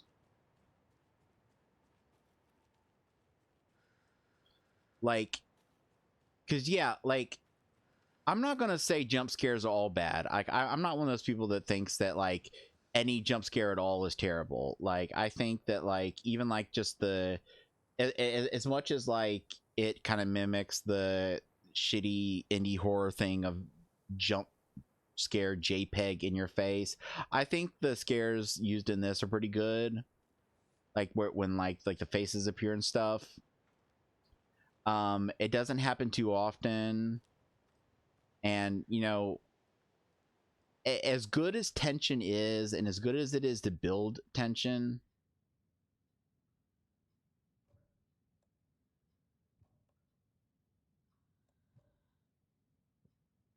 oh, I'll probably need to get that open and put the record on when I get it. Okay. Like, a game cannot be nothing but tension. I've played games, and this is another one of those annoying moments where I can't think of stuff off the top of my head. I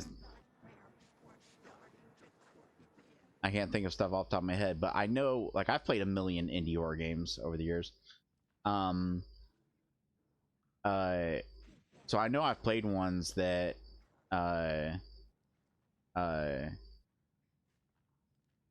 didn't have any enemies and were just nothing but atmosphere. And the problem with that is that, you know, jump scares, indie horror games that I played where it's like a jump scare every 5 feet, you know, that's shitty and they just get boring. but at the same time, if it's nothing but atmosphere, that can get boring too. You know, it's about balance.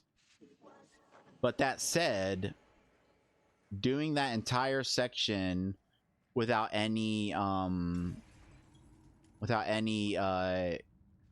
you know, actual action, it took restraint. You could have easily had a few enemies pop up, even if it wasn't like a set piece of like a boss battle or anything. You'd easily have had a few enemies pop up in that area for me to fight. So having me go through that entire section without any enemies, that's that takes restraint.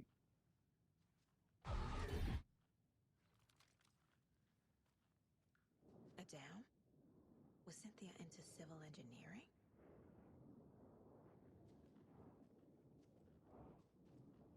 Okay, I'm gonna check everything else before I...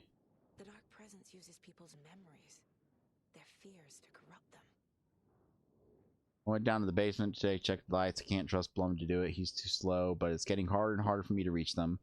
Can't keep up much longer. Tom's lamp is gone, the lamp with the angel on it. He always loved that lamp. It disappeared from my room. The darkness is here after all these years. It took Tom's lamp. I know it did. The lights are going out more and more. There's no one left to stop it. I can't do it on my own. Not anymore. I have nothing left of Tom now. I don't know what I'm going to do. I need Tom's lamp back. I need Tom back. The shadows are moving. There's no more light, no more lamps. I can't find my way out of the room.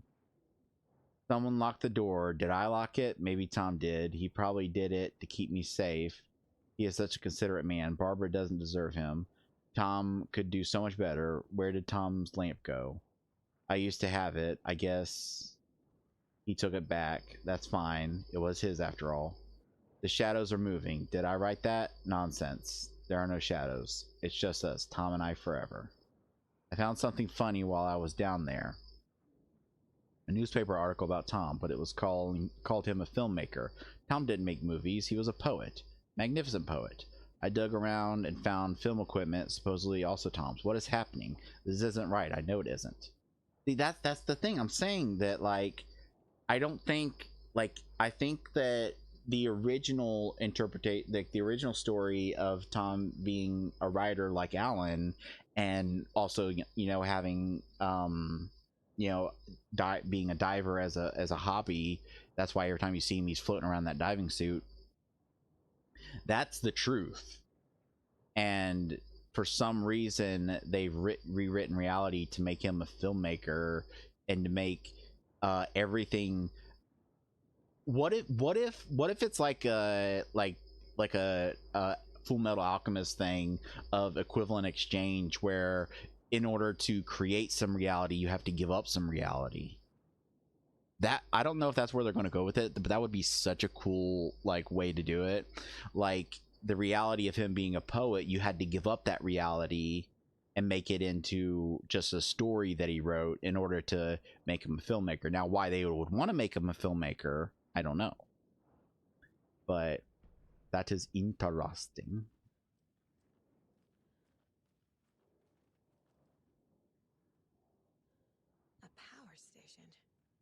Yep, that was in the first game. That section right there, that part right there was annoying, because you had to run across the things as they went up and down. A lantern. Was Cynthia using it for protection? A lantern. Did she know about the Dark Presence? What's weird is she only...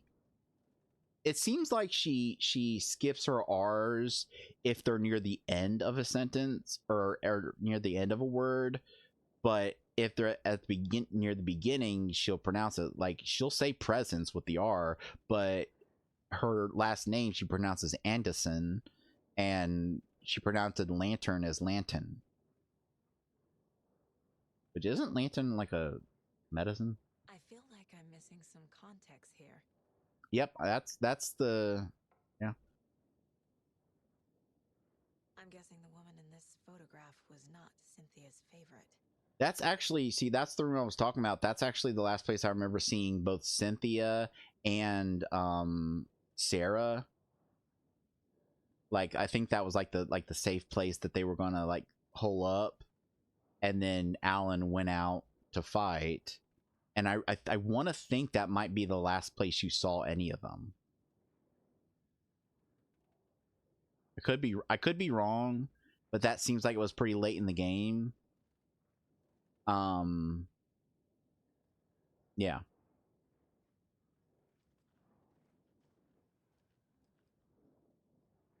Tor's a romantic, huh?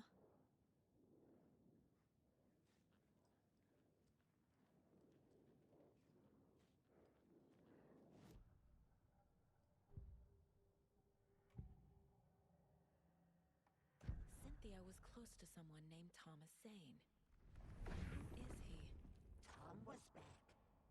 Tom had enemies. In a fancy hotel. Just his imagination. The nightmare started to creep in. Cynthia Weaver smiled. An old flame. Maybe Tom was taken.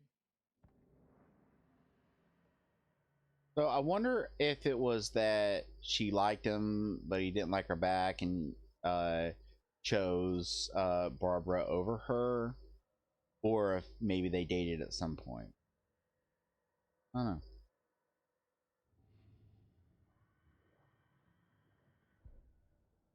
But you know what I'm curious about? I noticed that the times that I was profiling Odin, when he would walk around in the background, it would kind of be like off to the side and like fuzzy. I wonder if that was actually Marco, and the reason they didn't show his live action actor up close is that it was him. Although you'd think they could, they look enough alike that I think with enough makeup they could probably.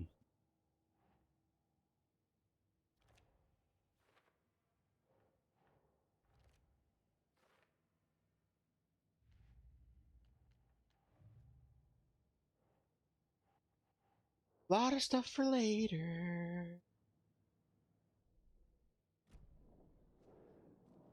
Alright, let's go in here and see what the fuck happens. Cynthia would deal with the nasty Anderson fellow, Tor, always poking people with his hammer. He had it coming.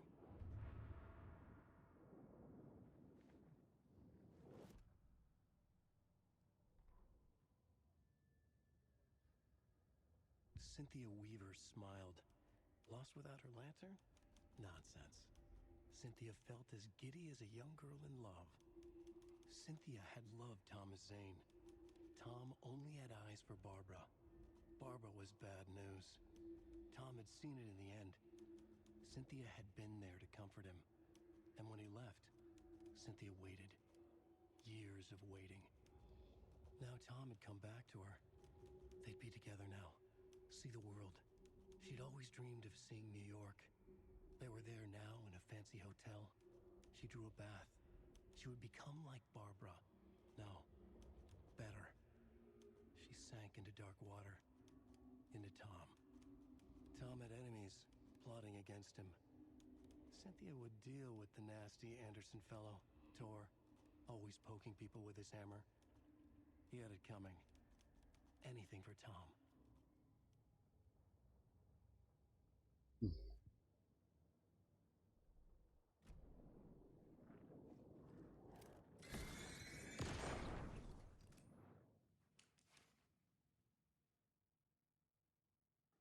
Anga's Remorse by Old Gods of Asgard. I need to play it in the jukebox. Do we get another musical section?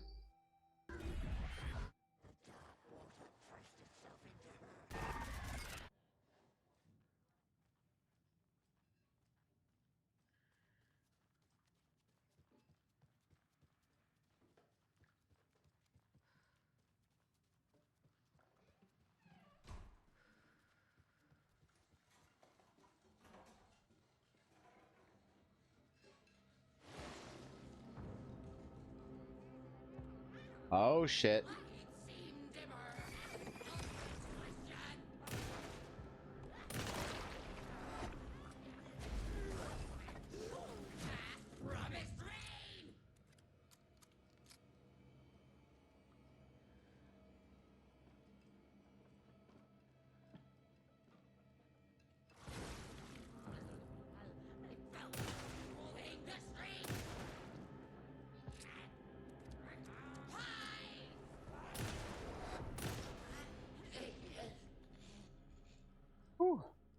Oh, what's up with your fingers?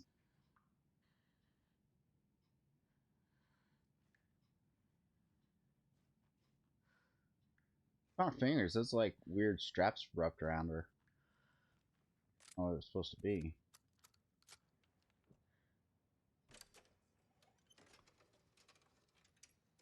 Take control. The song will show me the way. Poet and the Muse. Oh, you're just going to add all the music to me. Balance slays the demon.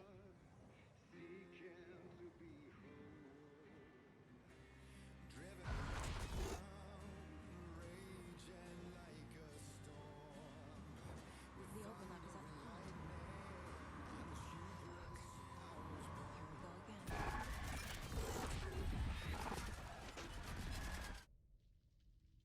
Wait, are you took away the music. I wanted to listen to the whole song.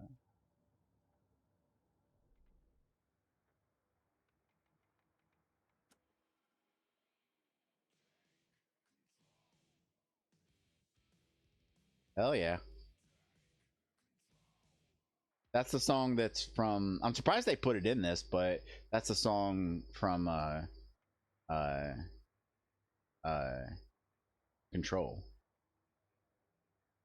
Then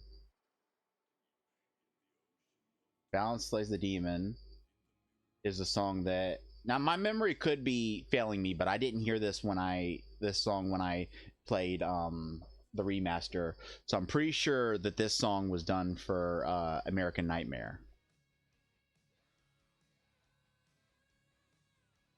And then Anger's Remorse.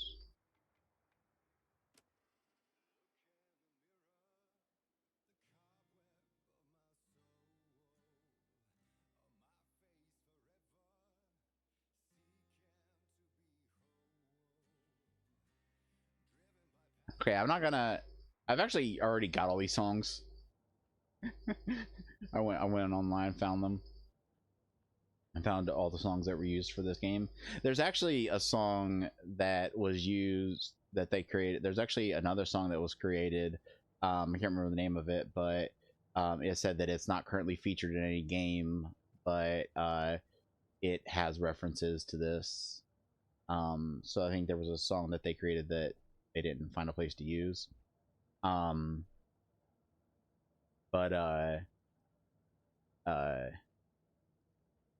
got them all because I was able to find them. But don't get me wrong, I would buy them if I could find a place. I should check to see if 3 remaining.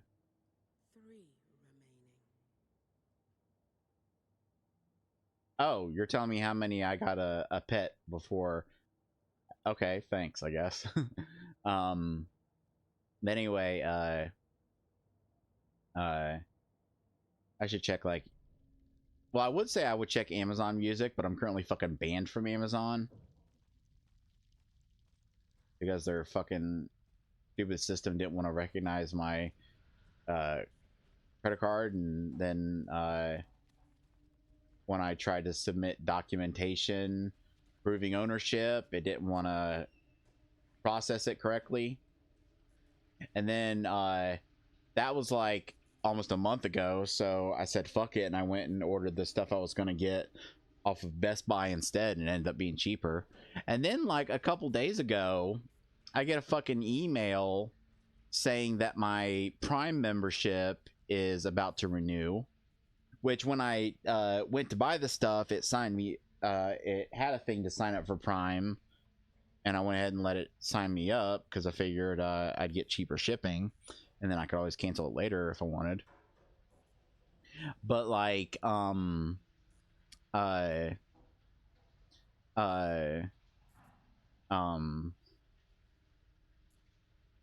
got a message saying it was about to renew, and so I fucking called their customer support, and I'm like, look, like first they made me give them my details, and then the guy's like, I can see that your account is currently locked. I'm like, yeah, I don't give a crap about that.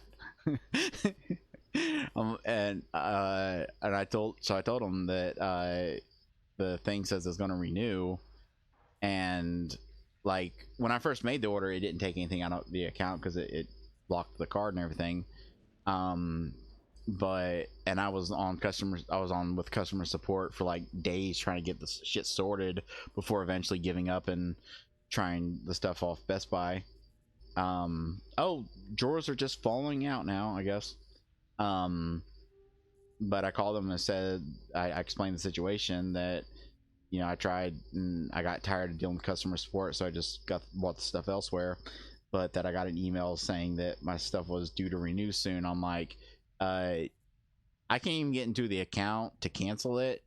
So I'm just going to make sure y'all ain't going to try to fucking charge me for something I haven't even been able to use. Local girl Nora Hesberg, age 15, who went missing on Saturday of last week, was discovered dead in sealed underground bunker near Valhalla Nursing Home in Bright Falls. Cause of death determined to be drowning. The incident occurred during a gathering of local youths.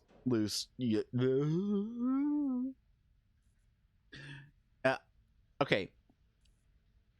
Tell me, is this something that's unique to me? Does it sound like you're talking slower when you're talking than when you're listening? I know that doesn't make sense, but like when I read stuff out loud, I try to keep up a good speed because I feel like I don't want to read too slow and drag it out.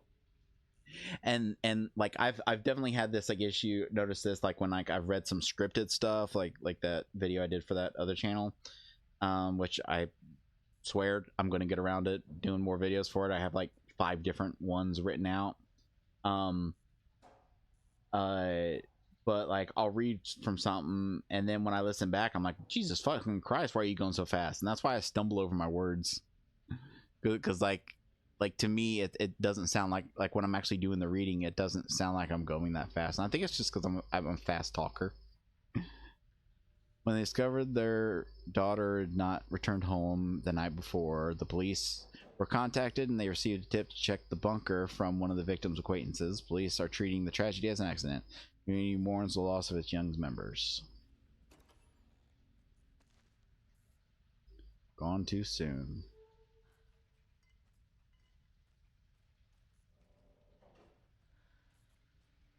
So there was a bunker under the nursing home, which is fine. But like one thing that is kind of throwing me is that I had to use the overlap to get into it. And it's like outside of the overlap, how would you get into it? You know? Unless the pond was the entrance to the bunker, like that spot would have been where the entrance was and it flooded. Like maybe what happened was, because they mentioned that Wheeler left after he got the contractors working because he's, you know, naive. And I think the reason I love Wheeler so much is that when you start the game, he really comes across as just like the stereotypical sleazeball manager, but like then throughout the game he endears himself, and I think I just think he's a well-written character. But like he trusted them to do the work, and then as soon as he left, they took the money and ran, and so there's problems with leaks. So I'm willing to bet like this was like a place, like you see all the beer and shit, I'm betting this bunker was like a place that like teens would come down and stuff, and maybe this girl was down there and something happened, like this doesn't seem to be the entrance, this just seems to be like a corridor, but obviously this isn't the real bunker, this is the overlap, so this could be the entrance and it's just blocked up because of what the overlap is doing. But like and then maybe like she got trapped down here somehow, and then like there was a heavy rain and it ended up flooding the bunker. That'd be fucked up. And I can imagine, God, I can imagine being, This isn't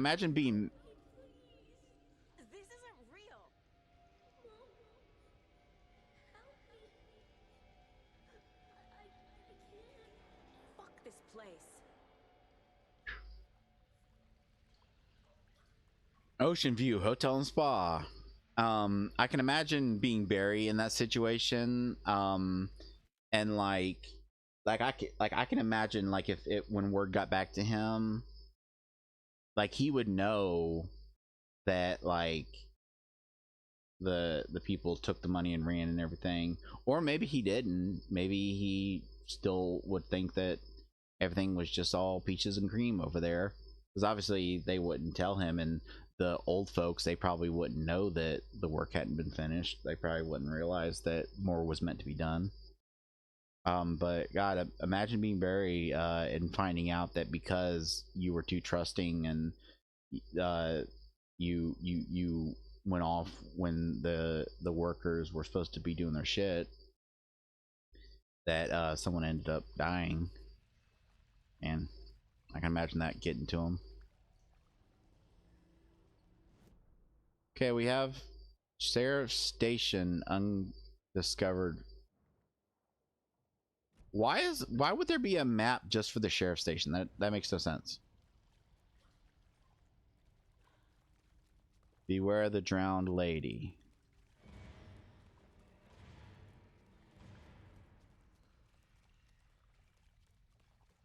Am I going in circles? Yes, you are. I don't really intend on turning around anytime soon.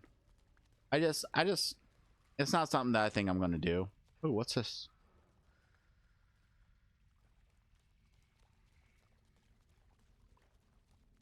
Although that loop was a little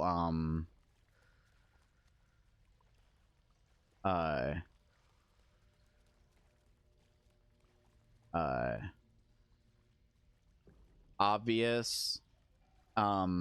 There was a point in it where there was like an ever so slight jump, and you could tell that it was resetting its stuff.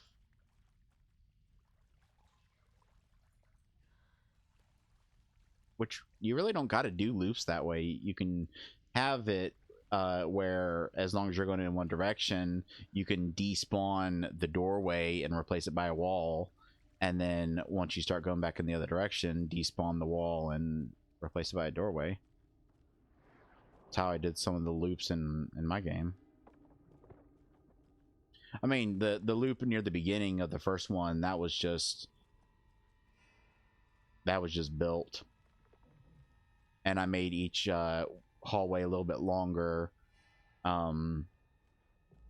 so that it could wrap around each other. But then in the second game, I did like a straight up No power. Can't use the switch. PT Every night was did mine.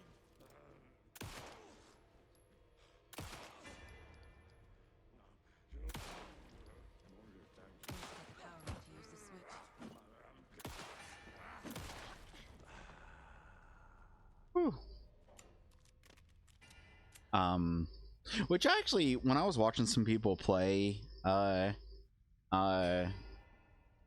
second custom story, there were actually like not a lot, but there were a few people that like commented that like my looping stuff and a lot of stuff that I was doing was ripping off PT, and then when the little homage showed up, they kind of criticized it and stuff. And it's like, y'all fuckers realize that I made a game with a looping hallway before PT even fucking came out, right?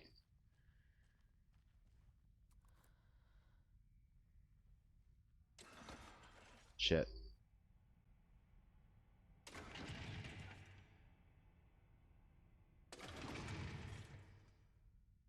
Something's gonna be there when the power comes on.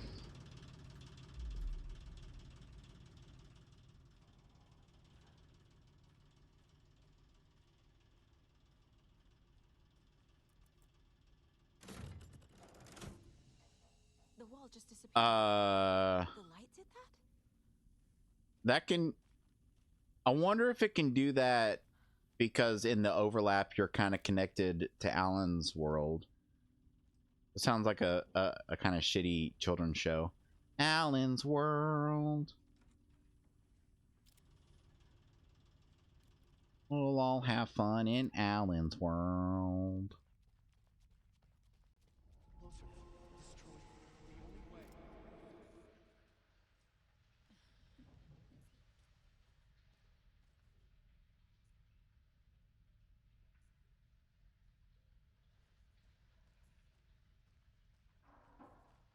I wish I had been more subtle about what I did with my first custom story, which was the first thing I'd ever developed, so cut me some slack. But where there was that note and each time you picked it up it changed. I wish I'd made the changes a little more subtle. It was subtle enough that it did catch some people. There were some people that didn't realize that it had been changing until like the third or fourth one.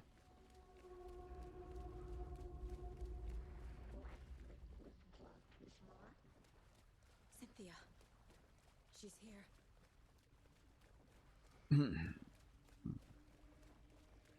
A dead end.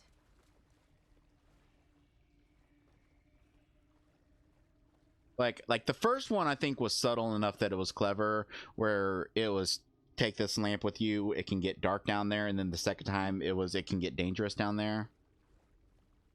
But after that I think I kind of jumped the shark.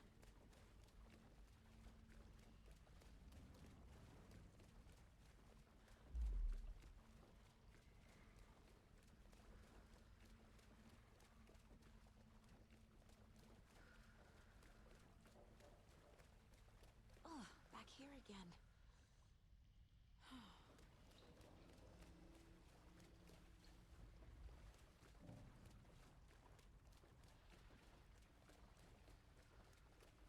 Oh, we got some stairs. That's a good sign.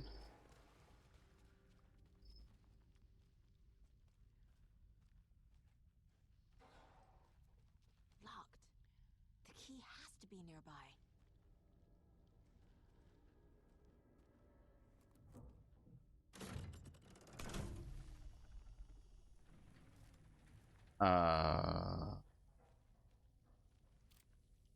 Yeah, I do think it's kind of neat that she's getting like a little taste of the way things work for Alan. Like obviously she wouldn't realize that that's what's going on. It's only us as the player that realize that's what's going on. But still kind of neat.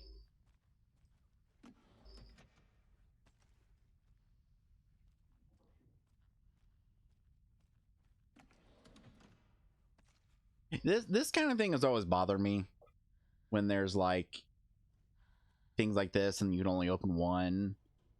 Like I get that they have locks on them, or yeah, they have little locks on them, so it's, I guess it implies that the rest are locked. But there's times that like there are drawers where like that don't have locks on them, but you only open one of them. I did not need that to happen when I did that. I really did not.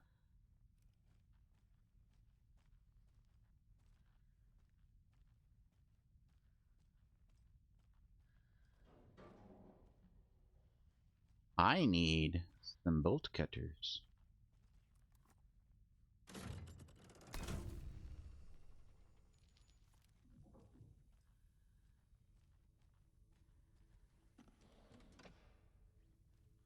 I've been needing bolt cutters for a while now.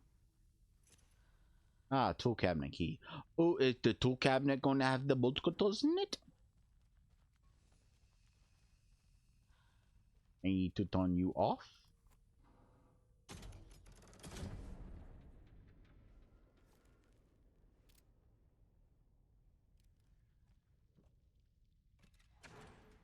Yaha!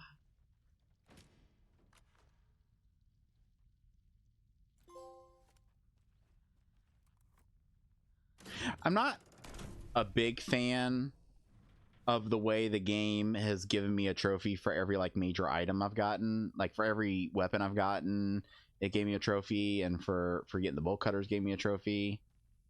Like, I get like some of the weapons that like are maybe missable, that like it's possible to not find.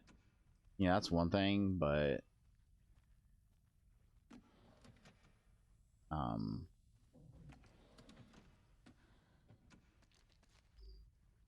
I just think that games should have less trophies.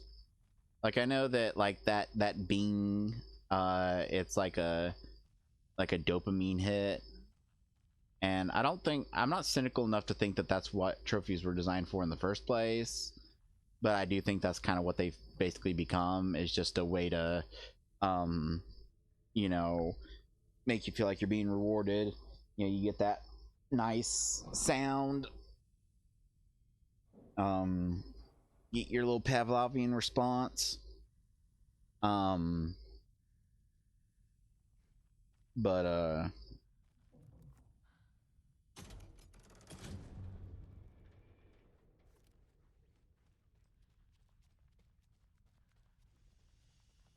wait, where was the door that needed them? Ah, here it was. Oh! Fuck a duck.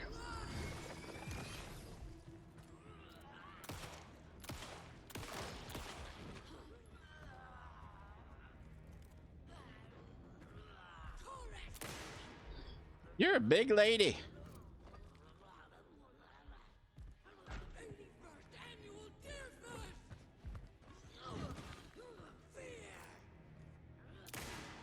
Boom in the face. Boom in the face. Jesus crackers.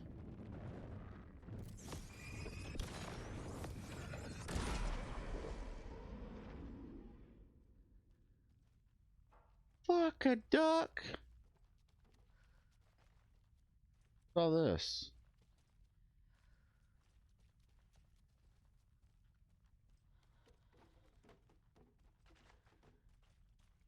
The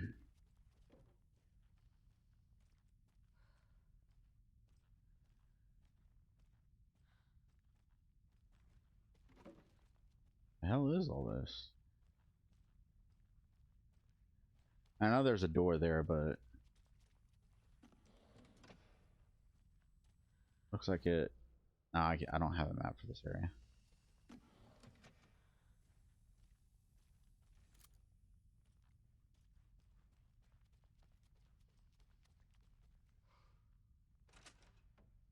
Yeah, this just loops back around here.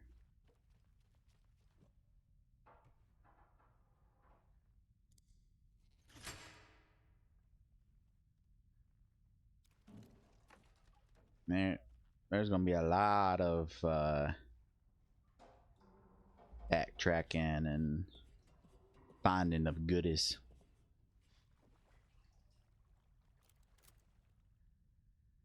Which I would do off stream.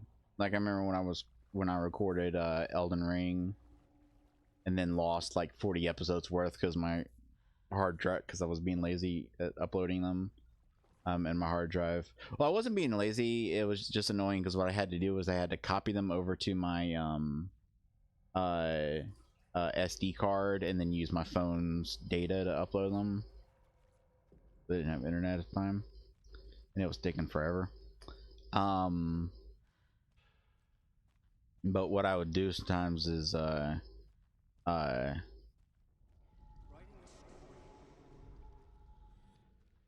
would do like a session where like I was just like roaming around bits of map I'd already done and then like saving the footage of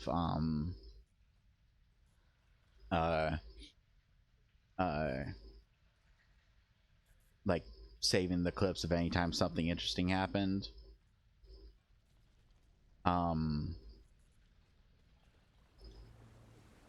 Oh, awesome. Back again. Gotta go deeper.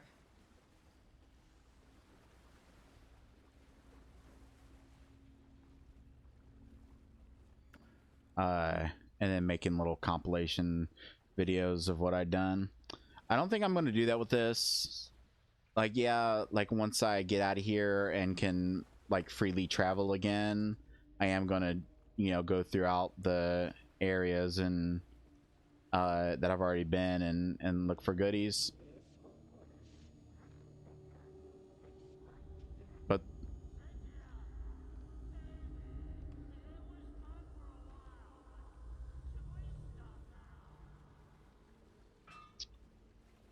But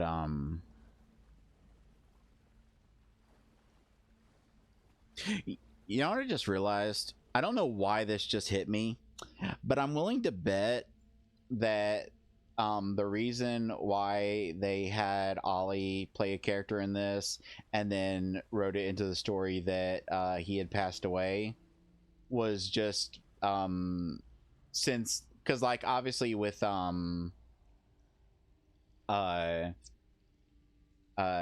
first game they never showed like live action versions of the band, whereas in this they wanted to for the musical segment, but since Ollie is lead guitar of Poets, I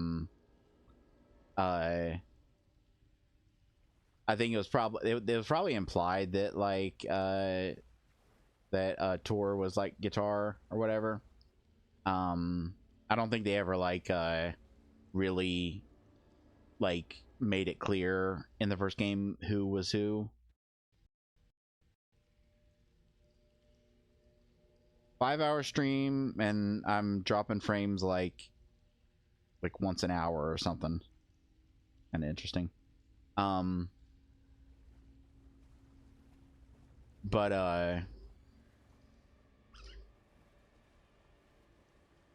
I wonder if like that was a case of working backwards.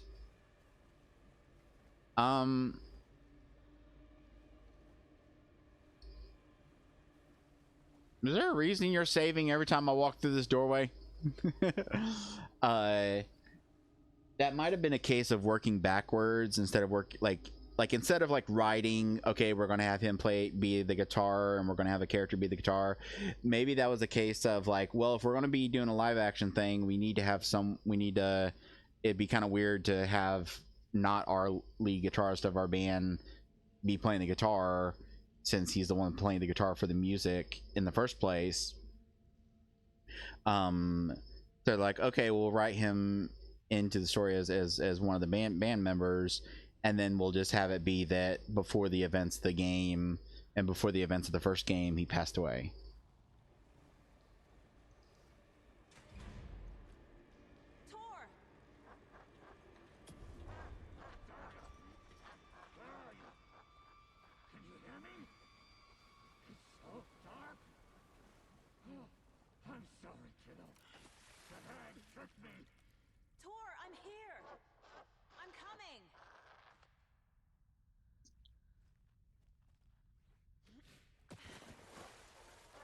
I wonder if there's a specific reason why I would need to get up on those. But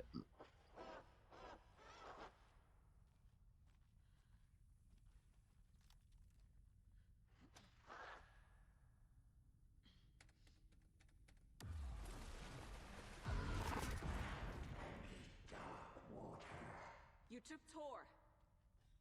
I'm here to take him back. I need to get the lights on to reach him.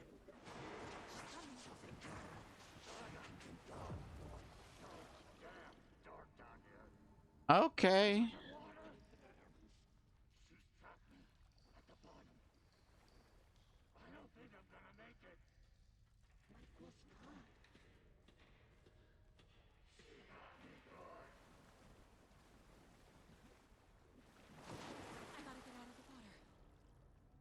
Okay.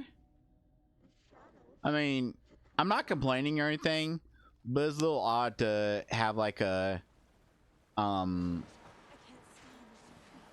like a cliche. What the fuck just happened? Like a cliche water sequence when you did something really cool with water earlier. I mean, it's not a big deal, but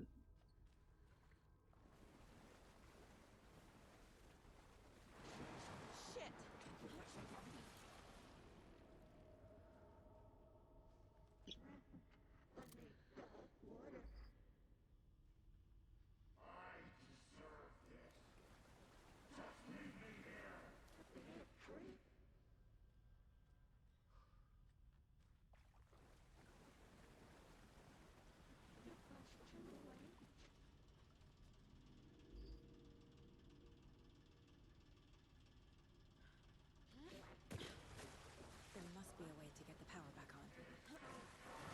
I gotta get out of the water. I am processing that.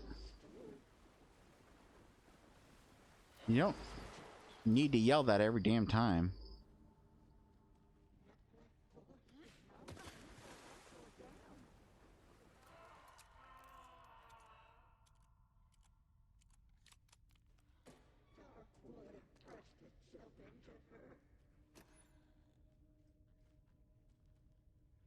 Okay, there was nothing over here.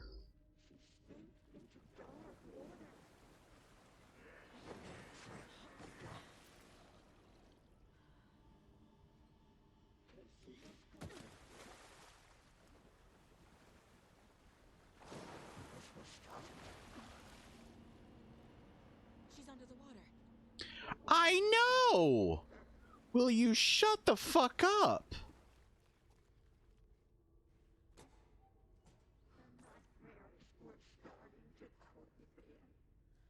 You know, it's funny. This brings me back to something I was talking about before when I was mentioning the Deacon from Days Gone and how I actually like him. I think most people didn't get that he was supposed to be kind of unlikable and like kind of annoying. Like, the whole point of the character was that he'd been through so much shit that he was just so bitter and jaded and hateful. And then he goes through kind of the redemption of, like, you know, at first when people ask for help, he's like, yeah, I'll fucking do it, whatever. And then, like, actually, like, starting to, like, you know, want to give a shit. And I find it funny that, like when I was watching David play, like, every time Deacon would say something, David would be like, shut the fuck up. And it's like, okay, but do you get that frustrated at, like, someone like Aloy? Who, like, literally, like, I don't know if it was this bad in the first game, because it's been forever since I played the first game, but in the second fucking Horizon game, Jesus fucking Christ. And before you say it, you cannot turn this off. Like there's a feature that lets you turn off certain types of hints, but it's more gameplay hints. When it comes to actual puzzles, the game will not let you solve puzzles. That's one of my, like, Horizon 2 was a decent game, and I enjoyed my time with it, and, like, some of the stuff you could do near the end was awesome. But my biggest gripe about that game, which almost fucking ruined the game for me, is it will not let you solve puzzles. That game refuses to let you solve puzzles. If you enter a room that's got a puzzle in it and you don't solve it within 10 seconds, she'll just start spouting the fucking answers. And saying, and like, if there's like a cave or something and you're walking by it, oh, maybe I should check out that cave. It's like, could you maybe let me see stuff? And it's just so ironic that when Elden Ring came out and was so successful, the Horizon devs were one of the ones throwing shade at it for its UI design, when in actuality the UI design of Horizon is actually fucking worse. I hate to break it to you, but the UI design is actually less intuitive in Horizon 2, like when it comes to like finding how to equip certain things, and like the sheer number of shit it throws at you, and trying to figure out what's better and how to use things.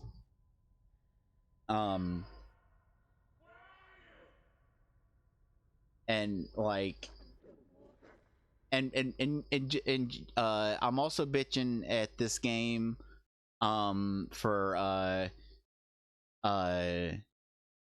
her, you know, every 2 seconds got to get out of the water. But just before anyone accuses me of hating on that stuff because they're women, I would also like to mention that it really fucking annoyed the fuck out of me in the God of War games. And yeah, there's sometimes when you're traveling with a female character, but there's also times when you're traveling with male characters, and there's also Mimir, and you cannot fucking spend more than 10 seconds on a fucking puzzle before they say, hey brother, maybe you gotta fucking do the fucking fucking. And I know that's not their fucking right accent. I don't give a shit, but I can't do accents. It's just like if you want to put that in the game, that's fine. Just give me the fucking option of disabling it. Why even put puzzles in a game if you're literally going to make it impossible for me to try to figure this shit out on my own? It doesn't make any sense.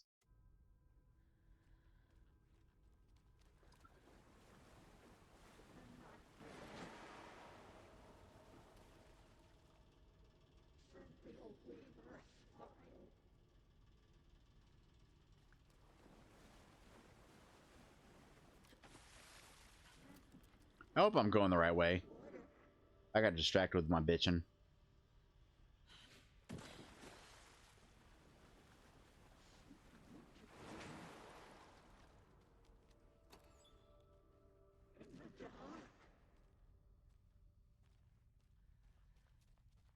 I almost want to find out what will happen if you get caught.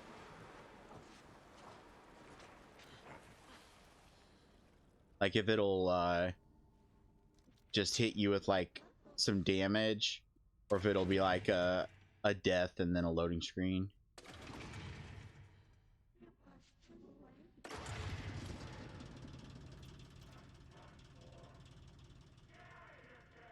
I'm not leaving you here, Tor. Hold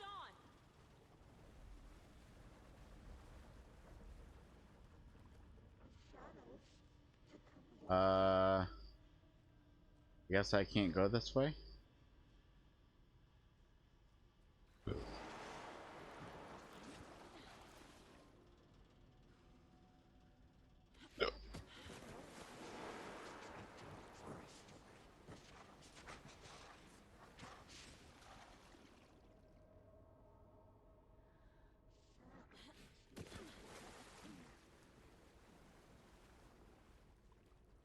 There we go. It's cold. Dark. I can't see a goddamn thing. I'm sorry I fucked everything up. You can apologize to him yourself. I'm getting you the hell out of here.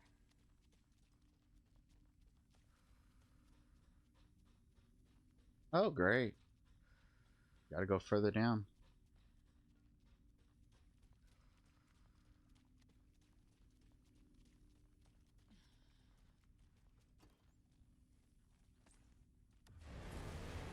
Oh, fuck.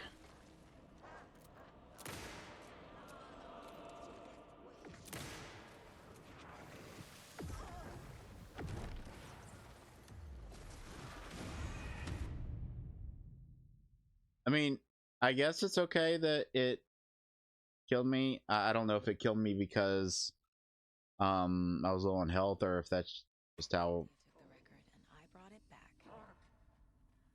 or if that's just what happens if I try to go in here. Oh, nothing. You can apologize to him yourself. I'm getting you the hell out of here. That did it.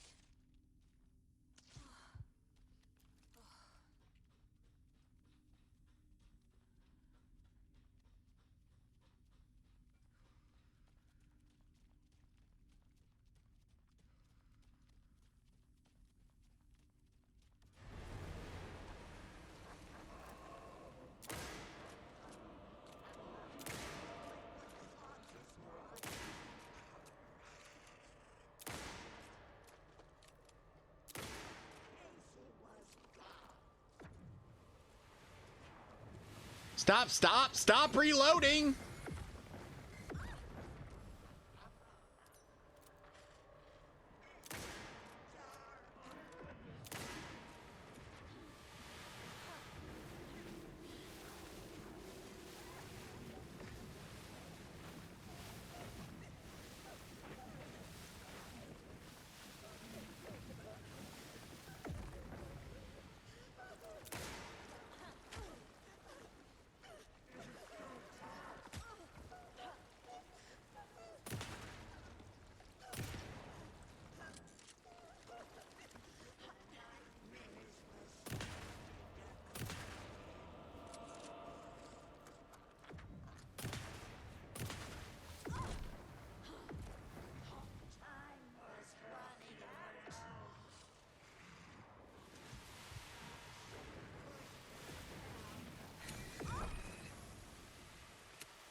Whoa.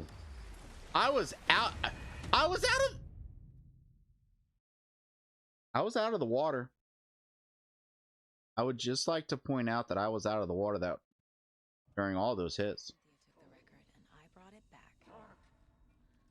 I don't know. There must be a glitch that she's saying that at that point. But like, but no, I was fucking out of the water. To him yourself. I'm getting you the hell out of here. That did it.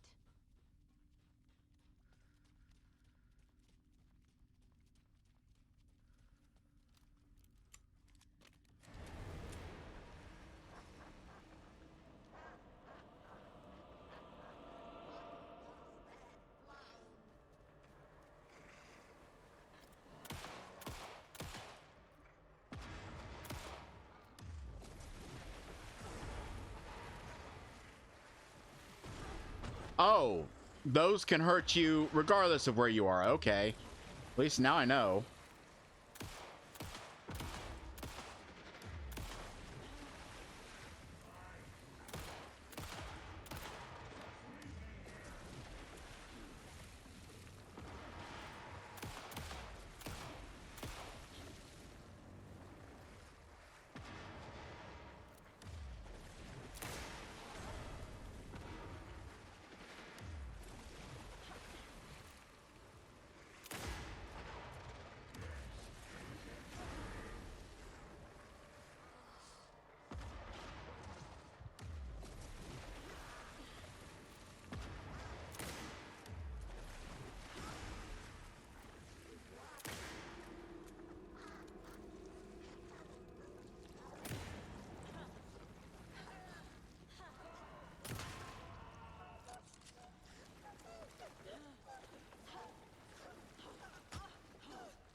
Oh shit. I'm out of those.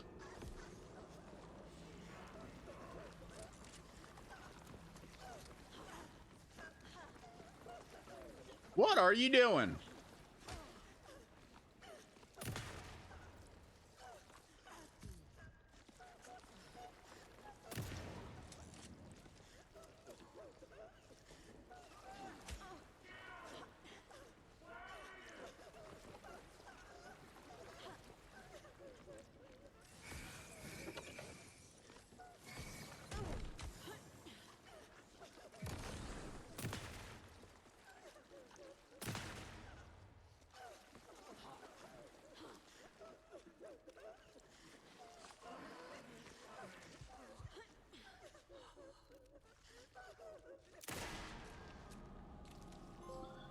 Whew.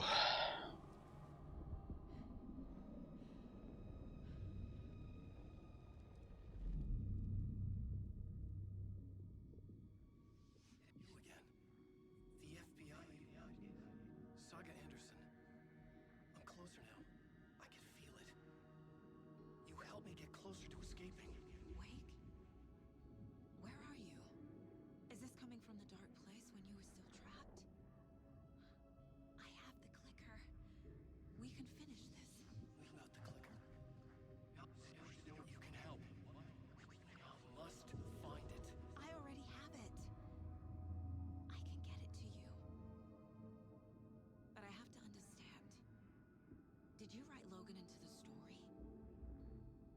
In danger. I need to to get back. I'm writing a story. It's the only way. Then change the story. If this is the past, if this is you still in the dark place, then you can do that, right? You cannot write her in. She's my daughter, goddammit!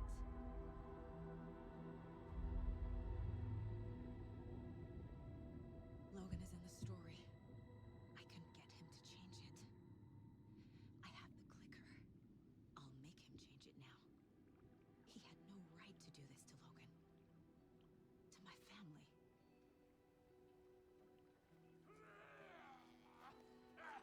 Tor! Oh, fucking hell. Are you okay? Hey, it's your sweet time to come save your grandpa, huh? Nice attitude. A family trait? You're right. Sorry. Thanks for helping out an old bastard like me. That's my job. Now, I've got some questions for you.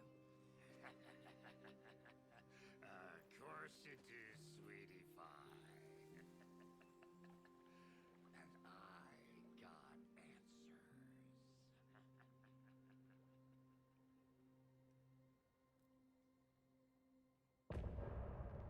Well, that boss battle. Oh, they're going. Okay. Give me a chance. Let's do it.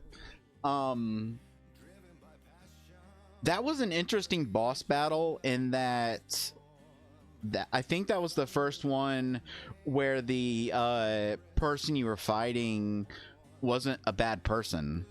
Like, Nightingale was a complete douche nozzle.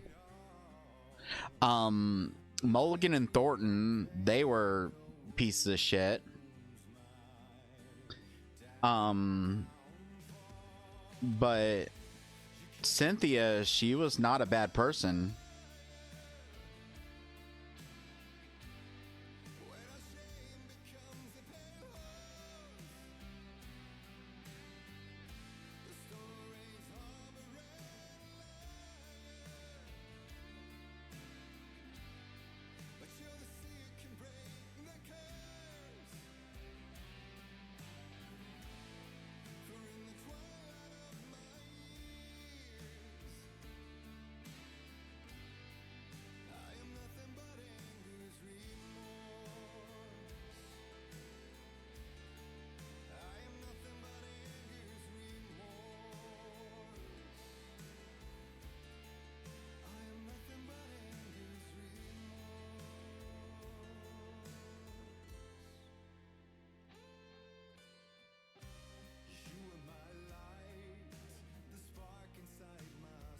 You have to understand, I spend at least like an hour of every day listening to this band. Like, not just sitting and listening to it, but like while I'm doing shit. I fucking love these guys. And that's like granted, this series is where I discovered them in the first place, but that is such like a cool feeling to hear a band you like in a video game. And usually it's just like licensed music to play on the car radio or something, but like having them actually write a song for the game, that's really cool. And I mean, that's happened before with another band I like, Korn. They've written songs for 2 games. It's too bad both of them sucked.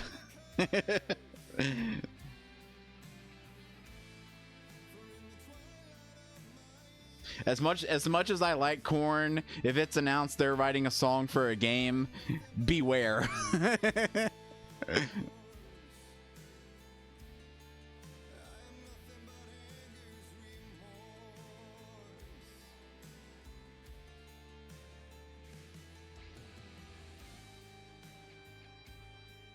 Okay. All right. Okay, game saved. I've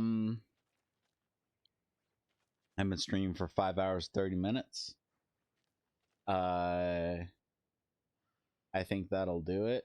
It did just say game saved, so I would assume that my game has saved. Better has. Let me load. Save just now. Okay. That'll do it. And the next one will depending on what happens after I get done talking to him, will probably be kind of low key for a while as I just go around. I'm going to go back to Cauldron Lake. I'm going to go back to like wherever this conversation leads me. And like they say, okay, now I got to go here. I'm going to go everywhere but there. I need to go back to water. I need to go back to Cauldron Lake. Not just because there's things that could use the bolt cutters, but also a few stashes, not stashes, but those park ranger stash things that are a real thing.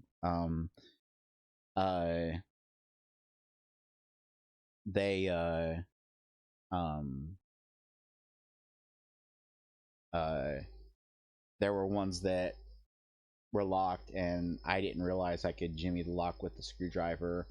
I spent so much time, and I wonder if David was yelling at me during that, which I don't know. I haven't watched enough of his stuff to, because due to the differing order that things are played in, there's a lot that like I actually have only watched like 2.5 of his videos because he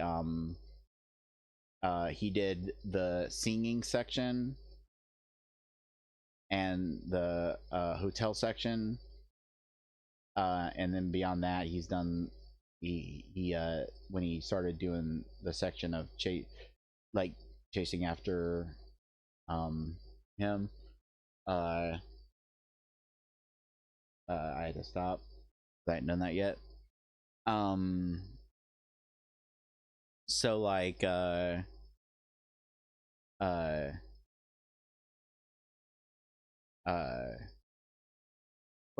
words are going to come out of my mouth?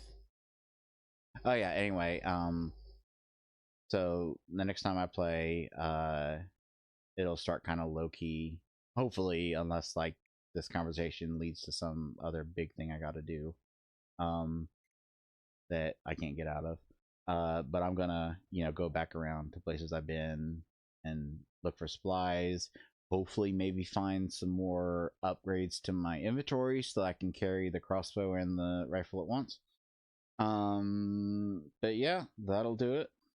Thanks for watching.